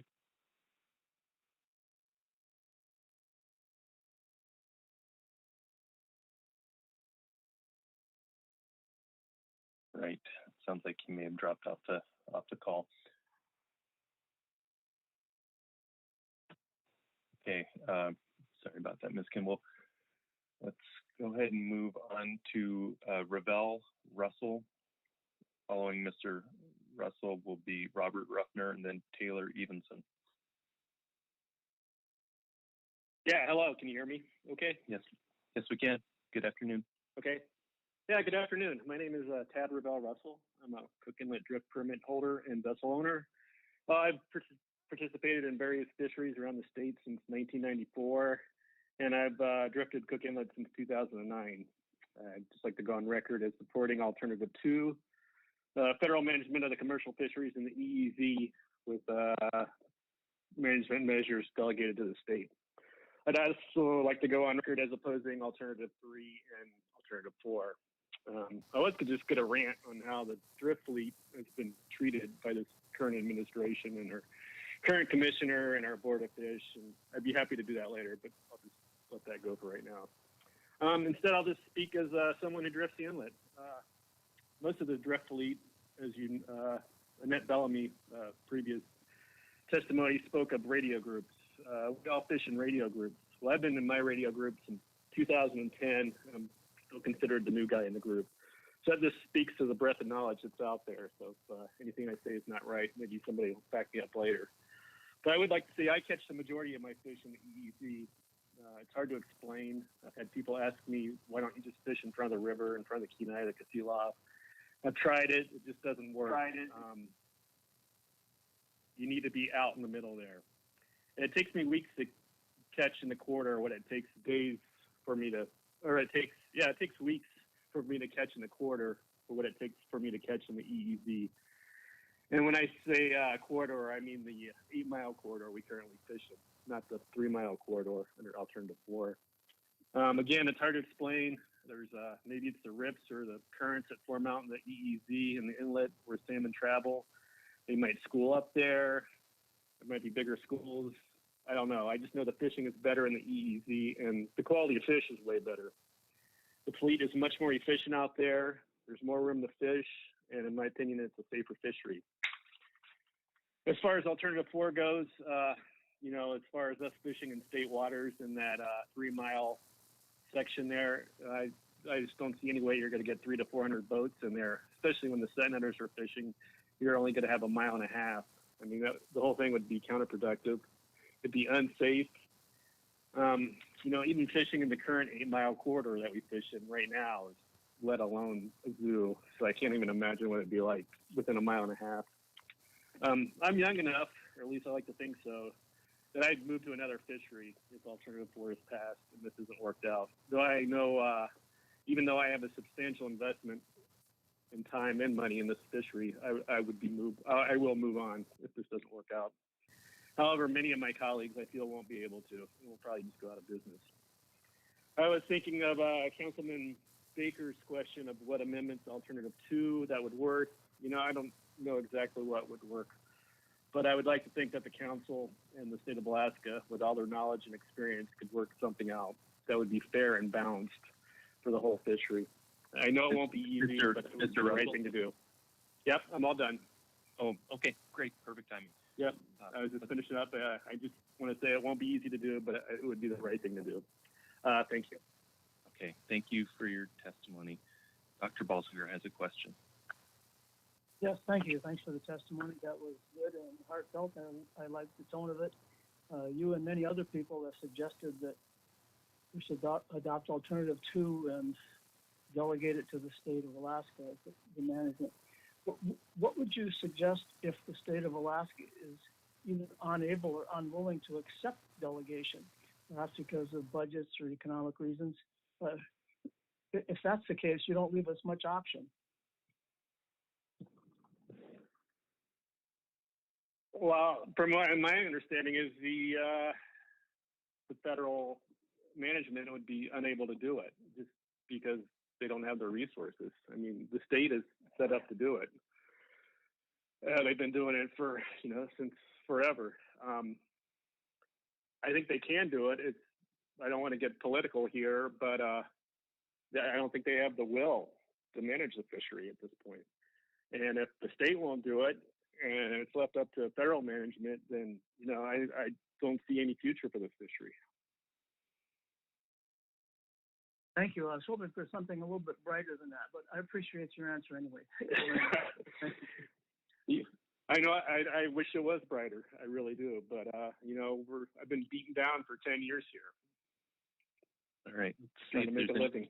Any further questions for Mr. Russell? Great. Thank you for your testimony. Thank you. I'd like to thank the council. Okay.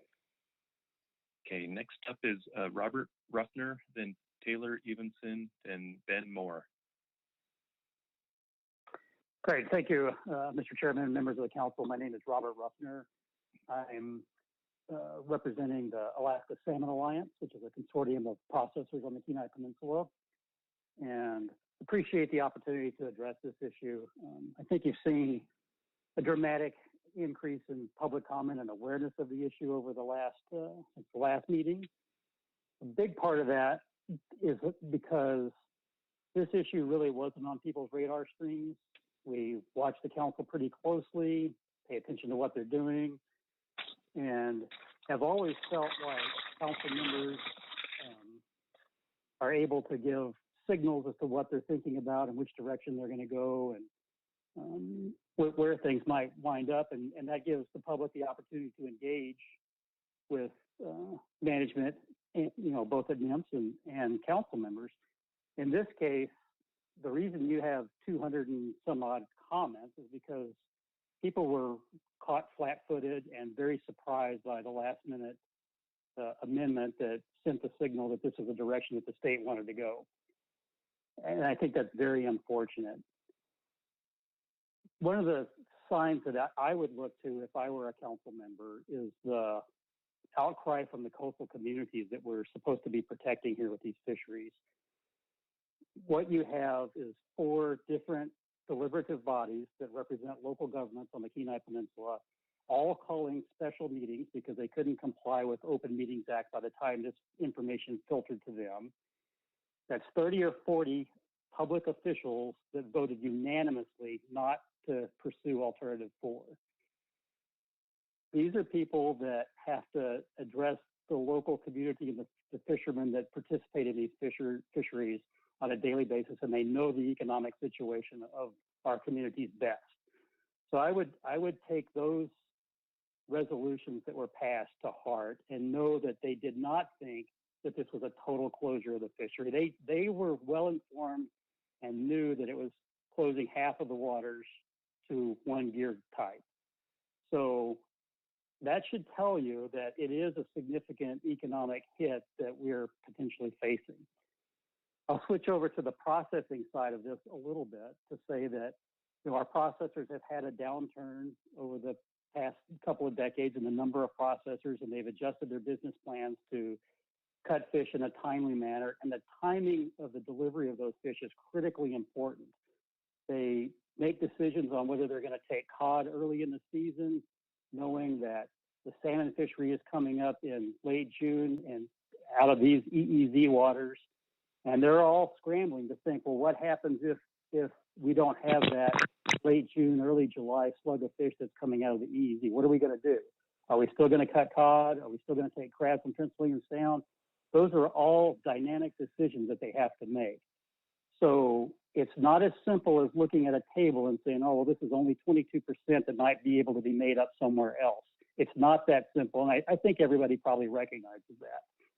It's also very difficult for us to respond to those percentages when we just get the information and look at it ourselves to know what types of information we may be able to provide. Last, I'll speak to management. Cook Inlet is, the hot spot of all of Alaska when it comes to salmon fishery. Southeast Alaska is also very challenging, as I've come to learn. The Cook Inlet is a big challenge, and we have lots of competing interests, both geography and for species. What this action would do was it would greatly constrain the management flexibility. If you're not able to fish early and get a better assessment of the run by fishing in the more coastal waters in the EEZ, it's going to be more difficult to have good assessments on what the run strengths are and delegating our in-season management to the different gear groups. That's going to be one challenge. Another challenge is going to come up in trying to decide which gear groups are going to go, because when you take out half of the one gear type's waters, there's going to be increase in conflict. There's just no other way about it. So I hope I've added some new things in addition to all the written testimony and the verbal testimony that you've taken today. And with that, I will stop and say thank you for your time and trust that you'll make a good decision here. Thank you, Mr. Ruffner. Dr. Balsiger, did you have a question?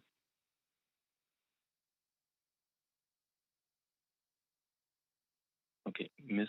Campbell.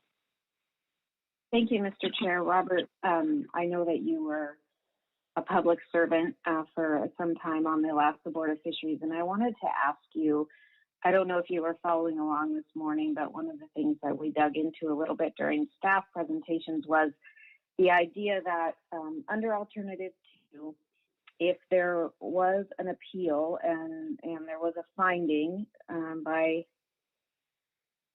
the federal agency that the state was not compliant in some way, that state delegation would be revoked, and essentially it would fall to the Secretary of Commerce to make a decision about further regulation of the fishery, and that it would potentially fall outside of the public process. And so I'm just, as someone who served as part of that public process, I guess I didn't really hear. I heard you not supporting Alternative 4, but does that mean that you're in support of Alternative 2?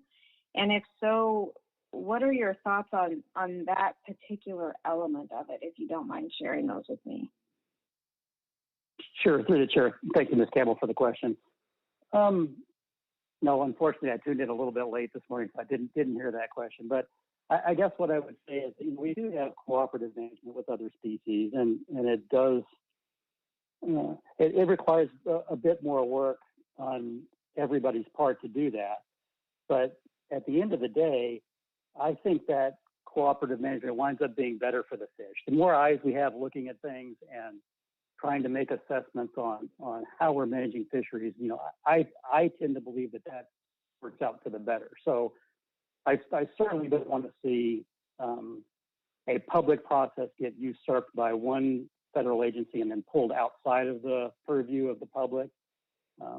So I would hope that we could avoid those types of things and The only way we would find out about that is to pursue alternative 2, which I do support, which is the other part of your question, and only really support that alternative because alternative 4 just seems so draconian in its nature.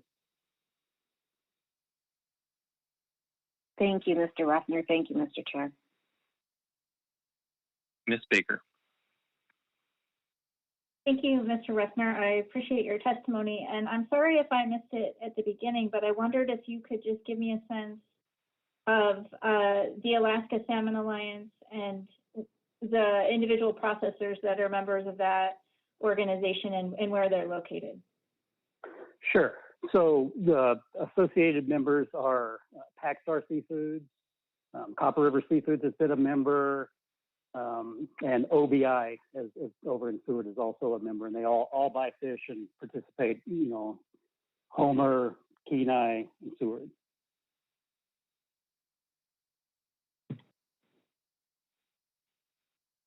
Thank you. Quick follow-up, Mr. Chair. Ms. Baker.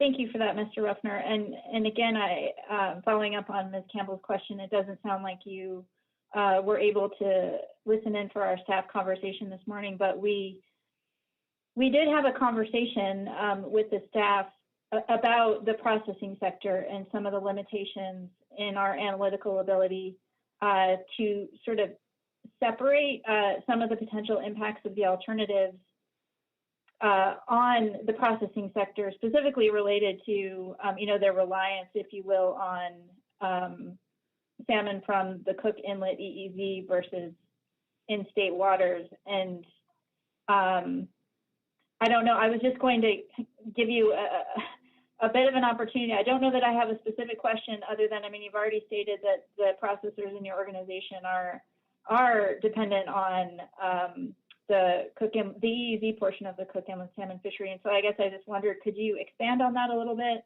from an organizational level, your reliance on that particular portion of the fishery? Sure, through the chair. Thank you, Ms. Baker, for the question and the opportunity. So again, I'll go back to the timing. The timing of catching the fish in the EEZ, which is the outermost portion of the fishery for salmon as it exists in Cook Inlet, is critically important. It helps us bridge switching between cod and crab that come out of Prince William Sound earlier in the season to allowing us to then go straight into processing salmon. So having a bigger gap is going to be pretty significant. The other thing that other testifiers have spoke to that's absolutely true is that those earlier fish are high value. We're on the road system. It's really a good opportunity for us to start our season, and closing the EEZ will eliminate the opportunity to have access to those earlier fish. They're just not there in further up the inlet in quantities that we can catch and process. So it's also going to wind up bottled. We're going to wind up, if we do figure out a way to make up the lost fish that are caught in the EEZ and catch them later in the season when there's already a glut of fish on the market, it's going to reduce in lower quality fish and lower economic value. And I don't think anybody in fisheries wants that type of action to happen, but that will be a consequence of closing those waters off. And last, I think I just want to respond again to the process. We could have helped a great deal with this had we had a signal that you were going to close a fishery on us. We were not afforded that opportunity. So I could tell from some of the questions from other council members that you're also left scratching your head, wondering if there wouldn't have been an opportunity to have better data and information. But we are where we are, and it's really the last minute nature of this.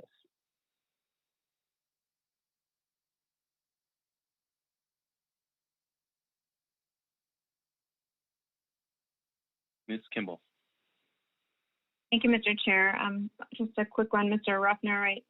I think you've done a great job trying to explain all the different factors here and the fact that salmon volume coming in at that time is very important. I'm wondering if you could just be even more explicit on why having a big gap between seasons is so important to note for the shoreside processing sector. Sure.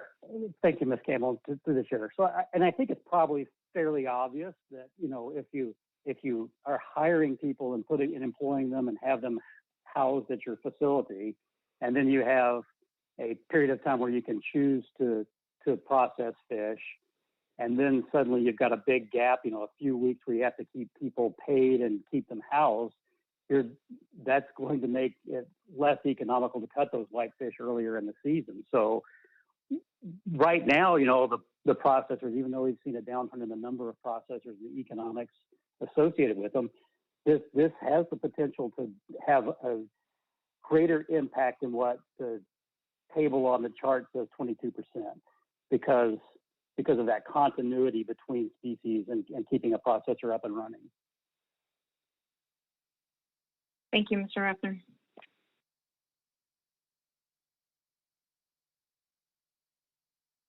Okay, I'm not seeing any further questions. And again, just for clarity, that last question was asked by Councilmember Nicole Kimball, in case there was confusion on that. I don't see any other questions, so thank you, Mr. Ruffner. Thank you. Next up is Taylor Evenson.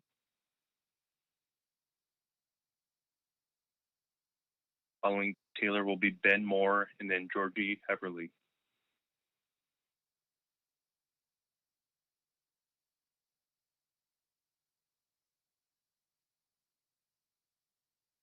Mr. Chairman, this is Ben Moore. I'm ready if Mr. Evenson is not on the call. Okay, let's just give it. Hi, yeah, this is Taylor Evenson. Good afternoon, Mr. Evenson. Good afternoon. Thank you. I really appreciate your guys' time. I appreciate the council giving us the opportunity to speak on this matter. Apologize, I might have missed some of the early testimony, so if I've gone over some things, I'm kind of been working, and so I'm stepping out to prepare these comments.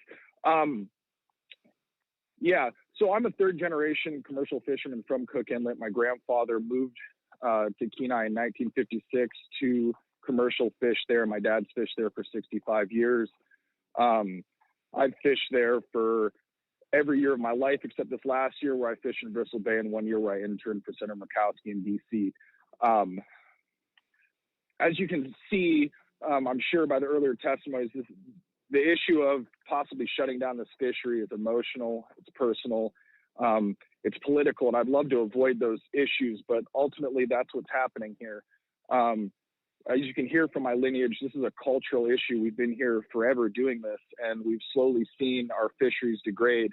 And though I'm not one who was particularly in favor of suing for the federal government coming in and trying to re-regulate this fishery, I understand why the need is felt to have that happen. Under state management, we've had some, inequities, I would say, and there's been a constant degradation to our opportunity to fish, our opportunity to make a living, an opportunity to exercise our culture, a culture that's been there for a very long time. And I think when I say that, I speak on behalf of a humongous amount of people that I know in the area. So many people have been affected by commercial fishing or deeply associated with it. And in terms of option 4 or alternative 4, I mean, this would greatly diminish anybody's capabilities to operate in this fishery.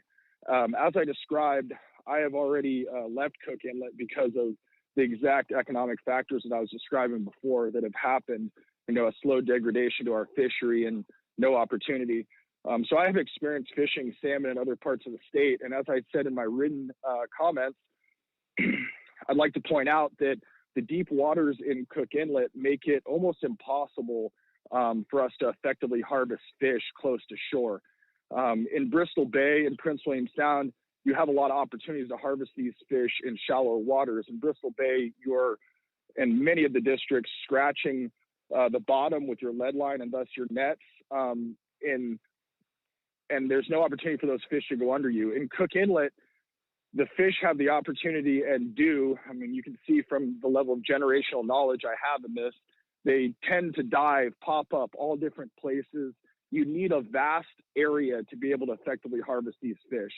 The idea of putting us within a 3-mile corridor and attempting to harvest, it'd be the end of this fishery, to be perfectly honest. I mean, this would be a death note, unfortunately. And I think that to try to avoid the truth of this being a political matter, and that there are people and groups that have, some sort of intention to make that happen would be truly disingenuous. Once again, we need the opportunity to fish these salmon in open waters, and the lifeblood of this fishery is targeting Kenai sockeye salmon, and I promise you they go through your EEZ. We need the opportunity to go out there and catch those fish. Otherwise, this fishery will be closed. Mr. Evenson, your time's up. Thank you. Was that the end of your testimony? Okay. All right. Yeah, that works. Okay, let's see if there's any questions.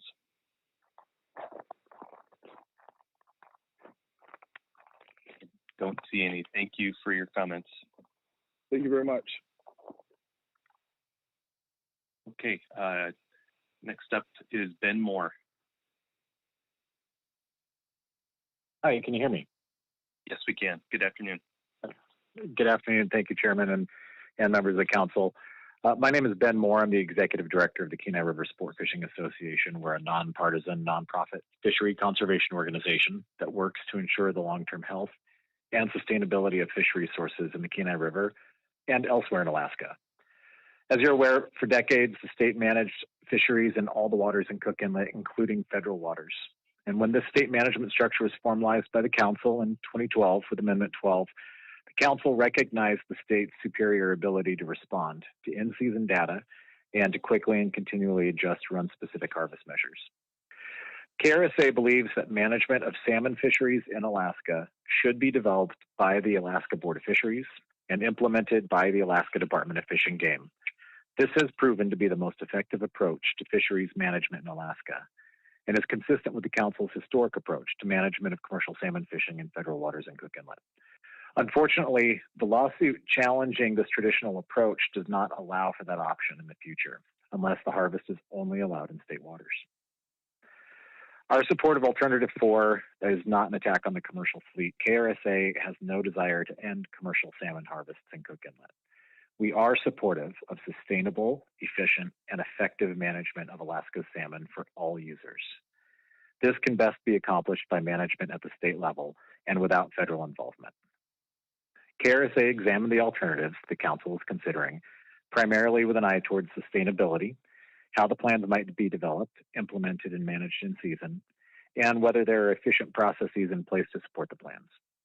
After careful consideration of the 4 alternatives in front of the council, KRSA concluded that Alternative 4 best meets these criteria. We recognize that this alternative would change one of the locations where commercial harvests could occur, but contend that it may not necessarily change the total harvest by commercial fisheries. From a conservation perspective, there's broad agreement among most fisheries scientists that the closer to terminal areas a fishery is prosecuted, the better that specific stock can be managed. This also reduces impacts on fish bound for other rivers and streams. Representatives from the DriftNet fleet made a similar argument when they successfully advocated earlier this year to reduce the interception of Upper Cook Inlet sockeye salmon stocks of concern by limiting commercial harvest areas off Kodiak Island. By taking a similar approach to the federal waters in Cook Inlet, the council may accomplish similar beneficial results for all user groups in Cook Inlet, commercial, subsistence, dipnet, and sport. Deferring to state management and the use of terminal harvest areas can help to rebuild salmon runs in the heart of South Central Alaska, including the Mat-Su Valley.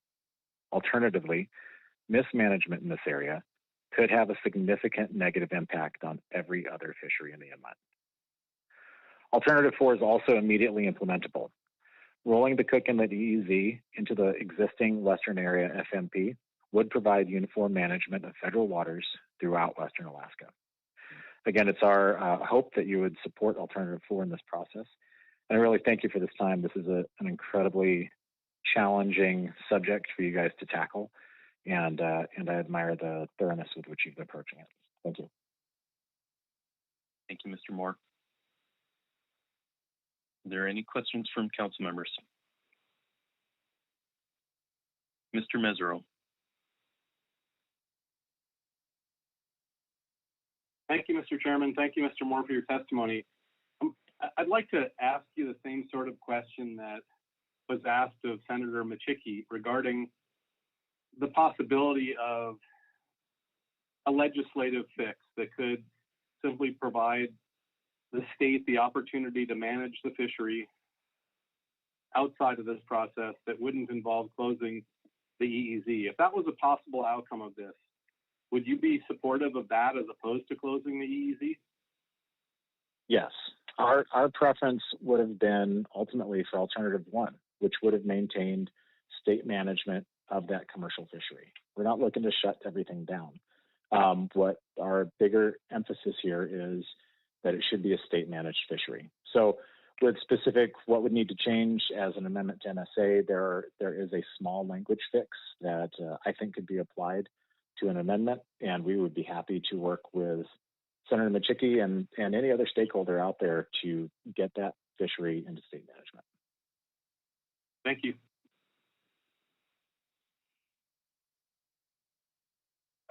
Katie? See any other questions? So thanks again for your testimony, Mr. Moore. Thank you. Okay. Up next is Georgie Heverly, then Hannah Heimbuck, then Brian Ritchie. And while we're waiting for Ms. Heverly, I'd remind members of the public to please mute your phone if you're not testifying. Yes. Can you hear me? Yes, we can. Good afternoon. Good afternoon. Thank you for this opportunity to provide input regarding the Cook Inlet Salmon FMP. My name is Georgie Heverly. I'm a second generation Cook Inlet commercial fisherman and drift permit holder. I grew up on the Kenai Peninsula into a family that has been commercial fishing in Alaska for over 50 years. I serve on the Anchorage Fish and Game Advisory Committee and as a member of the Cook Inlet Salmon FMP Committee. For 2 years, the FMP Committee discussed Alternative 2. This alternative was unanimously supported by our committee, and stakeholders are urging the council to move this alternative forward as it is the only option that will yield a viable commercial fishery in Cook Inlet. The 11th hour edition of Alternative 4 by the state of Alaska is a proposal that is unacceptable.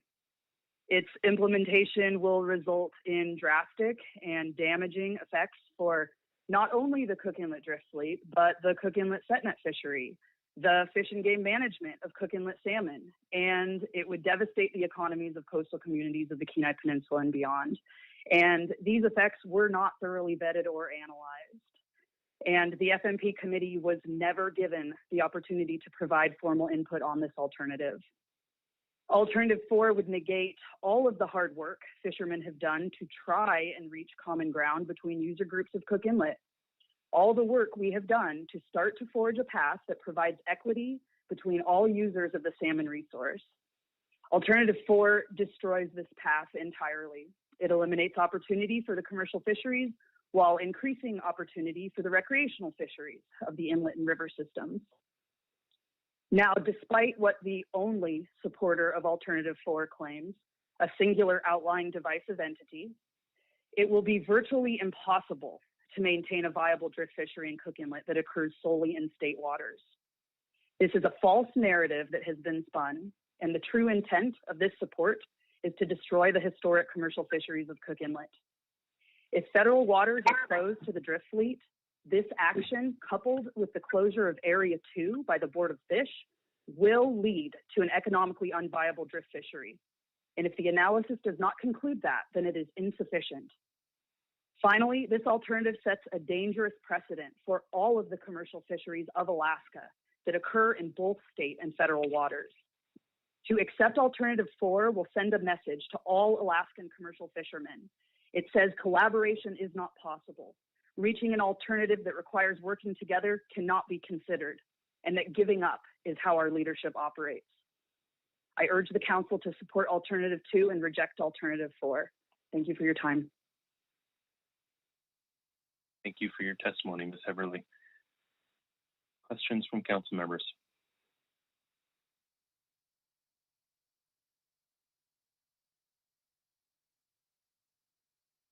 Don't see any questions.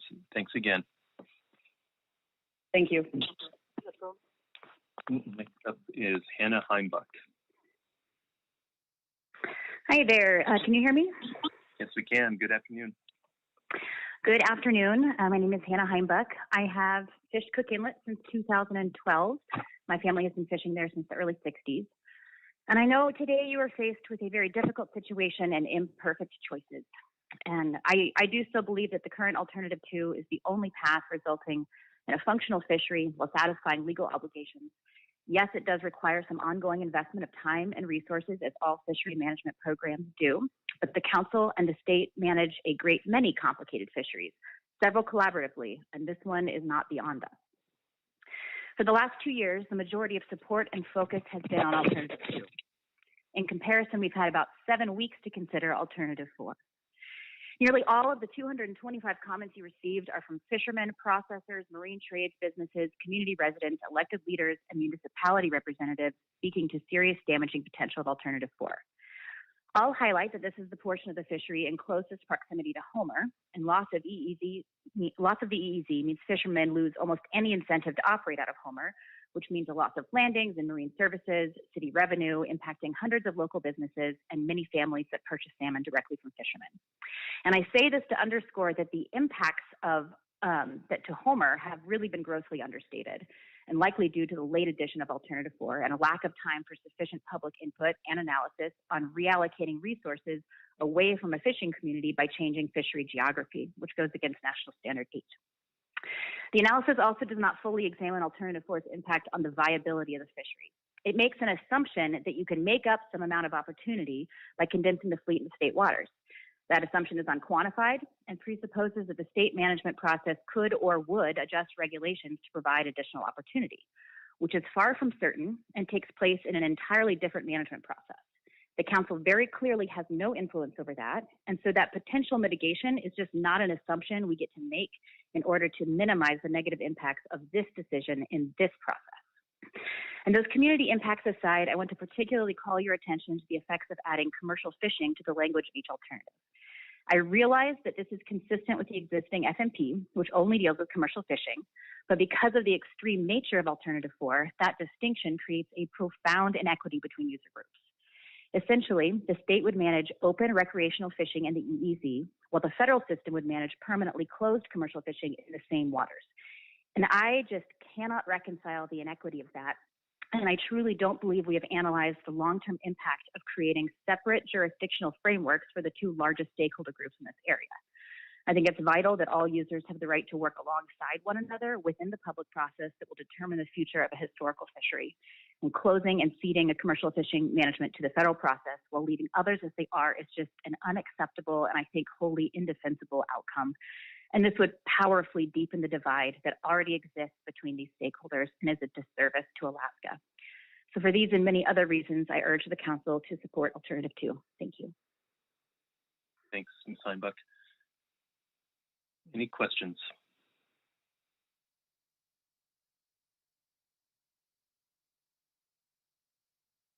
Ms. Kimball. Thank you, Mr. Chair. Thank you for your testimony, Ms. Heimbuck. Do you see an alternative on the table that doesn't create two distinctly different jurisdictions? Through the chair, thanks for the question, Ms. Kimball. I mean, I think they all, by nature of only addressing commercial fishing, they all, do that a little bit. I really don't think you can compare Alternative 2 and Alternative 4 because they're so drastically different. I think it's the severity of Alternative 4 that makes it really unworkable. On the face of it, I do agree that it's consistent with the FMP to only apply it to commercial fishing, and I think the jurisdictional problem comes up when you have such a severe difference in outcome for two different stakeholders. Whereas Alternative 2 would actually kind of maintain it. Yeah, thank you. It's the scale that you're talking about. Thank you. Mm-hmm.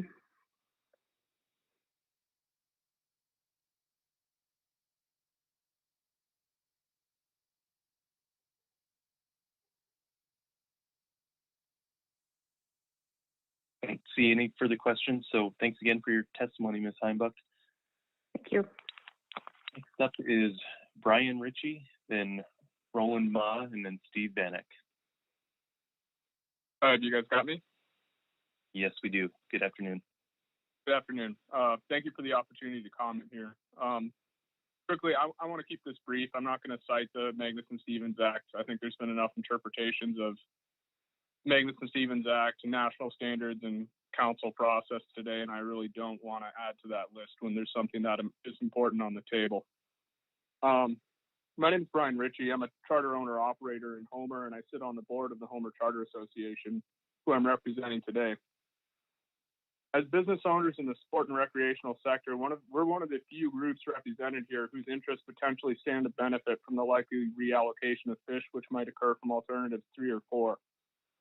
That said, we ask that the council adopt alternative 2.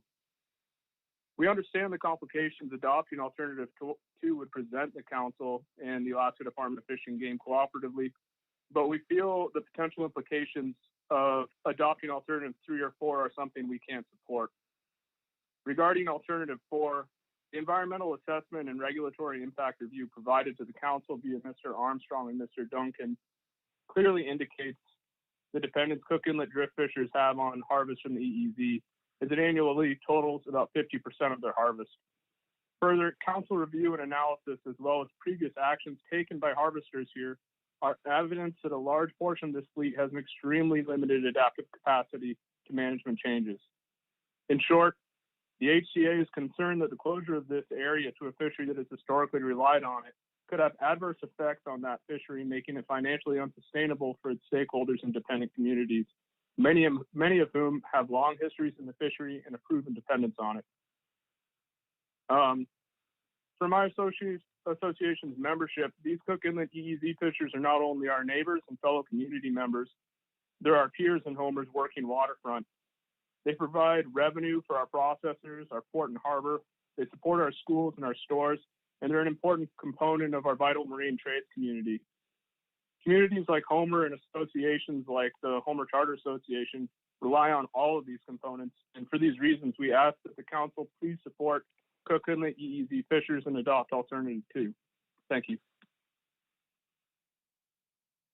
Thank you, Mr. Ritchie. Are there any questions?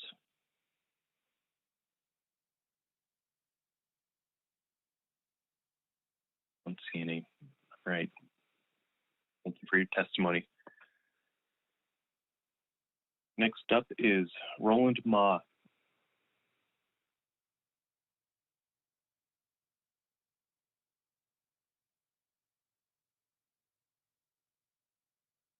Hello, are we hooked up? Yes, we are. Good afternoon. Thank you. For the record, my name is Roland Ma. I'll be giving the Cook Inlet Fishermen Fund response. And I'll be first referencing the combined letter signed by David Martin and John McCombs. It's been referenced, I think, a couple of times before. So I'd like to go to that letter and particularly start on the bottom of page 2. And there's a quote in there that I'll just read it. If the FMP applied to salmon fishing in the EEZ waters of Cook Inlet, even though the state could presumably continue to manage the waters within its own boundaries, intense coordination with federal agencies managing the EEZ fishery would be required. And to the extent discretionary federal management objectives were, turn the page, inconsistent with state management, the state would have to adjust and accommodate for those federal actions. This is out of a court brief that the state gave to a federal judge. So this business about whether or not the state's going to have to adjust to accommodate federal actions, the state's already stipulated to that. It's already in the record of the court. It's in the decision of the court. And it seems like there's an attempt to, rewrite that history. Well, I just don't think that's possible to go back at this point. The next paragraph, immediately under the quote, this obvious limitation follows from MSA itself. The Act makes it plain that federal fisheries are to be governed by federal rules in the national interest, not managed by a state based on parochial concerns. That's the first one. So and I'll come back to this one in a second. I'd like them to go to page 5, and it would be the third paragraph that starts, the state's chronic overescapement of salmon also is causing long-term damage to the Cook Inlet salmon runs. The impact of overescapement is well established and conceded by the state of Alaska. The danger of overharvesting is obvious, but underharvesting salmon can also harm stocks because they have too many fish on the spawning grounds or spawning areas, can overload areas' capacity and lead to fewer salmon surviving. Close quote. Then it goes on. The state explains, quote, whether salmon are over or underharvested, the result is the same, fewer salmon in years to come, close quote. Regarding both of these, I know that was a motion to the U.S. Supreme Court, and not only the courts relied on these statements from the state, but we relied on them as an industry, that the state was going to have to adjust and accommodate for these federal actions. They stated such. The state also then goes on to make an admission that whether salmon are over-harvested or under-harvested, the result is the same, fewer salmon in years to come. So as we move forward with, I hope, alternative 2, there needs to be some adjustments. And this has been asked and answered numerous times today. But in this case, with salmon escapement goals, the state has already admitted that if they underharvest, the result's going to be fewer salmon in years to come. And we relied on that. And so in terms of setting escapement goals, I don't think that can be left to the state. I don't think that's something that you could turn over to the state when they've already admitted to the over and under harvest in their statement to the Supreme Court. And so how is the council, or the NIFS, if you were of a mind to lead or to authorize the state to do escapement goals when the state has already admitted to breaking Magnuson and the National Standard 1 and the fallout from there in terms of the communities that's been spoken of. Anyway, it looks like I've got about a minute left, and I'm going to go and touch on some other issues. We certainly are of the opinion in the SIF group that this fishery must be throughout its range. For that very example, the state is not free to do whatever it wills. They've already agreed they were going to comply with federal rules. They've already admitted that the under and over escapement are equally damaging to this stock. I don't know how you're going to give that over to the state without some Magnuson oversight.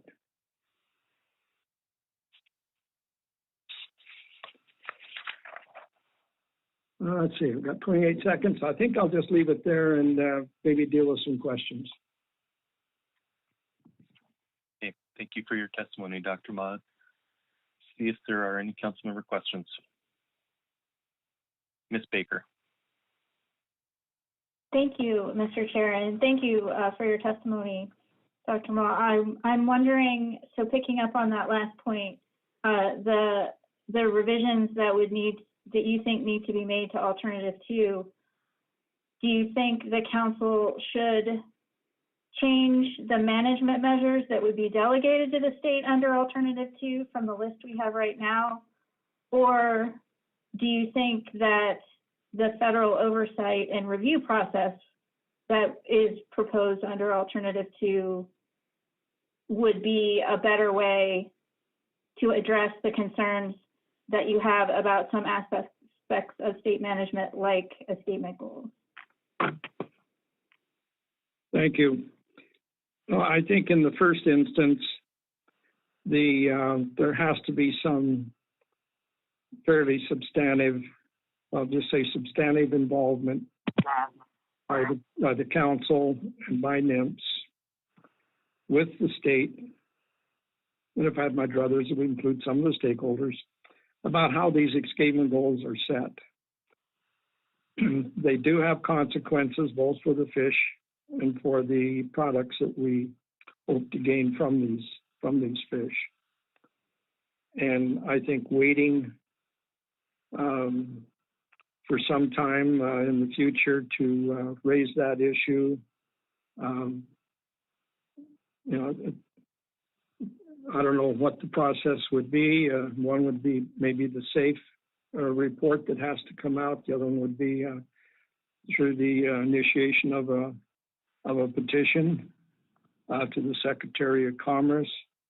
But I also heard earlier today in some comments that there was no provision in this public review process, or the petition process, to deal with the process of in-season management. And so when you carve off the in-season management and you put that outside the scope of a petition, I think that is an effective denial of due process. Okay. Ms. Baker. Thank you. That's helpful. No more questions. Mr. Twite. Thank you, Mr. Chair, and thank you, Dr. Ma. What I think I took from your testimony was that Alternative 2 would not be workable until Alternative 2 treated the fishery as throughout the geographic range and not just in the EEZ. Did I hear you correctly that as it stands right now, Alternative 2 is unworkable? Yes, and I think we stated that in the joint letter. The President Amendment process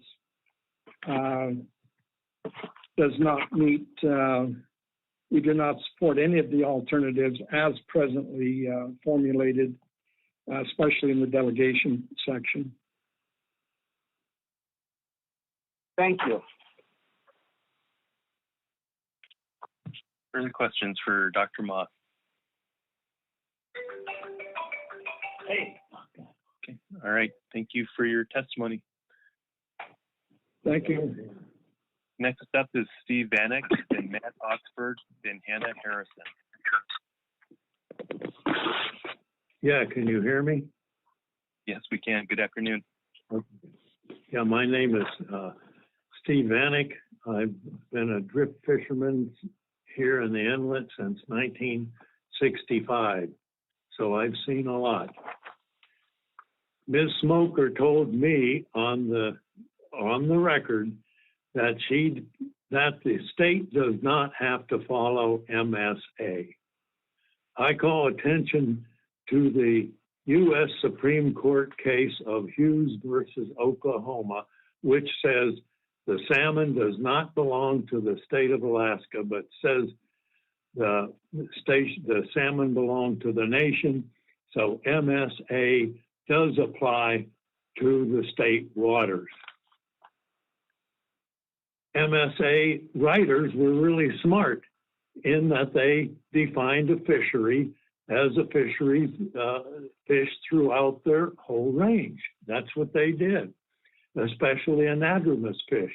The council is stuck on only the EEZ. That's your fault.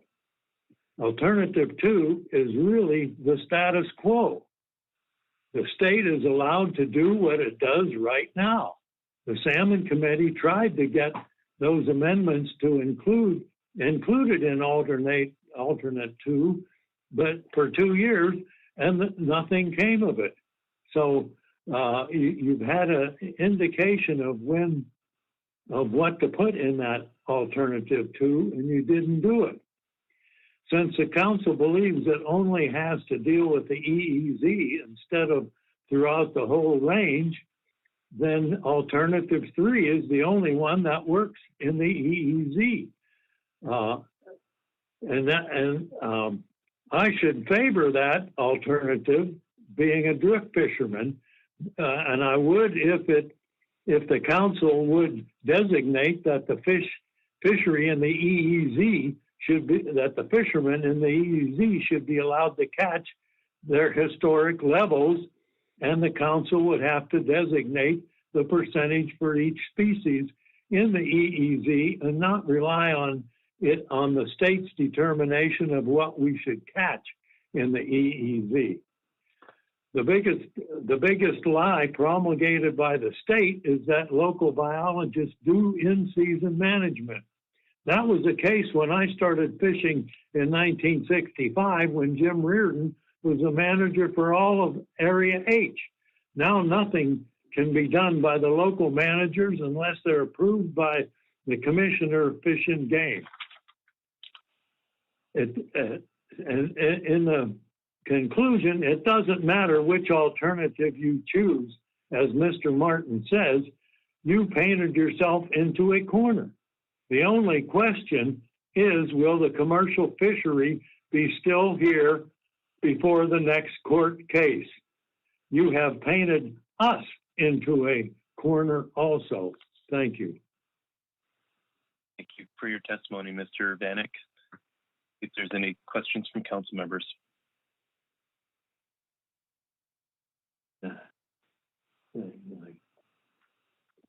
Don't see any. Thanks again. Okay, next up is going to be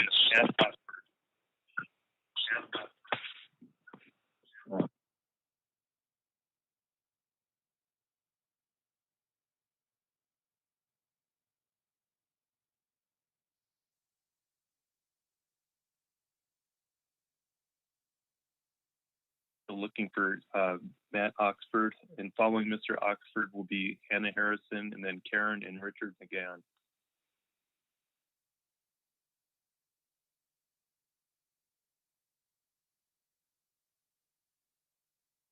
Okay, Hannah Harrison. Can you hear me okay? Yes, we can. Thank you. Good afternoon, and thank you for taking my testimony. My name is Dr. Hannah Harrison, and I'm a fisheries scientist specializing in research around natural resource conflicts. I've published a number of peer-reviewed papers on Cook Inlet salmon fisheries conflicts and respectfully wish to offer a few reflections on the management alternatives that you have before you today. As I think everyone on this council and this call is well aware, Cook Inlet salmon fisheries are notoriously contentious, and research has demonstrated that this atmosphere of dynamic conflicts has negative impacts on food security within the region, social well-being of all stakeholder groups, and makes predictability of doing business in this region particularly difficult. Alaskan fisheries have long been viewed as a gold standard in sustainability and abundance by those outside of Alaska. This has been in large part because Alaska's fisheries management has adhered to best available science. That, of course, includes an empirical understanding of the complex social ecological systems that make up not only the fish and ecosystems of Cook Inlet, but also the livelihoods, coastal communities, food fisheries, and recreational opportunities available there as well. In this case, successful fisheries management is that which balances the needs of the ecosystem with efforts toward equitable decision-making that is inclusive of stakeholders, rather than sweeping top-down decisions developed without stakeholder input, and which reduce mechanisms for harvest. From a social science perspective, adopting Alternative 4 would be an example of ignoring the best available science and would instead be following worst management practices. The adoption of Alternative 4 would likely result in a rapid and highly destructive increase in conflict within the Cook Inlet region, reduce the resilience of Cook Inlet fisheries to challenges like climate change, and would likely have substantial negative impacts on the livelihoods of many individuals and the collective economies of the Kenai Peninsula. In essence, it would make things much worse for many people using a mechanism that would destroy managerial trust and credibility, and all of that in the middle of a pandemic. If there is a desire to change the means by which stakeholder groups access and harvest salmon in Upper Cook Inlet, those changes would be most effective if they are reached through co-decision-making processes and guided by scientific principles that prioritize equity, incremental change, and prioritize social well-being across all user groups. Alternative 4, as it currently is written, will not achieve those outcomes. To be clear, I am not speaking today to argue in favor of commercial fishing interests. Rather, I want to highlight the empirical evidence that would point the Council toward making the most equitable and scientifically sound decisions possible. Choosing alternatives 2 or 3 will require a lot of work and cooperation between user groups. And at this stage, I think we all realize that would be very difficult. But the science suggests that this is the most effective way toward minimizing future conflicts and building a sustainable social and ecological system of fisheries in Cook Inlet. I want to thank all listeners for your time and attention and welcome further questions from the Council about the research referenced in this testimony. Thank you. Thank you, Dr. Harrison. Questions from Council members? Ms. Campbell. Thank you, Mr. Chair. Dr. Harrison, early in your testimony, you were referencing research that is proven, and I didn't get everything you said. You're moving pretty fast, but I heard the words food security, et cetera. Can I ask what research you're citing? Is that your own research, or is there some published research out there that you're referring to? Through the chair, thank you for your question. Yes, there are several different papers as well as a published survey that surveyed households on the Kenai Peninsula. That I believe it was conducted in 2012 and 2013, and the publications are from 2013 and 2014. I think I've actually referenced some of those publications in the written testimony I offered if you'd like to find them there. In brief, they summarize that food security on the Kenai Peninsula is best achieved when there is a diversity of fisheries available and when they have maximum opportunity to harvest as is appropriate for the run strength and dynamics of each particular year, and when managers have as many tools as possible to offer opportunity to fisheries and harvest space. This is true of all user groups, not just commercial fisheries. Certainly personal use and recreational fisheries are also critical to that. But commercial fisheries in general provide a really excellent mechanism by which people who do not have access to harvesting fish on their own, a way to get fish into their freezers for the winter. Thank you for that, Dr. Harrison. I did click through the links that were provided and look at the research that was submitted with your written testimony. And the papers that I did see there were the research papers that you were an author or co-author on. And I just wanted to verify that that's the research that you were referring to today. So thank you for submitting those resources for us. Thank you. Ms. Baker. Thank you, Mr. Chair, and thank you, Dr. Harrison, for your testimony. The main takeaway, for me anyway, was your recommendation that the Council really work towards co-management of these fisheries, and I think you mentioned that that's a fairly extensive process. And so my question for you is, since the Council and NIMS, National Marine Fisheries Service, really are under a court-ordered deadline to take action on this issue, which requires the Council to take final action at this meeting, what is your recommendation for what the Council should do, presumably, if I'm understanding your testimony correctly, or how the fishery should be managed, or a lot of other questions, until such time that co-management, as you're advocating, can be successfully developed and implemented? Through the chair, thank you very much for your question and the opportunity to give that perspective. I strongly recommend that the Council choose an option that allows for the most open doors and the most further dialogue between user groups, an opportunity to do that hard work, to sit down. And I can't emphasize enough how much I do understand how difficult that is in the current atmosphere of Cook Inlet fisheries. It's not what I would call a super cooperative set of user groups at this point. However, choosing something like Alternative 4 ends that opportunity. It closes that dialogue. And I think that the Council really would act in the best interest of all involved, including the resource itself, by maintaining the opportunity to have discussions and to work between the state, federal levels, and all of the involved stakeholders to make those decisions, ideally, as you say, toward a co-management or adaptive management approach. Ms. Baker.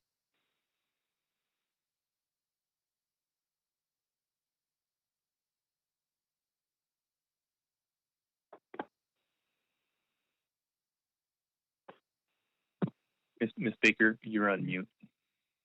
Sorry. Thank you, Mr. Chair, and thank you, Dr. Harrison, for that answer. I'm struggling a little bit, again, in the interim. The council has to pick an alternative today or whenever we get to this for final action. And we've heard pretty clearly in testimony that some of the key stakeholders in this action don't agree that any of the alternatives, that they can't support any of the alternatives. And so I'm struggling to figure out how, yeah, I guess I'm sorry, I'm not really forming a question, but can you help me say the council does pick alternative 2? We've heard very clearly that there is some disagreement with the management measures that would be delegated to the state. There's a federal oversight and review process that likely would be used quite extensively by the sounds of it. And so just the state and National Marine Fisheries Service sort of keeping up with that process, how then do we also set aside time to move forward into a co-management process? Is that something separate that we do through the council process, or how would you recommend we do that? To comply with this is the one. Through the chair, thank you. That is an excellent and difficult question, and I certainly won't pretend to have all the answers there. Co-management is extremely difficult, and it requires everyone to be interested in not only the outcomes, but also the process. And that is something that I can't be sure is present within Cook Inlet Fisheries Management, particularly within the, I think, very entrenched conflicts and advocacy groups that are often at play there. However, I think in the case that you have to make a decision today, I have listened to the testimony throughout the day, and it seems quite clear to me that stakeholders in this case, by and large, know what they need. They know what they want. And from a social scientist point of view, listening to stakeholders and giving them the tools that they have asked for is a very effective tool, and it helps build trust between management and groups that have decision-making power and those who must live under those decisions. And I think since social capital is at such a premium and has been so damaged in the course of Cook Inlet Fisheries Management over many years, taking the steps to listen to stakeholders in this case and offer them the opportunities they're asking for could go a long way. I'm sorry I don't have a perhaps more conclusive answer for you there. You are in our kind of between a rock and a hard place here, and I have great respect for all of the decisions that you need to make today. Mr. Chair, thank you, Dr. Harrison. Appreciate that. Thank you, Ms. Baker. I don't see any more questions, so thank you, Dr. Harrison, for your testimony. Thank you. All right, next up is Karen and Richard McGahan, then Ben Carpenter, Charles Lindsay, and then last signed up is Matt Green. Hello, this is Matt Oxford. Did I miss my spot? Sorry, who? Oh, Matt Oxford. We can go ahead and take you now, Mr. Oxford. All right, it cut out. All of a sudden, my phone went off, and I had to redial. So, good evening. My name is Matt Oxford. I've been commercial fishing in Alaska since I moved up here in 1989. I was a crabber for years and also worked derby openings for halibut and seine, both salmon and herring. I helped start Cold Point trading on the Spit and Homer. After that time, I skippered the overnight halibut charter for 8 summers out of Homer. I started fishing in the Cook Inlet drift fishery with my 3 sons in 2005. Cook Inlet salmon fishery is the only fishery that I know of that is willing to underperform economically to push forward a political agenda. The fishery has supported over 1,000 small commercial fishing businesses since the permitting process. That includes set nets and drift fleet. I don't recall any sport fishing businesses going broke because of the impact the long-established commercial fishery is having on them. But this year we had the lowest ex-vessel value in our fishery ever in the history of the fishery, and it wasn't for lack of fish. We escaped both river systems, and there were emergency orders to stop us from fishing under the management plan of the state. The governor asked he asked that the fishery be fixed, and they're trying to fix us. The fishery, it can sustain all user groups, but only if we use science to oversee the fisheries. I support option 2 with oversight that keeps the national standards. It's a common theme. If a state's unable to do something, they call in the feds. I think the question for the board is, what can the federal management do, along with cooperation and expertise from the state, to assure that we get the most value out of one of our last great wild salmon runs in the world? I think it's the second largest red salmon run in the world. The threat of closing down the federal waters was made at the first meeting early on in this process by Mr. Cotton, I think. What would the point of that be? How would that maximize the economic potential of this fishery? How will that use of federal fishery waters help the economies of those small communities that have historically utilized the resources from that area in the inlet?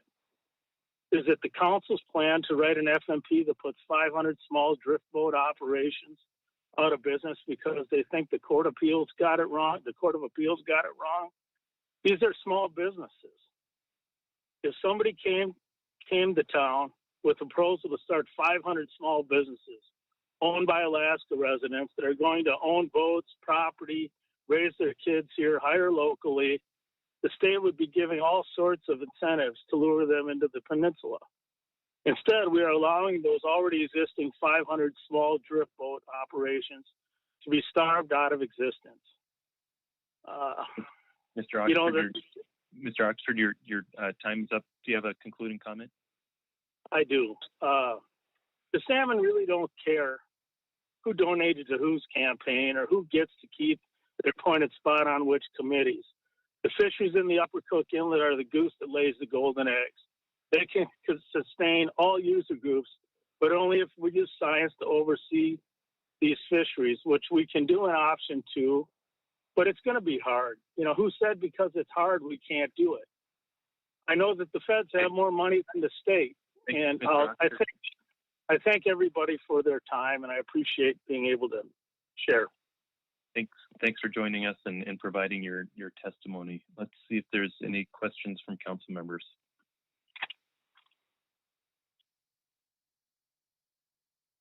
Don't see any. Thanks again, Mr. Oxford. All right, thanks. Okay, next up is Karen and Richard McGann.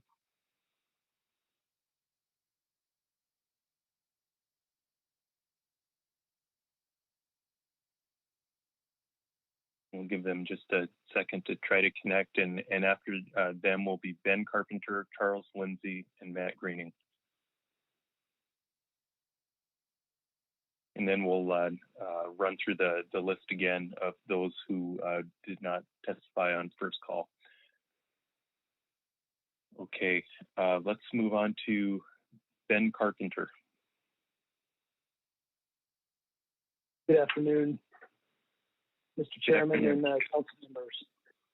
Thank you for the opportunity to address you today. And hello. Hello. Hello.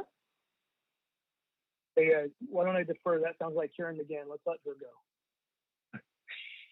Okay, we've been having trouble connecting with them. All right, Karen and Richard McGann. And then you can just dump it over sideways if it gets too full, honey. Can you hear me? I'm on Yes. here. Hi, yes, we can hear you. Yay! This is Karen McGann. Thank you for giving me the opportunity to testify. My husband's sitting right. We could say the same things, or he'll say something right after me. But I would like you to please approve Alternative 2 with the amendments that comply, in order to comply with the Magnuson-Stevens Act, and to reject Alternative 4 entirely. I'm a Nikiski resident. I've lived here for 57 years. Our family's been involved with since I married into the family, 56 years, a lot longer than that, as drifters and as set netters. Right now, we're set netters in Nikiski. anyone who has read the 10 national standards of the Magnuson-Stevens Act, I would think, if they care about the fishery, care about the fish, would see nothing wrong with managing according to those 10 national standards. If our state had done that, it would be good for the commercial fishermen, good for the sports fishermen, and good for the fish. But because our state did not do that, we had to take court action. The commercial fishermen had to take court action to get to this point. And the point is that what we need now is to have our fishery regulated according to those 10 national standards. The federal government the federal government had already told the state they had to write a plan in compliance with that. The state hasn't done it. So the feds will have to write the plan and have the state administer the plan according to the 10 national standards, which no one should object to. If we could keep politics out of it and care about the fish and let the biologists do their job, we wouldn't have a problem right now. So again, my point is to please approve Alternative 2 with amendments that will comply with the Magnuson-Stevens Act and reject Alternative 4 entirely, which is simply a punitive action against the commercial fishermen. Thank you for giving me a chance to testify. I'm going to hand the phone over to my husband. His name is Richard McGann Sr. Here he is. Hello. Hello. Hi, we can hear you. Okay. I too have fished here longer than my wife has. I've been in the fishery since 1955. And I own the Salamata Beach site. And I have a lot of good reasons I can understand what's going on. I applied to get on the board of this fishery, the management part of it, and they rejected my application or my resume for younger people. Well, it's the older people like me that know what the fishery's about. And for this state to prolong this like they have done it, and sure, I get emails from Armstrong, whoever else there is along the line, but absolutely no good. So I would like to have that alternate 2 with amendments that agree with the Magnuson-Stevens Act applied, and also reject that number 4. That is absolutely out of the question. We should be fishing the year round. If there's fish there, we should be fishing them. And if there's not fish, we won't fish. And now they've got it down. Well, I started fishing in May and finished in November. Now I fish part of July and August. And this year, we got closed on the 22nd of July with 5 days, 3 days, full days fishing, and 2 half days. And if you call that a fishery, I call this a joke. And I have other reasons to know why they're trying to do this. And one is the Alaska Gas Development Corporation. They want the fishermen out of the inlet, so they don't have to pay them for the fish site or their gear. And that's absolutely wrong. So whatever this board can do, and the people who's testifying, get this fishery back to the set netters and the drifters and the ones that deserve this fish, the ones that own businesses in this community and their family. And I'm 5 generations on our beach right now. And it's absolutely wrong what they've done to us in the last 12 or 15 or 30 years. And I thank you very much. Thank you both for your testimony. Let's see if there's any questions from council members.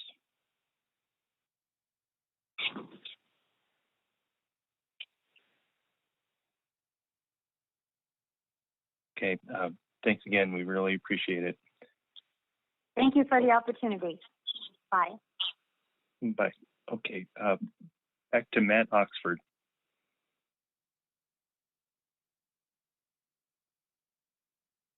No, I just testified.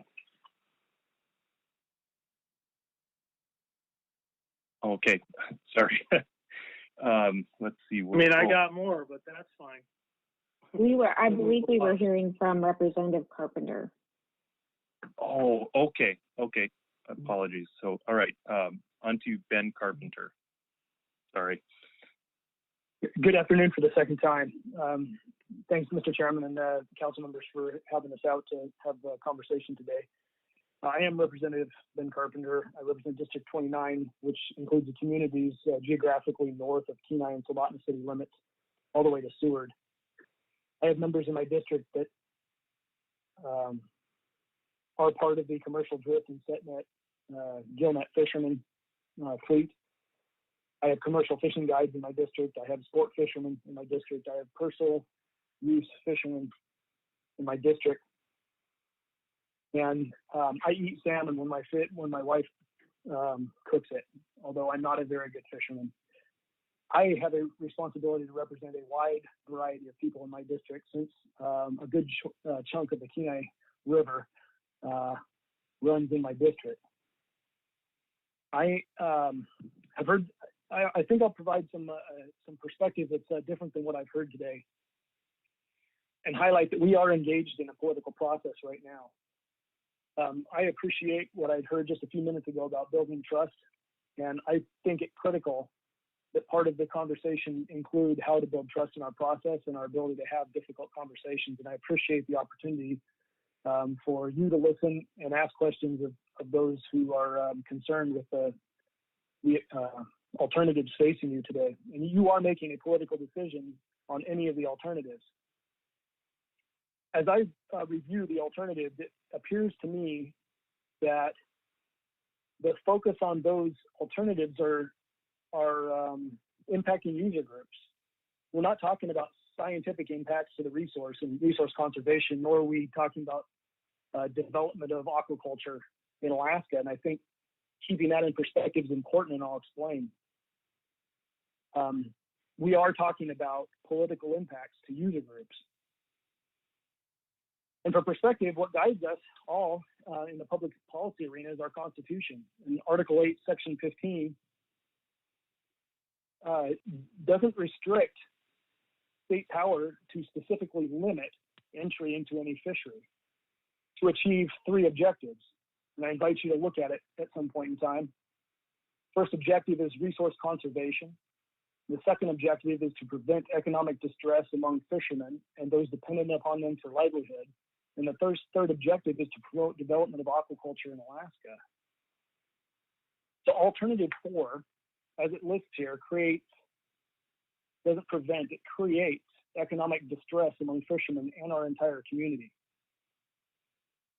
Therefore, that objective, or that alternative, goes against the spirit and the letter of the law. Therefore, I feel that it is important for you to disregard alternative 4 as a viable political solution. Now, I also noticed that we weren't talking about, and it specifically indicated on the slides that we didn't look at how option 4 would impact our Alaska or national food security. And we talked briefly about that in one of the people who provided testimony. I think that restrictions on fishermen's ability to provide food for our people is an incredibly short-sighted policy. Our commercial fishermen provide a service to the human race as old as time. And if we're to do something that is detrimental to the ability to provide food for our people, that can't be the right solution. And I know that that's kind of a moral position, but it's important. So I guess in summing up, I've appealed to your council, to the council on constitutional grounds, that we have a requirement, as we're talking about policy in the state, to prevent economic distress among fishermen and those dependent on them for a livelihood. And so whatever you do, it has to meet that requirement. Let's keep talking. Let's keep having the dialogue to make sure that that happens. Alternative 2 gives all user groups an option. Gives them an option for the future. It doesn't solve all the problems and it doesn't please all the user groups, but it does continue the dialogue. And that's what's ultimately important here as we continue a political process. Option 4 would provide a path for eliminating one of the user groups. And that does not meet common sense. It doesn't meet constitutional, it certainly doesn't meet moral obligations that we have to provide food for not only our local communities, but the state and the nation as well. So I thank you for your time. Thank you, Representative Carpenter. See if there's any questions from council members.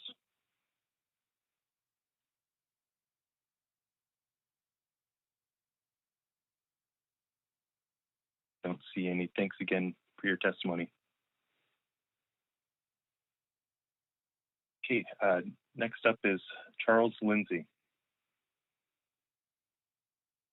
Hello. Hi, good afternoon.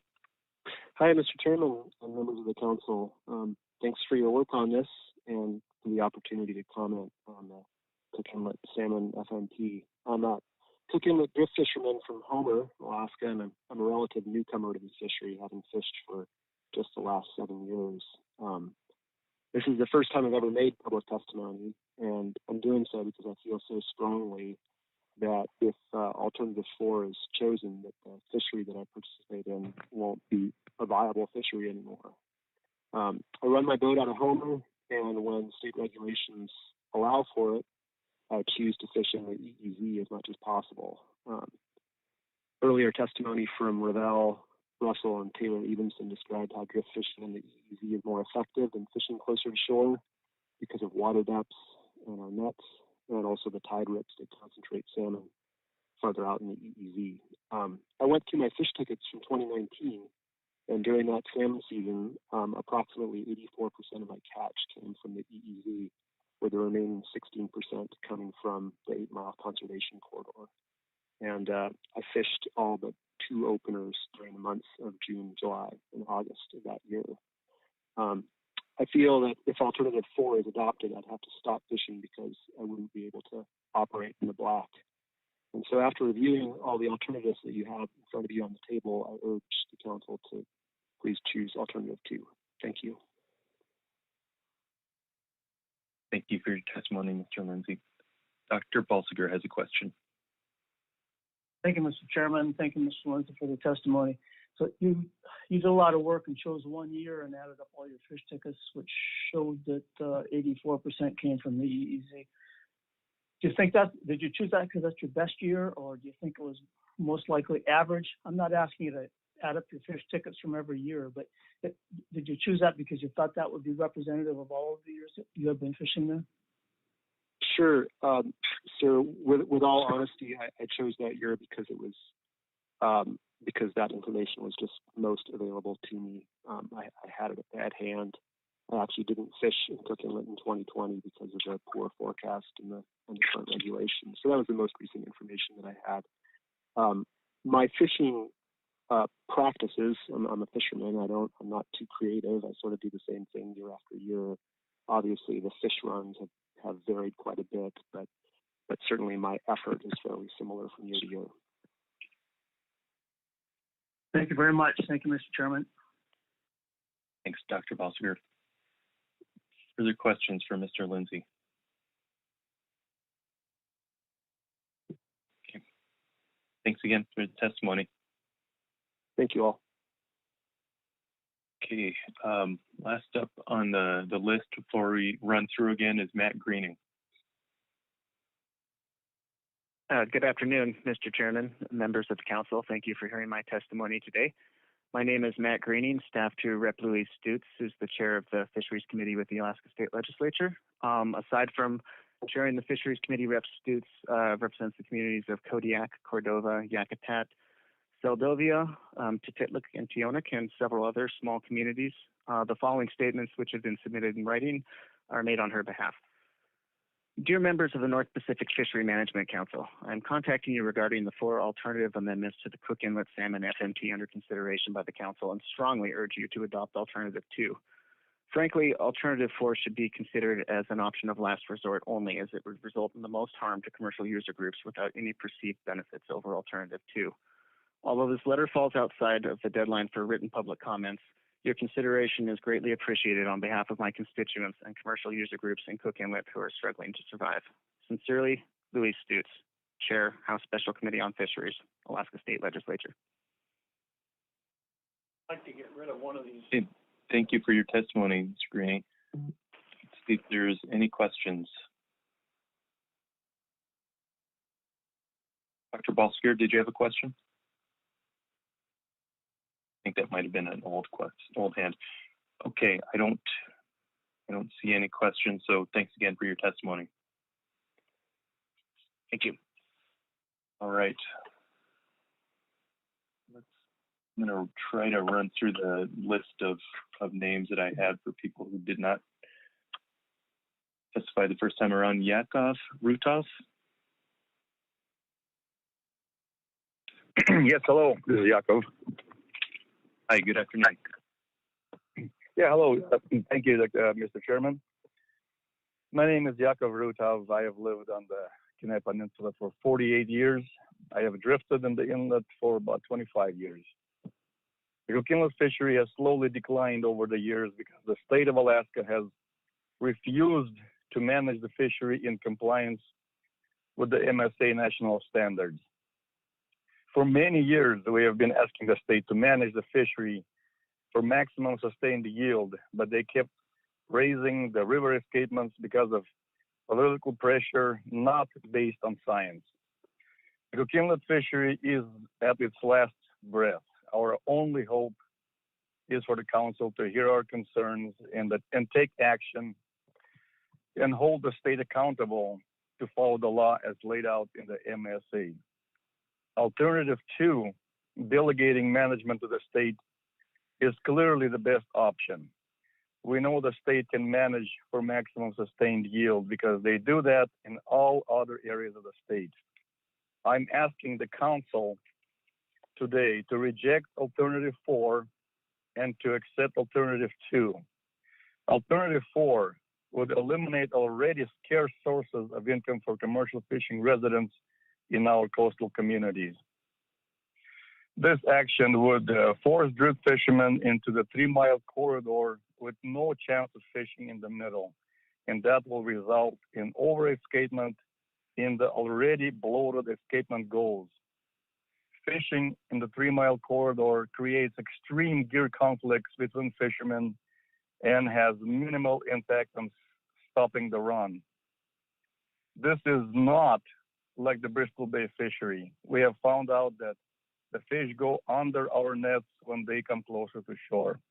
So drift fishing in the corridor indefinitely will not be economically viable and result in wasted resource in river. Thank you for the chance to testify. Thank you, Mr. Rutas. Are there questions from council members?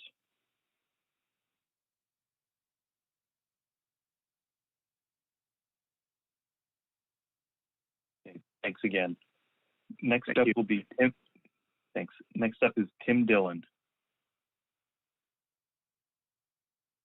Good afternoon. My name is Tim Dillon. I'm the Executive Director of the Kenai Peninsula Economic Development District. I apologize for not being able to speak earlier today, but I was assisting an additional small business here on the peninsula. The Kenai Peninsula Economic Development District is a private, non-government resource focused on responsible and sustainable economic development for our region. Using a 30,000-foot view of the economy, we locate financing and orchestrate community collaboration for economic planning and business incubation. CAPED assists public and private entities by providing relevant and accurate economic data and consultation services. Through these services, we support infrastructure projects, workforce development, and regional industries. This proposal number 4 has the potential to destroy a key pillar of our Kenai Peninsula economic structure. It would devastate not only the fishermen, but the processors, the marine trades, and the numerous small businesses that are supported by the industry. The Kenai Peninsula Economic Development District strongly opposes Alternative 4 and supports applying the best management practices to the entire fishery. As one of the 4 federally designated economic districts in the state of Alaska, we are here to assist, if needed, with that necessary economic data and the impacts. I was very pleased to hear Dr. Harrison asking for cooperative management and people to work with each other, along with Representative Carpenter and Senator Machicki. We are here to assist, but please, we are going through a very difficult time over the last several years. We had the earthquake, we had the fires, and now we have COVID to deal with from an economic standpoint. So please, get number 4 and get it off of the table. Thank you. Thank you, Mr. Dillon. Are there any questions?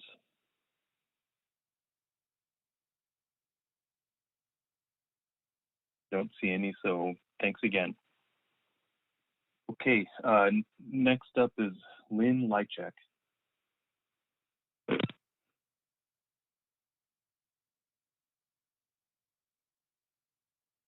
And following Lynn Lychak would be Joel Donor and then Judy Nugent.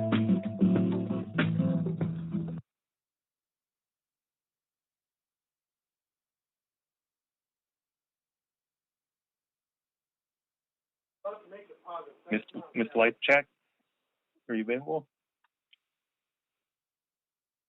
Okay, let's go to Joel Donor.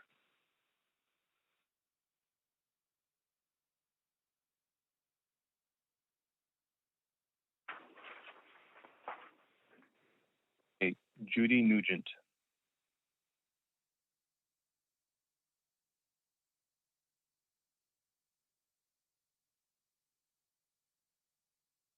Okay,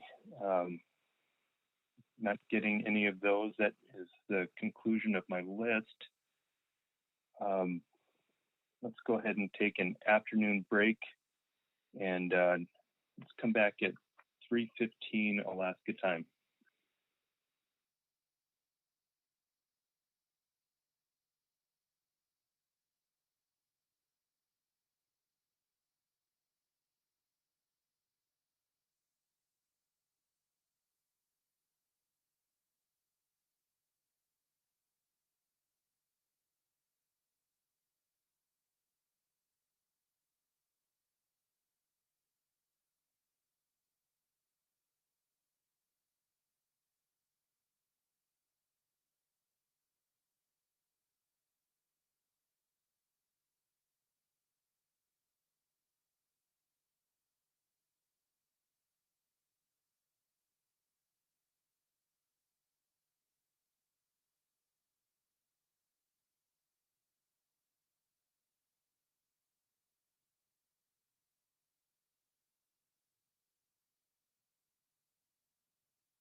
Well, certain times of the year we will, because we send out our billings and stuff. We're just going to get a ton of it at some time.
Council, please come back to order. Okay, we've taken our staff presentation, our AP report, and public testimony. Before we take action, Ms. Kimball has a question for General Counsel. Yes, thank you, Mr. Chair. I appreciate that. I just wanted to ask Ms. Smoker, my understanding was that even though this is under litigation and we're required to take action today, there's nothing different about the federal rulemaking process that this would undergo, such that we would take an action, forward it to the Secretary of Commerce as our recommendation. It would go through the normal public comment rulemaking that we would see for every federal regulation sometime through 2021. And I just want to make sure I didn't misunderstand that there's some other process envisioned because it is part of a court order.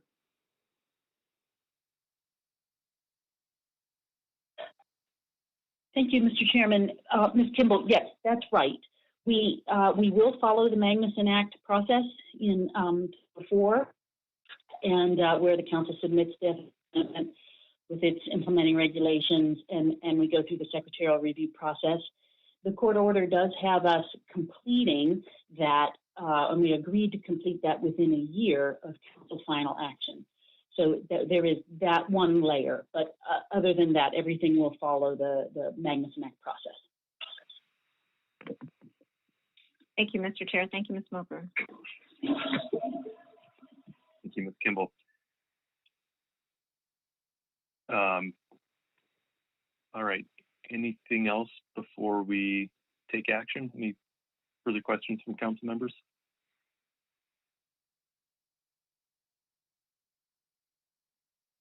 Okay. What action would the council like to take? Ms. Baker.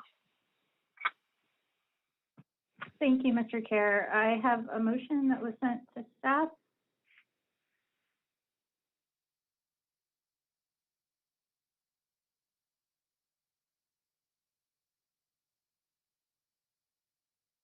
The council selects alternative 4, federal management with the Cook Inlet EEZ closed to commercial salmon fishing as the preferred alternative. With a second, I'll speak to it. Mr. Jensen, would you like to second? Second. I'll second. Seconded by Mr. Jensen. Thank you, Ms. Mr. Baker. Chair. Thank you, Mr. Chair. I'll just start by echoing some of the sentiments we heard in the testimony in terms of this is a very challenging issue with a lot of imperfect solutions. I'd just like to acknowledge and appreciate a tremendous amount of work by stakeholders, council, NIMS, and the Alaska Department of Fish and Game that have gone into this issue to try and find workable solutions that comply with the court order and Magnuson Act provisions.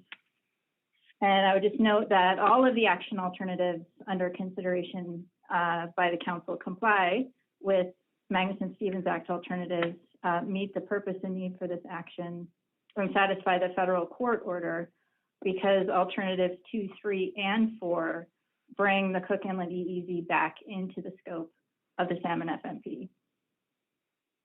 And after reviewing the analysis of impacts of the alternatives, considering the public testimony that we received, the state of Alaska has determined it is unwilling to accept delegated management authority under Alternative 2. Alternative 2 would delegate certain management functions to the state of Alaska with federal oversight of all state management actions for Upper Cook Inlet salmon fishing in federal waters. Section 2.4.2 of the analysis presents the procedures that would need to be included in the salmon FMP and established by the council and NIMS. It would govern the state's exercise of its delegated management authority. These procedures would include formation of a council salmon plan team, preparation of an annual stock assessment and fishery evaluation report, an annual council specifications of status determination criteria for Upper Cook Inlet salmon stocks. The procedures would also include a process for National Marine Fisheries Service oversight and review of state management measures applicable in the EEZ. Establishing these procedures would require substantial commitment of resources by the Council, NMFS, and ADF&G, and the state has carefully considered the impacts of having to participate in this federal oversight process, in addition to carrying out the fishery management functions that are necessary under established state fishery management plans. It's clear that the proposed federal oversight process under Alternative 2 would impose costs and burdens on ADF&G without benefiting state management of Upper Cook Inlet salmon stocks. In addition, establishing a separate management and oversight process only for federal waters has the potential to negatively impact management of salmon fisheries in state waters and to all user groups that participate in those fisheries. And in listening to the public comment today, it seems pretty clear that specifically the federal oversight and review process that would be implemented under Alternative 2 would be used by stakeholders in this process to address their longstanding disagreements with state management. And really, ultimately, if the decision for EEZ management could fall to the Secretary of Commerce with no public process, if NMFS and the Secretary of Commerce agree that state management actions are inconsistent with the BFMP, and again, there would be no public process to make that determination, and that is very concerning to the state of Alaska. I believe it should be concerning to council members and to fishery participants in the public as well. Alternative 2 would create an artificial distinction between the EEZ and state waters that does not exist in the current state management approach, and then imposes significant costs on state management without corresponding benefits. As an example, Section 2.3.9 and 2.4.11 in the analysis contrast the details of the annual stock status determination process currently in place for the east area of the salmon FMP with a process that would be required for the Upper Cook Inlet EEZ under Alternative 2. The annual process required under Alternative 2 would be a dramatic change from the Council's process for the east area that was recommended under Amendment 12 to the Salmon FMP. In the east area, the Council established a process that utilizes existing state salmon expertise to provide information to the Council about the conservation and management of the Southeast Alaska troll fishery. This FMP includes an alternative approach for annual catch limits in the east area and a peer review process that utilizes existing state salmon expertise for purposes of developing fishing level recommendations and providing scientific information to the Council. Using the state's existing process as the peer review process in the east area recognized the limited role of NMFS and the Council in salmon fishery management and the state's existing expertise and infrastructure. The state, as the peer review body, works together with the Council to implement the provisions of the Magnuson-Stevens Act in the east area. The current process in the east area enables the escapement goal recommendations from the state's peer review process to be the status determination criteria recommendations used for fisheries management. Again, this approach is consistent with the Council's salmon management policy to facilitate state of Alaska salmon management in accordance with the Magnuson-Stevens Act, the Pacific Salmon Treaty, and applicable federal law. In contrast, Alternative 2 would require the Council to establish a duplicative stock status determination process that would technically meet the requirements of the FMP without contributing to management of the fishery. The annual stock status determination and management approach contemplated under Alternative 2 for federal waters of Upper Cook Inlet is not consistent with the Council's salmon management policy to facilitate management of salmon fisheries in the west area. The state of Alaska is also concerned about unintended consequences that federal management of salmon fishing in the EEZ could have on all Upper Cook Inlet salmon fishery participants. Both Alternative 2 and Alternative 3 establish an artificial boundary that does not promote seamless management by one agency and would very likely impact future management of the state waters portion of the fishery. Although future potential impacts are difficult to identify, establishing a separate federal review and oversight process with different timing, stock assessment metrics, and participants from the existing state process could result in conflicts between the two processes. And I think we've heard in the discussion today and in testimony that this is reasonably foreseeable for Upper Cook Inlet salmon management, for which the state has several complex management plans to guide harvest of Cook Inlet salmon stocks for the benefit of all user groups. These plans are continually modified and updated and have been successfully implemented to provide sustainable harvest of Cook Inlet salmon over the past several decades for a variety of users.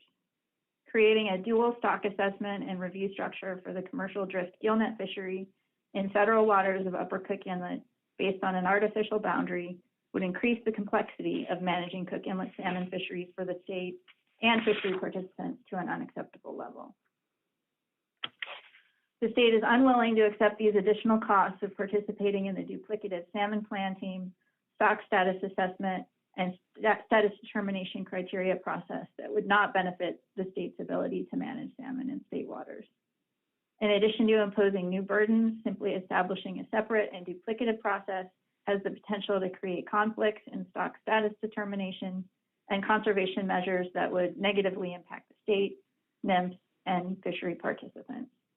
The proposed process undermines state and council objectives to sustainably manage salmon fisheries because it would impose requirements that directly conflict with the council's longstanding management policy to use the state's expertise and infrastructure to manage salmon fisheries. I wanted to speak a little bit about an alternative considered but not further analyzed. Section 2.7 of the analysis describes the amended alternative 2 suggested by members of the council's Cook Inlet Salmon Committee and referenced in several comments the council received on this agenda item. This alternative would expand the scope of the FMP to include state waters, which is not authorized under the Magnuson-Stevens Act and is not a reasonable alternative to addressing the purpose and need for the council action. There seems to be a misunderstanding by some stakeholders and members of the public that the council could consider the amended alternative 2 as a policy choice, or that a modified version of alternative 2 is needed to comply with the Magnuson-Stevens Act. The analysis clearly describes that fisheries occurring within state waters are not under a council's authority and may only be regulated by NIMS after a preemption hearing has occurred in accordance with MSA Section 306B. Section 306B of the MSA authorizes NIMS to manage state fisheries in state waters through preemption in accordance with MSA Section 306B. Federal preemption of state management authority over state salmon fisheries occurring within state waters is not the purpose of or need for this action in front of the council today.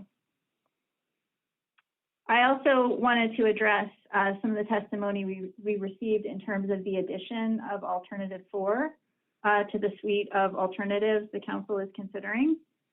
And I wanted to note that the council routinely modifies alternatives at the initial review stage of an analysis to respond to information brought forward in the analysis in public comment or from the council's advisory bodies. This ensures that there's a comprehensive range of alternatives analyzed for final action.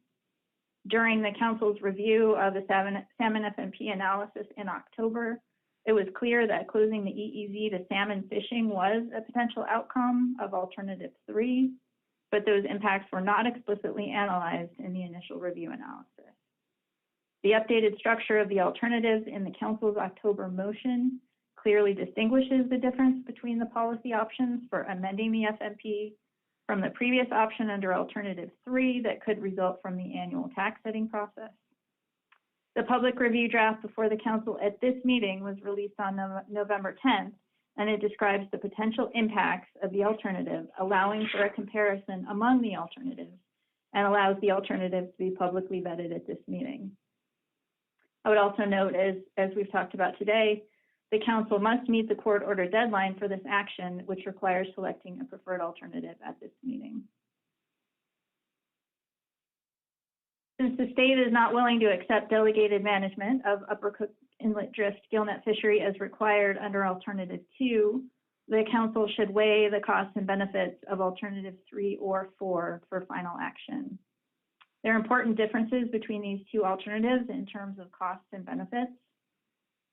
And after fully evaluating the analysis of the alternatives, considering public testimony, and understanding that the status quo is not an option for the council, I believe alternative 4 is preferable to alternative 3 because it maximizes net benefits to the nation when taking into account the complexity of the management considerations involved.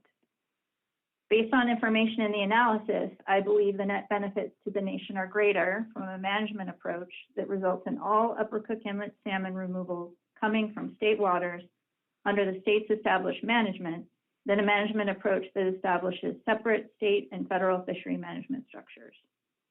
Separate state and federal management would impose significant costs on the respective management agencies with very uncertain impacts on Upper Cook Inlet drift gillnet fishery participants and for other Upper Cook Inlet salmon fishery participants as well.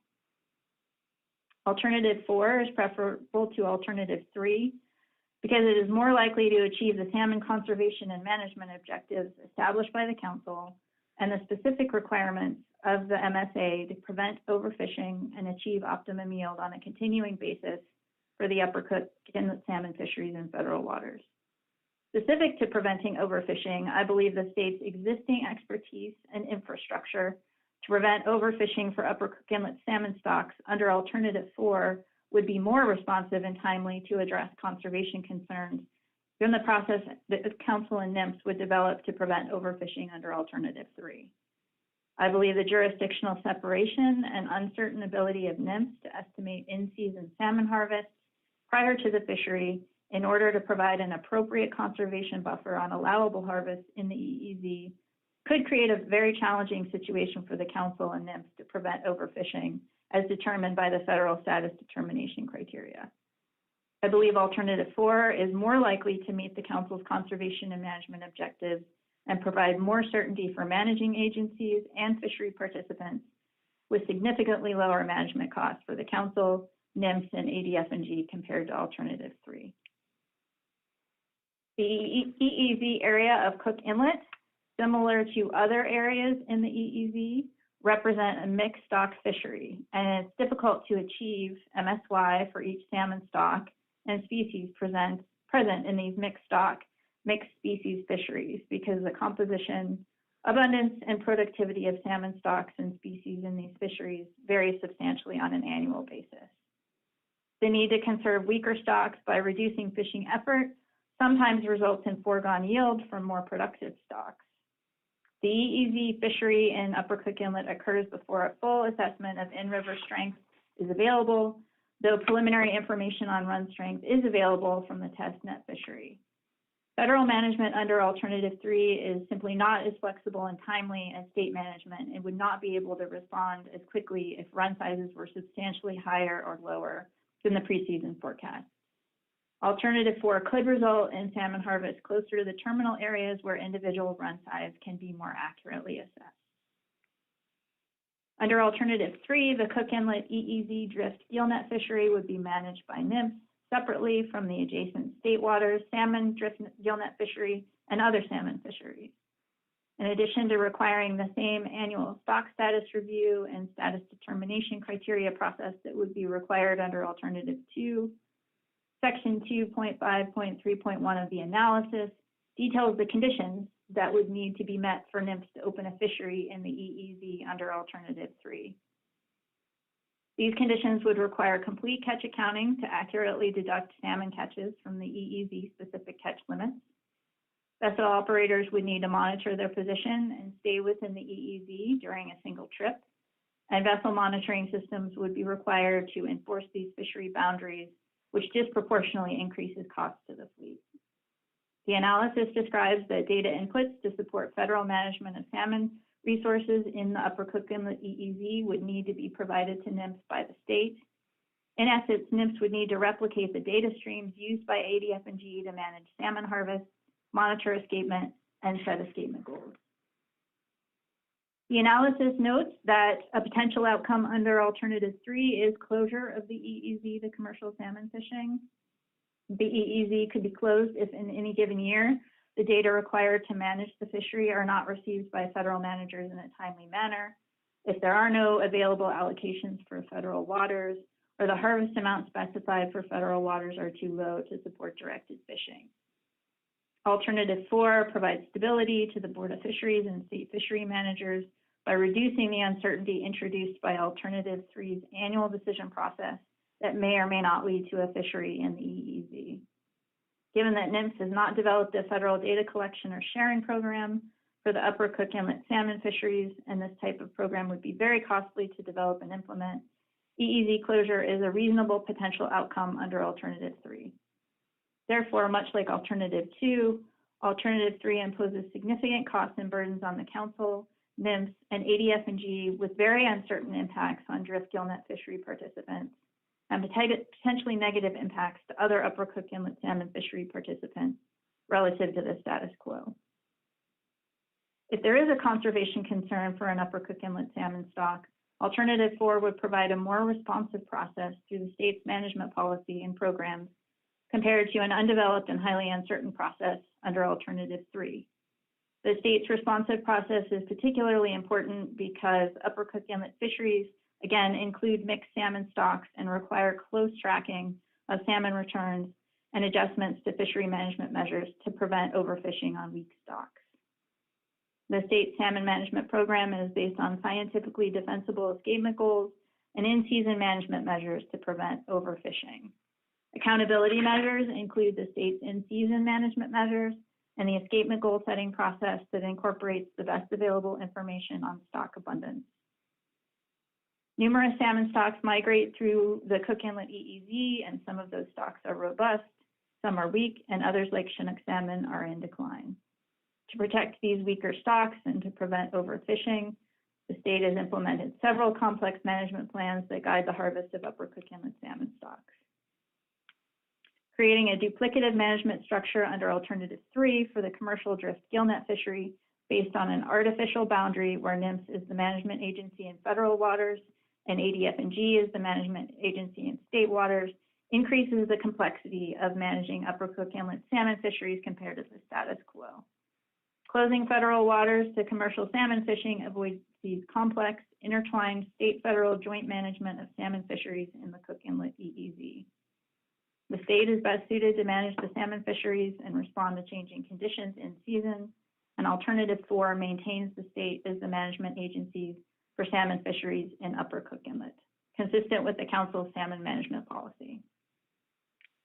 Alternative 3 is less preferable than Alternative 4 because the state's management process is unlikely to be duplicated for the EEZ under Alternative 3. Even if an adequate process was developed, the federal process likely would be less effective in achieving stock conservation objectives for Upper Cook Inlet salmon stocks because NMFS would only have authority to implement management measures in federal waters, which we've heard has generally produced approximately 22% of salmon harvests in Upper Cook Inlet over the time period examined in the analysis. Nevertheless, under Alternative 3, the Council and NMFS would be obligated to address an overfish status for a salmon stock that is largely not under its management authority. Table ES3 and Section 2.5 of the analysis identify a number of challenges related to NMFS's ability to meet Council salmon management objectives and the requirements of MSA National Standard 1 to prevent overfishing in Upper Cook Inlet salmon stocks in federal waters. Alternative 4 would result in all Upper Cook Inlet salmon harvests occurring in state waters under a single management system. Of the available action alternatives, Alternative 4 would be most responsive to Council objectives for this action and MSA National Standard 1 requirements to prevent overfishing. For the same reasons, Alternative 2 would be most responsive to National Standard 1 requirements and Council objectives to achieve optimum yield from the Upper Cook Inlet salmon fisheries. The federal management process established under Alternative 3 would only apply to federal waters and would limit the Council and NMFS's ability to achieve optimum yield and maximize economic and social benefits from the Upper Cook Inlet salmon fishery because it cannot implement management measures for fisheries that take place in state waters. Given these challenges and uncertainties, Alternative 3 is less responsive to providing for optimum yield than Alternative 4.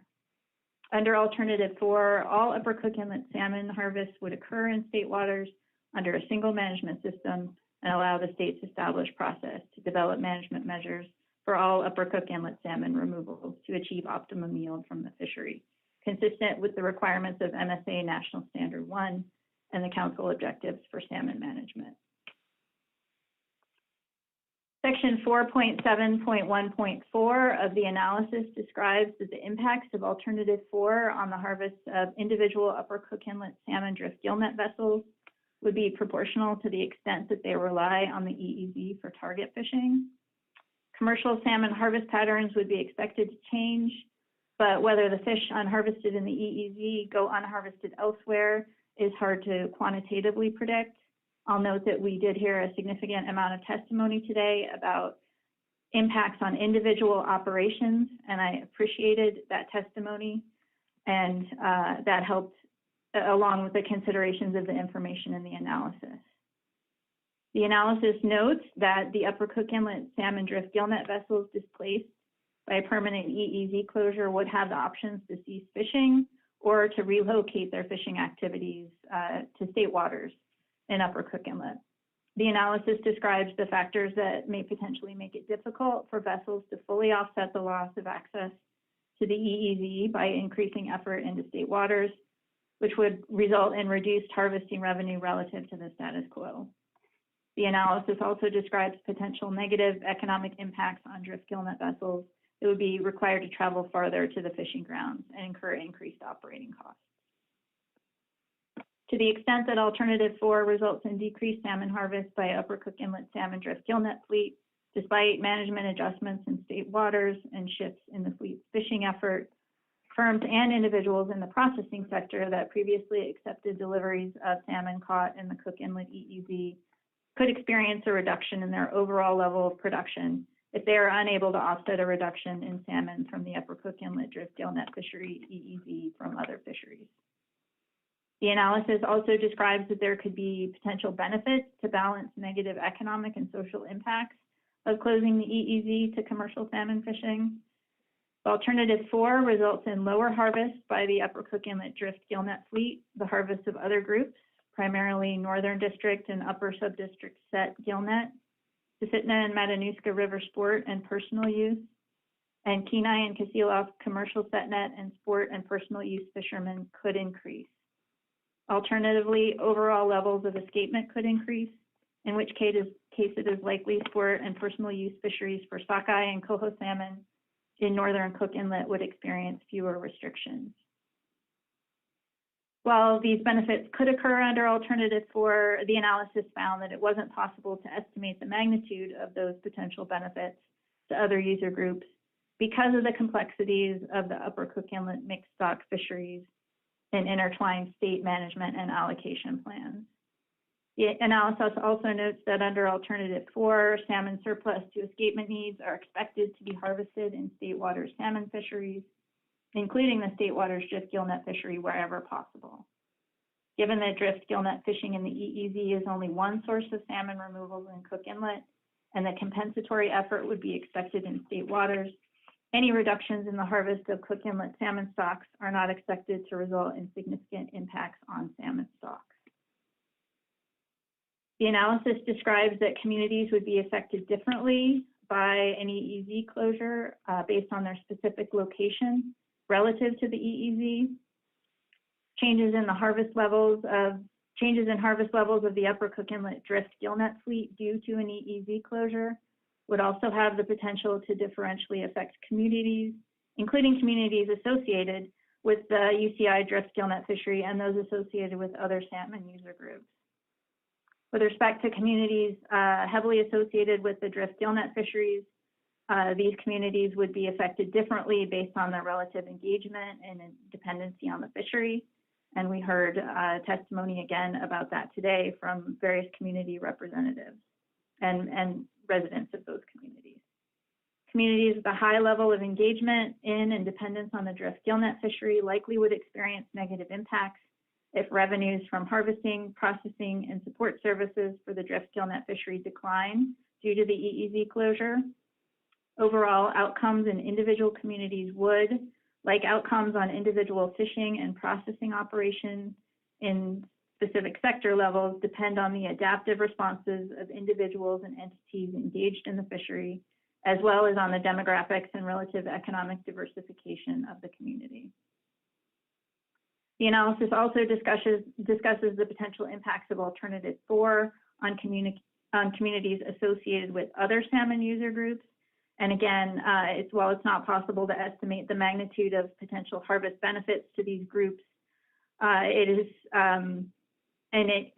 not possible to estimate the distribution of those benefits across communities as well. In general, it's likely that any benefits realized from increased salmon harvest would be distributed across a relatively large geography and among multiple communities, given the different types of salmon user groups involved. The analysis notes, however, that it is likely that at least some of these benefits would accrue to communities that would potentially also experience adverse impacts based on their engagement in or dependence on the Upper Cook Inlet salmon drift gillnet fishery. And in closing, Mr. Chair, I just wanted to reiterate that in making this motion, I've considered the analysis of the alternatives presented to the Council. I've considered the impacts of those alternatives with respect to the requirements of the MSA national standards. And I also considered and appreciated the testimony both written testimony and public testimony we received here today. I considered the impacts of the alternatives on the Upper Cook Inlet drift gillnet fleet and all other participants in the Cook Inlet salmon fisheries. And after balancing the complex factors related to this management decision, I recommend that the Council adopts alternative 4 as its preferred alternative because it best meets the Council's purpose and need for this action and the requirements of the MSA. And with that, Mr. Chair, I'll take any questions. Thank you, Ms. Baker, for the motion. All right, questions on the motion?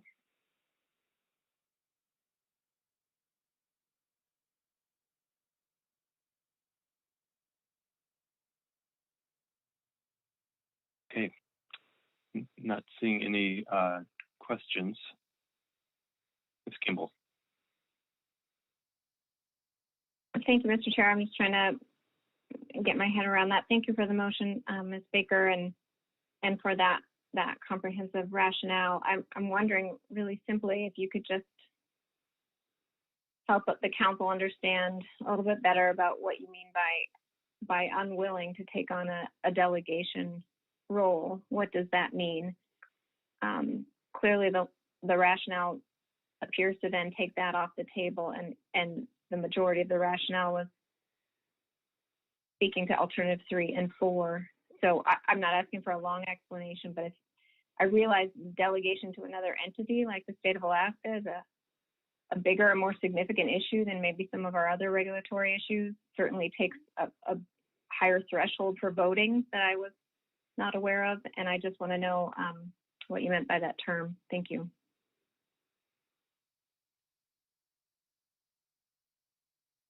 Ms. Baker. Thank you, Mr. Chair. Thank you, Ms. Kimball, for the question.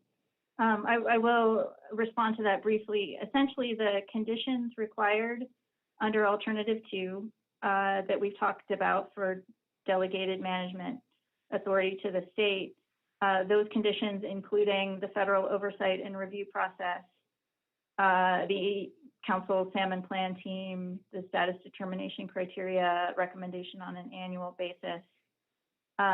Those conditions are just unacceptable in terms of our ability to participate in that process, and particularly the federal oversight and review process could actually result in withdrawn state delegation of authority. And that's very concerning to me, and on really one level. And then the additional costs of participating in the other aspects of the required process under Alternative 2 are simply, and they don't provide any benefit to state management. And so it just, if you have to make decisions with limited resources in that aspect, that was what I meant by unwilling to accept the conditions required under Alternative 2. That's very clear. Thank you. Further questions on the motion?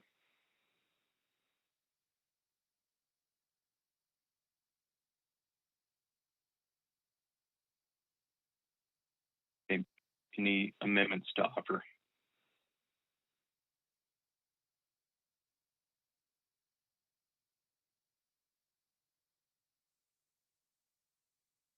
Mr. Twite. Thank you, Mr. Chair. If there are no other amendments, I have an amendment to offer that would describe how we would want to handle any regulations that are developed. Sure, Mr. Twite. Thank you, Mr. Chair. I move to amend the motion to include the following language. The council deems proposed regulations that clearly and directly flow from the provisions of this motion to be necessary and appropriate in accordance with Section 303C. The council authorizes the executive director and the chairman to review the draft proposed regulations when provided by NIMS to ensure that the proposed regulations to be submitted to the secretary under Section 303C are consistent with these instructions. With a second, I can speak to why I chose this particular form of deeming. Thank you, Mr. Twite. Is there a second? I'll second that, Mr. Chair. Seconded by Mr. Jensen. Mr. Twite. Thank you, Mr. Chair. As council members are aware, the council has two options for addressing the review of the draft regulations that are prepared by the agency to implement final actions that we've chosen. And in this case, I've chosen the delegated responsibility to both you, Mr. Chair, and the Executive Director to review those draft regulations on our behalf. And if you see things that are inconsistent with those regulations, certainly you can either flag them or bring them back to us for further discussion as well. But in this case, given that the regulations to implement alternative 4 are going to be should be relatively simple and are certainly should be reasonably understood by us already, I've suggested that this would be the appropriate approach. Okay, thank you, Mr. Twite. Are there any questions on the deeming amendment?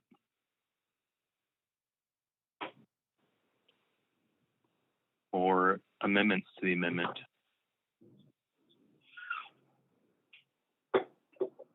Or comments on the amendment?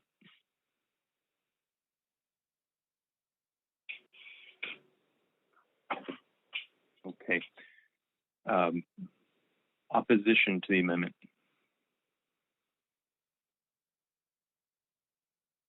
Seeing none, the motion is amended. Okay, back to the main motion, Ms. Kimball. Thank you, Mr. Chair. I have another question on the main motion, if this is the appropriate time. Sure. Ms. Baker, I'm just trying to get around the plan here and the future. And I guess I'll just be very, very direct that I'm wondering if the state, and I know you can't speak for any future state administration, but if the state in this case would support revisiting this issue if a congressional fix were to occur that would allow for state management throughout the salmon range, both the EEZ and state waters, essentially what we have under status quo. I think the state has previously been on record supporting that, and I'm wondering if you can make any statements about your willingness to revisit this should that occur. And if you can't, you can't. I just need to ask.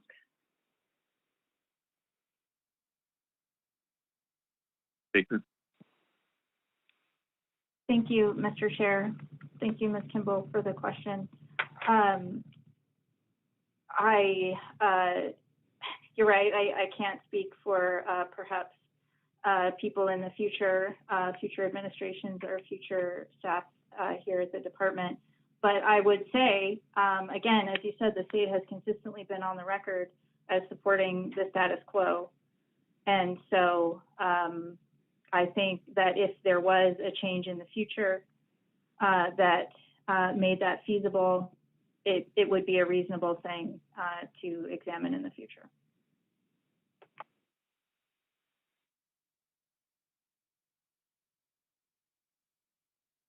Thank you. Thank you, Ms. Kimball. Okay, any further questions or amendments on the main motion?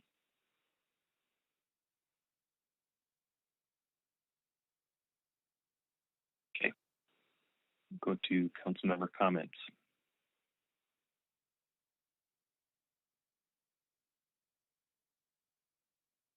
Ms. Baker. Thank you, Mr. Chair. And since this, I don't want to monopolize all of the conversation, but since this is final action, I did want to add some supplemental comments in terms of consistency with the national standards, if this would be the appropriate time. Yes, sounds good. Thank you. Under my motion, in terms of consistency with alternative 4, consistency with National Standard 1, no changes are proposed to the east area of the FMP, and so management of the commercial and sport salmon fisheries in the east area will continue in concert with the Pacific Salmon Commission in accordance with the conservation and harvest sharing goals of the Pacific Salmon Treaty to prevent overfishing and obtain the number and distribution of spawning fish capable of producing the optimum yield on a sustained basis. In the west area, prohibiting commercial harvest enables the state to manage salmon fisheries in state waters to achieve escapement goals. The state's scientifically based approach for controlling catch to achieve escapement goals ensures that overfishing does not occur. An OY of 0 recognizes that much of the west area has been closed to commercial net fishing since 1952 and commercial troll fishing since 1973. This OY recognizes that salmon would be fully utilized by state-managed fisheries and that the state of Alaska manages fisheries based on the best available information using the state's escapement goal management system. Increased escapements of sockeye and coho salmon to northern Cook Inlet may be realized under Alternative 4, and it is likely that the set gillnet, sport, and personal use fisheries will see improved catches and fewer restrictions if the EEZ is closed to commercial fishing and drift gillnet harvest cannot be completely made up in state waters. National Standard 2, the state has and uses the best available scientific information to manage salmon stocks in the west area. The best scientific information was used to analyze the alternatives. National Standard 3, all of the alternatives allow salmon stocks to be managed as a unit throughout their range. All the differences between the alternatives really is in the level of coordination required between federal and state managers. Alternative 3 requires additional layers of complex jurisdictional coordination in order to apply MSA provisions to the portion of the fishery that occurs in the Cook Inlet EEZ. Alternative 4 best meets the goals of National Standard 3 because it allows the state to manage the entire commercial fishery in state waters and shifts the overall management of salmon harvest closer to natal streams. National Standard 4, the analysis describes that none of the action alternatives allocate or assign fishing privileges among commercial salmon fishery participants, and none of the management measures under consideration would discriminate between residents of different states. As such, the management measures under all of the action alternatives would apply equally to participants in the commercial salmon fishery in the EEZ. As detailed in the analysis, the action alternatives are reasonably calculated to promote conservation. And again, an EEZ closure under Alternative 4 applies to all participants in the commercial drift gillnet salmon fishery equally. National Standard 5. Alternative 4 is the most efficient choice from a management perspective because it would result in the lowest possible costs across all relevant aspects of this action, including fishing effort, administration, monitoring, record keeping and reporting, and enforcement. Alternative 3 adds considerable costs for federal and state managers and fishery participants. National Standard 6, state in-season management is the most flexible and responsive to contingencies and variations in fisheries. The state salmon management plans have measures in place to account for variance within and among years. State management is far more flexible and timely than federal management, and the state has experience in managing the fishery and can account for variance within and among years. There is substantial uncertainty surrounding preseason estimates of salmon run strength, and the state's conservative approach is based on a flexible management plan that accounts for the actual run strength in season. Federal management of the Cook Inlet EEZ would not provide the appropriate mechanisms needed to respond to such uncertainties in annual salmon runs. The state uses in-season information on run assessment, catch information, and escapement data to respond quickly to uncertainties in expected run sizes, and the state can quickly constrain catch if necessary, using emergency order authority to promote meeting escapement goals. For National Standard 7, Alternative 4 minimizes costs and avoids unnecessarily duplication to the greatest possible extent for federal and state managers and for fishery participants. NIMS does not have the expertise or infrastructure to effectively manage salmon fisheries, and the costs of creating a federal management structure under Alternative 3 would sacrifice efficiency and effectiveness of fishery management. The economic impacts of the monitoring, record-keeping, and reporting requirements under Alternative 3 would be disproportionately higher on smaller vessel and processing operations because these costs do not account for the size or profitability of individual harvesters or processors. Under Alternative 3, fishery participants would need to track regulatory and/or fishery management changes at both the Council and Board of Fish, as well as the annual harvest specification process through the Plan Team, SST, and Council. Under Alternative 4, these increased costs would not be incurred because these types of management decisions would remain with the state. For National Standard 8, Alternative 4 allows for full harvest of salmon in state waters and provides for sustained participation by providing access to the fishery in state waters. The reduction in management uncertainty resulting from management in state waters would allow catch and economic benefits to be maximized in each year and over the long term. The impact of Alternative 3 or 4 on the harvest of individual Upper Cook Inlet drift gillnet vessels is expected to be proportional to the extent that vessels rely on the EEZ for target fishing. Table 4-32 in the analysis shows the recent historic range of commercial fishing revenue that may be at risk under Alternative 4 or Alternative 3 if the fishery is closed. Gross revenue from the EEZ was estimated as high as $19.6 million in 2012 and as low as $3.3 million in 2018. Over the same time period, the amount of drift gillnet gross revenue from the state water portion of the fishery peaked at $21.3 million and was $2.8 million in 2018. Drift gillnet vessels displaced by a permanent EEZ closure under Alternative 4 have the option of ceasing to fish, which would result in greater overall revenue at risk, or vessels could choose to relocate their fishing activity in state waters if that's possible. Over time, it is expected that state water catch rates by Upper Cook Inlet vessels may improve as vessels adapt to the available fishing area. On the processing side, smaller operations are likely to be more affected by changes in salmon landings than larger buyers because smaller buyers tend to be less diversified in the range of species handled. Substantial decreases in production could lead to temporary shutdown or a permanent closing of some processing businesses. Communities that are engaged in the drift gillnet fishery in the EEZ would be negatively impacted by reductions in harvesting and processing from the EEZ closure. The outcomes in individual communities and for individual operations would depend on adaptive responses of individuals and entities engaged in the fishery. Community impacts would also be shaped in part by the varying demographic and socioeconomic attributes of the engaged communities. Negative impacts to harvesters, processors, and communities from declines in revenue from drift gillnet fishing in the EEZ may be somewhat balanced by increased salmon harvest by other commercial, sport, personal use, and subsistence salmon users relative to the status quo.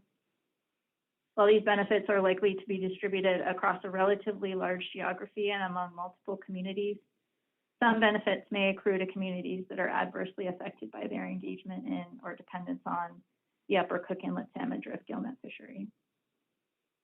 All of the action alternatives provide for the sustained participation of fishing communities in balance with achieving other national standards and the Council's objectives for this action. National Standard 9, Alternative 4 would close the EEZ to commercial salmon fishing and eliminate all associated bycatch in federal waters. And National Standard 10, Alternative 4 would prohibit commercial fishing in the EEZ and is not affected to negatively impact vessel safety. That's all I have, Mr. Chair. Okay, thank you, Ms. Baker. Mr. Marks. Thank you, Mr. Chair, and thanks, Ms. Baker, for the motion. I'm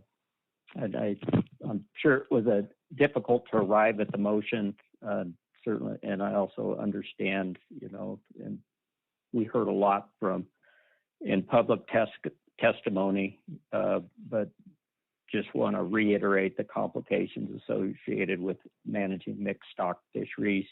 And I know that's often frustrating for folks, and where you may have a strong species or stock that you can't gain access to because of the limited abundance of a separate stock. Just looking at the options, put a lot of consideration into alternative 2. That was the preference to most of the public that we heard from. Our conversation earlier in the morning regarding the appeals process, I think there certainly would be risk associated with that, and through the appeal that could very well cripple what we were trying to achieve, and there could be some definite unintended consequences that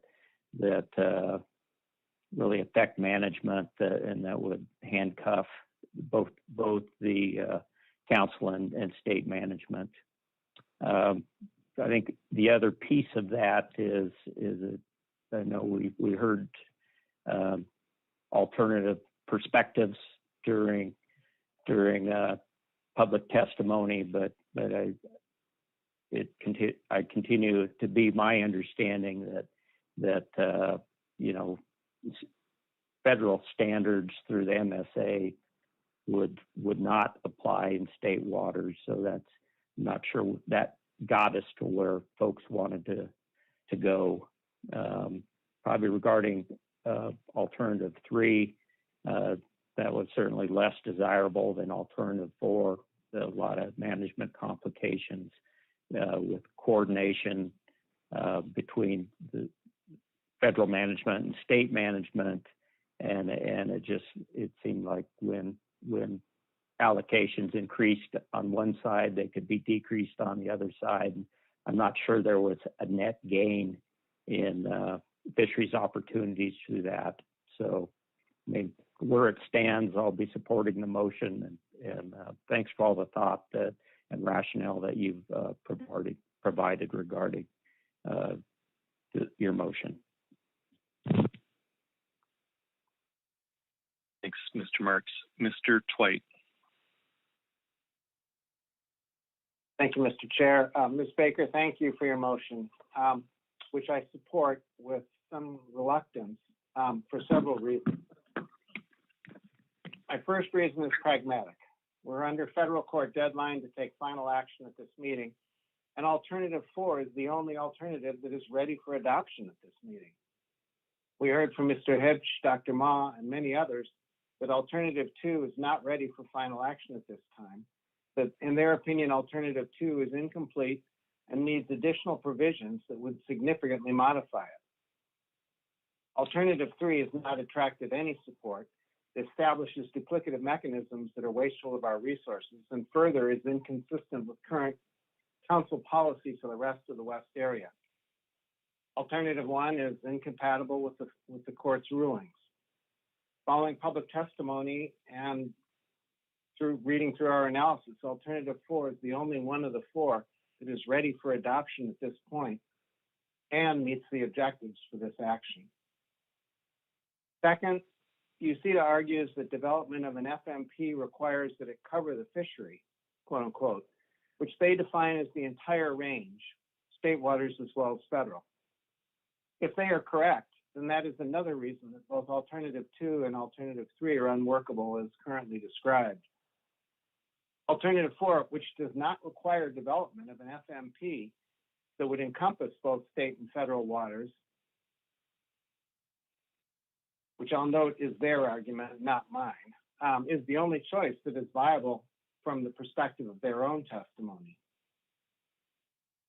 Third, Alternative 4 has already been shown to be consistent with the national standards, as it is simply an extension of the current salmon FMP to West Area federal waters that were previously removed from the FMP. The salmon FMP, as it stands now, is clearly consistent with the national standards. Among the alternatives, Alternative 4 better addresses national standards 3, 5, and 7 than the other alternatives, as it simplifies mixed stock management, provides the greatest management efficiency, and avoids unnecessary duplication, as Ms. Baker has pointed out. Any action that relies on state rather than federal in-season management, as Alternative 4 does, best addresses National Standard 6. I have heard considerable public testimony expressing concern about achieving OY and on the risks to the economic vitality of fishing communities. The analysis we have in front of this does not portray these risks as nearly as high as much of the public testimony describes it. But it does indicate that Alternative 4 may not achieve standards 1 and 8 as well as the other alternatives, but it does still achieve them. The analysis does provide us with assurance that Alternative 4 is consistent with achieving conservation objectives and may in fact facilitate doing that. The analysis indicates that all alternatives are roughly equivalent in terms of the other national standards. I conclude that Alternative 4 balances the national standards well. I'd like to address a couple of other issues that were raised by the AP and in public testimony in regards to this issue. I've heard arguments that the public has not had adequate opportunity to comment on Alternative 4. I find this difficult to accept, as we've received about 225 written comments and over 30 people provided public testimony. It has also been claimed that adding Alternative 4 in October is not a transparent process and that it is a last-minute addition. I see it as the opposite. From the beginning of this action, with the first draft of this analysis, we've acknowledged that Alternative 3 included the possibility of a closure of federal waters. Previous versions of the analysis have included a discussion of the potential reasons for closure and some of the ramifications. As a council, we could have adopted Alternative 3 and then closed the EEZ to commercial fishing as an outcome of Alternative 3. But that possibility has been sort of buried in the analysis.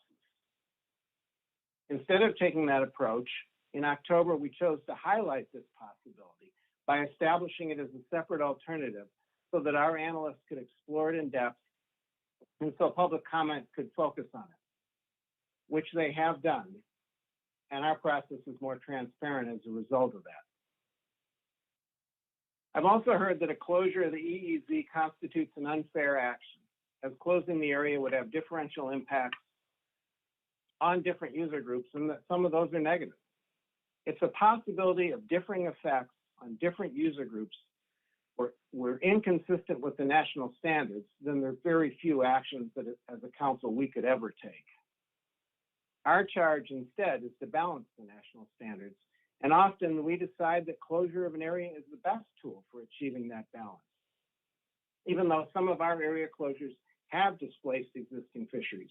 For instance, our closures to protect areas with significant coral concentration. Other area closures that we've adopted over the years were for other reasons, such as implementing the precautionary approach to fisheries, reducing the bycatch of species needing protection, or to ensure orderly fisheries, as in our closure of most of the west area to commercial salmon fisheries. Area closures can never meet the criteria suggested by the AP of providing equitable harvest opportunity to all user groups and avoiding impacts that vary geographically. Those are not the criteria that the council has applied to other area closures that we've implemented. Instead, we've applied the national standards through finding the right balance to achieve the objectives of our action. Finally, although I support Alternative 4 for final action today, I remain convinced that Alternative 1 provides the best long-term solution. A simple language change in the Magnuson-Stevens Act would provide a solid foundation for Alternative 1. I find it exceedingly unfortunate that approach is not available to us today. Adoption of Alternative 4 does not preclude a return to Alternative 1 should the MSA be revised at some point in the future. But I am saddened to think that there will be human and community costs in the meantime.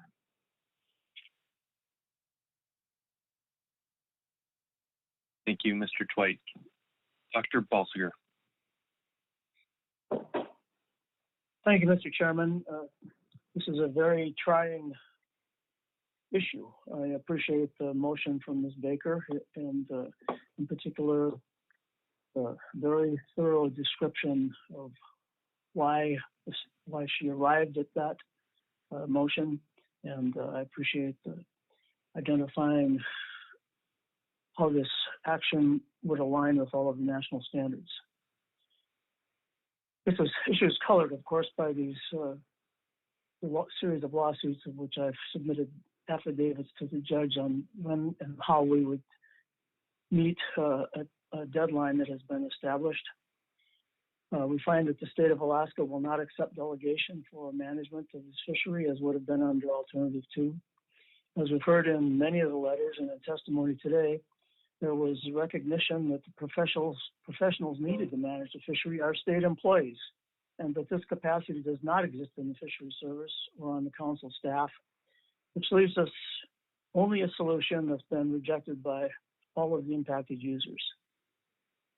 Because this issue has been and is likely again to be challenged in court and possibly litigated, and because NPFMC is under court order to address its management of salmon in federal waters of Cook Inlet by time certain, I have decided that it is best for me to abstain from voting on the issue. Thank you, Mr. Chairman. Thank you, Dr. Balsiger. Mr. Mesereau. Thank you, Mr. Chairman. Thank you, Ms. Baker, for the motion and thorough rationale. As an active fisherman serving on this council and a longtime resident of Seward located on the Kenai Peninsula, I find this issue to be one of the most difficult and troubling that has come before this council. After 6 years at this table, I've grown accustomed to making hard decisions and, when necessary, picking winners and losers in a fair and equitable manner. This action today, as a result of a lawsuit which mandated a compressed timeline for action, has the potential of negatively impacting fishermen, processors, and communities from False Pass to Cordova, many of who have no idea about this legal action or at least its implications.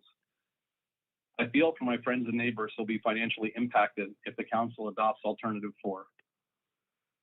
I was moved by the comments, particularly of young fishermen like Ms. Heverly and Ms. Heimbach, who represent to me the future of the fishing industry in Alaska. They put their faith in this council process, participated like professionals in the Salmon FMP committee, and if we adopt Alternative 4, this process has failed to serve them.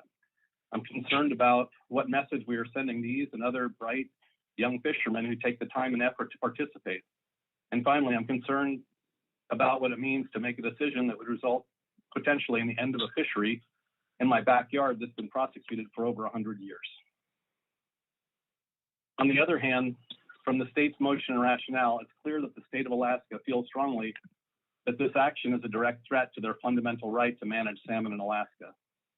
I'm not an expert on states' rights, but it seems like almost everyone agrees that the state should be the one that's ultimately managing this fishery, and who has done so for decades until this lawsuit brought this issue in front of the council. If the state's articulated position is that the starting point of our deliberation, which in my opinion it now needs to be, that we're not going to consider Alternative 2, then that leads me to consider other alternatives. Alternative 3 is fraught with challenges and really ends up creating another impossible situation. I found Ms. Campbell's question about the appeals process as to what would happen if the federal government would do if they found that the state did not comply, in their opinion, with a litany of new management measures and responsibilities. The state of Alaska and potentially fishermen all over Alaska would be at the mercy of the Secretary of Commerce, who behind closed doors could decide the fate of Alaska's salmon fisheries. This is not an acceptable outcome for this action, particularly with a long history of stakeholders in this area not being satisfied with the outcome of management attempts. This is how this fishery could be managed regularly under Alternative 2. The truth is, there's no good answer for this problem, and that's what's so troubling about this action. I will reluctantly support the state of Alaska's position on this action and support alternative 4. I do so not because I'm aware of the potential challenges this action may create for fishermen and communities, but because the state makes a strong argument that the marriage between federal oversight and state managed is a significant loss of independence that the state and its fishermen have enjoyed for decades. I sincerely hope a better solution can be found outside the council process. I hope these stakeholders that spoke today can find that way. I suspect that this is not the last time we will see and hear about this action at the council, and I truly regret there is not a more acceptable option at this time. Thank you, Mr. Mesereau. Ms. Kimball. Thank you, Mr. Chair. I just want to note we do, as has been noted, have a substantial public record on this issue, both a written comment and in the oral testimony we heard today, and it came from a really diverse set of stakeholders, not even just the direct participants in this fishery, almost none of which support this action. I also want to recognize that this action, if our recommendation is selected or approved by the Secretary of Commerce, would have real and substantive negative impacts on Kenai Peninsula communities, on fishermen, processors, as well as others that also participate on this portion of the fishery that don't live in the Kenai Peninsula Borough. And I think we heard really good testimony on how we can't limit our understanding of this issue to a percentage of the fishery that will be essentially removed under proposed action. And I think, for one, we shouldn't count on compensatory harvest, as did our stakeholders, not being able to count on that as a potential mitigating effect of this action. I don't think we should be in a position to make this choice. I'm really disappointed that we are. I don't think there are any positive outcomes of any of the alternatives, with the exception of status quo, which is not available to us as a direct result of the litigation. And so I feel truly like we're trying to choose the best of all terrible options. But given that the state of Alaska, who's managed salmon since statehood, is unwilling to take on a delegated management role under Alternative 2, I think that brings all our alternatives to a much narrower scope. And while I actually follow the argument about how that alternative might be better long-term for salmon management in the state of Alaska, it's very challenging for me on this issue because the near-term impacts are so negative for so many Alaskans. I do follow the argument. It's been made clear in public testimony that the management measures that we would intend to delegate to the state under Alternative 2 are the exact measures that much of the testifying public does not want to see remain with the state of Alaska and would be appealed. Allocations, escapement goals, openers, closures, all the key components of access that we would be saying we delegate to the state under Alternative 2. Under that appeal, the real authority lies with the Secretary of Commerce. And we've had that clarified for us in the presentation. And I think what's been also made clear is the state has weighed those concerns and decided that that course of action is unacceptable, and they're not willing to take on a delegated role. So I fear these comments aren't helping the issue very much. I honestly feel there's no acceptable choice here. Clearly, we have an issue that is more over and above complexities, over and above costs of management. It's really come down to state versus federal authority. And I just feel disappointed we're in this position. Thanks, Mr. Chair. Thank you, Ms. Kimball. Ms. Campbell. Thank you, Mr. Chair. I just wanted to note that management of the Upper Cook Inlet salmon fisheries is perhaps the most complex, politically charged task I've ever encountered in my time in fishery management. It's a mixed stock fishery. It takes place in federal and state waters with multiple commercial sectors, guided and unguided recreational sectors, personal use fisheries that have multiple gear types that are harvesting multiple valuable salmon species that are destined for hundreds of separate rivers and lakes in the Kenai Peninsula and the Matanuska and Susitna River valleys. These waters are road accessible. They're proximate to Alaska's largest population centers, and pressures on these stocks and their managers has only increased over the past decades. And the very nature of a mixed stock fishery means that the managers have to constantly balance conservation with exploitation. And that balance in Upper Cook Inlet may mean at times that OY or MSY is not achieved for each individual stock. And although we heard that a lot today, it should not be characterized as an indictment of the state management process. It's the reality of managing mixed stock fisheries, and the council could and would do no better, especially given our very limited jurisdiction and the inflexibility in our regulatory process. So I'm disappointed to say I feel like we're in a no-win position here, and so are the stakeholders. There is an established process on the state side, a public process. It's one of the most public processes I've ever been involved in to mediate these disputes and then make these policy decisions and balance opportunity and conservation and allocation needs. And the Alaska Department of Fish and Game has decades of expertise in managing these fisheries, and the council has an analysis in front of us that could not be more clear about our jurisdiction ending where the state waters begin.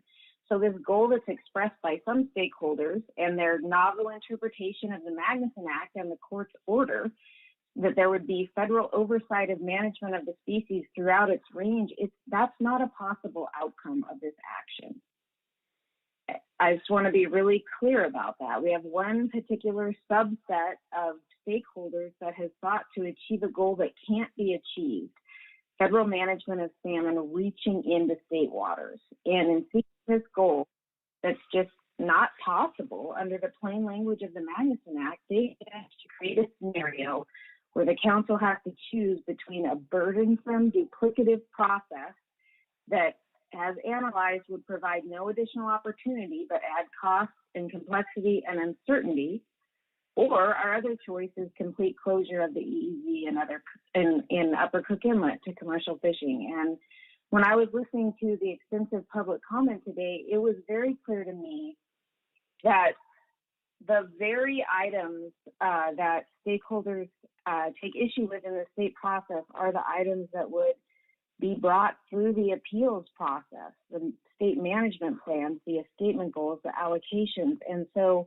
we would clearly be voting not for delegating management to the state of Alaska, but for the secretary through a federal agency to be the ultimate arbiter of management of salmon fisheries in the EEZ.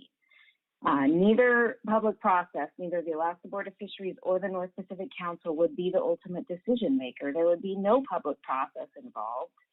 And if there's a disagreement between the state managers and the federal agency employees, the delegation could be removed and the secretary would be the one to promulgate regulations.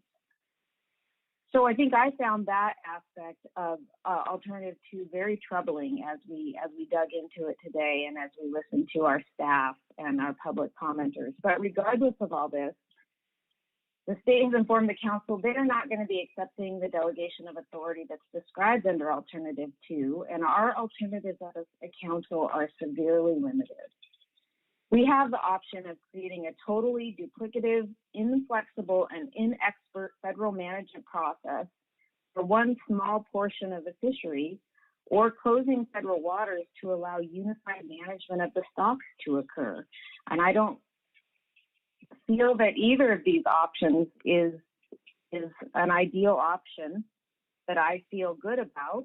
I'm very moved by the testimony of those who wrote to us and spoke to us about the pressures on their fisheries and on the communities. And I wish that there was an option in front of us that would maintain the status quo, because the system currently in place certainly is far from perfect, but it is likely better than any of the options that are available to us today. And there's been some discussion today about a congressional fix, and maybe there would be a time later in the meeting, not under this motion, to discuss what role the council might have in continuing to emphasize our repeated requests and our interest in potentially addressing this issue and cleaning this up. So I wanted to put those comments on the record. I'm going to be voting for the motion made by the state, but I just remain dismayed as a council member that there is not a better alternative available to me at this time. Thank you, Mr. Chair. Thank you, Ms. Campbell. Mr. Jensen. Yeah, thank you, Mr. Chair. And thank you, Ms. Baker, for your motion. It's I sat through this whole process. It was a big learning process for me. I've never been involved in a federal management plan, but I have been involved with the people on the other side of this that brought it to us. Like Ms. Baker said, this is a very challenging issue with imperfect solutions, and I'll agree with the rest of the council members on their statements that there's no win-win in this. There's lots of pluses and minuses, but I'm going to go along with the state's motion in support of it. I'd like to add, I've been dealing with state management in this area for almost 20 years now, and I will guarantee you it is the most complex management area in the state. We have 10 different management plans for just Upper Cook Inlet, and then when you go up further, there's several others up that way in the northern district. So it's very complex. It's a big mixing zone for all the fish that go through that area. All the fish end up going through the central district at one point in time that are migrating to the north. So with that being said, Mr. Chair, I appreciate all the hard work Ms. Baker put in developing this motion, and I'll be in support of it. Thank you, Mr. Chair. Thank you, Mr. Jensen. Any further comments? I don't see any, so thanks, Ms. Baker, for your motion and to the council for all the very thoughtful comments. A lot of amazing points were made about the challenging situation that we're in now, and do not have a nice clean way out of that we can all feel good about. I really do, again, just appreciate all of the public comment we heard and the public comments that we received. I agree that we've heard a lot of heartfelt stories, and I think we all wind up walking away from this wishing that there was a way we could have done things differently or better. But given the situation we're in, the options available to us, the time that we're at, and just the ability to we have to recognize that the state's unwillingness to accept the delegation for the reasons that Ms. Baker eloquently pointed out. It's unfortunate. It's kind of heartbreaking, and certainly do appreciate or hope that there's some option in the future for getting back to what status quo. But we're not there at this point. So I appreciate the way Ms. Baker again very eloquently laid out her thoughts behind this motion, and while it's not where we want it to be, I understand it and will support it moving forward. And with that, we'll look to Mr. Witherell to call the vote. Thank you, Mr. Chairman. Calling the roll on the motion to accept alternative 4 as the preferred alternative. Ms. Baker. Yes. Ms. Campbell. Yes. Mr. Cross. Yes. Mr. Down. Yes. Mr. Jensen. Yes. Ms. Kimball. Yes. Mr. Marks. Yes. Mr. Mesereau. Yes. Mr. Twite. Yes. Dr. Balziger. I will abstain. Mr. Canine. Yes.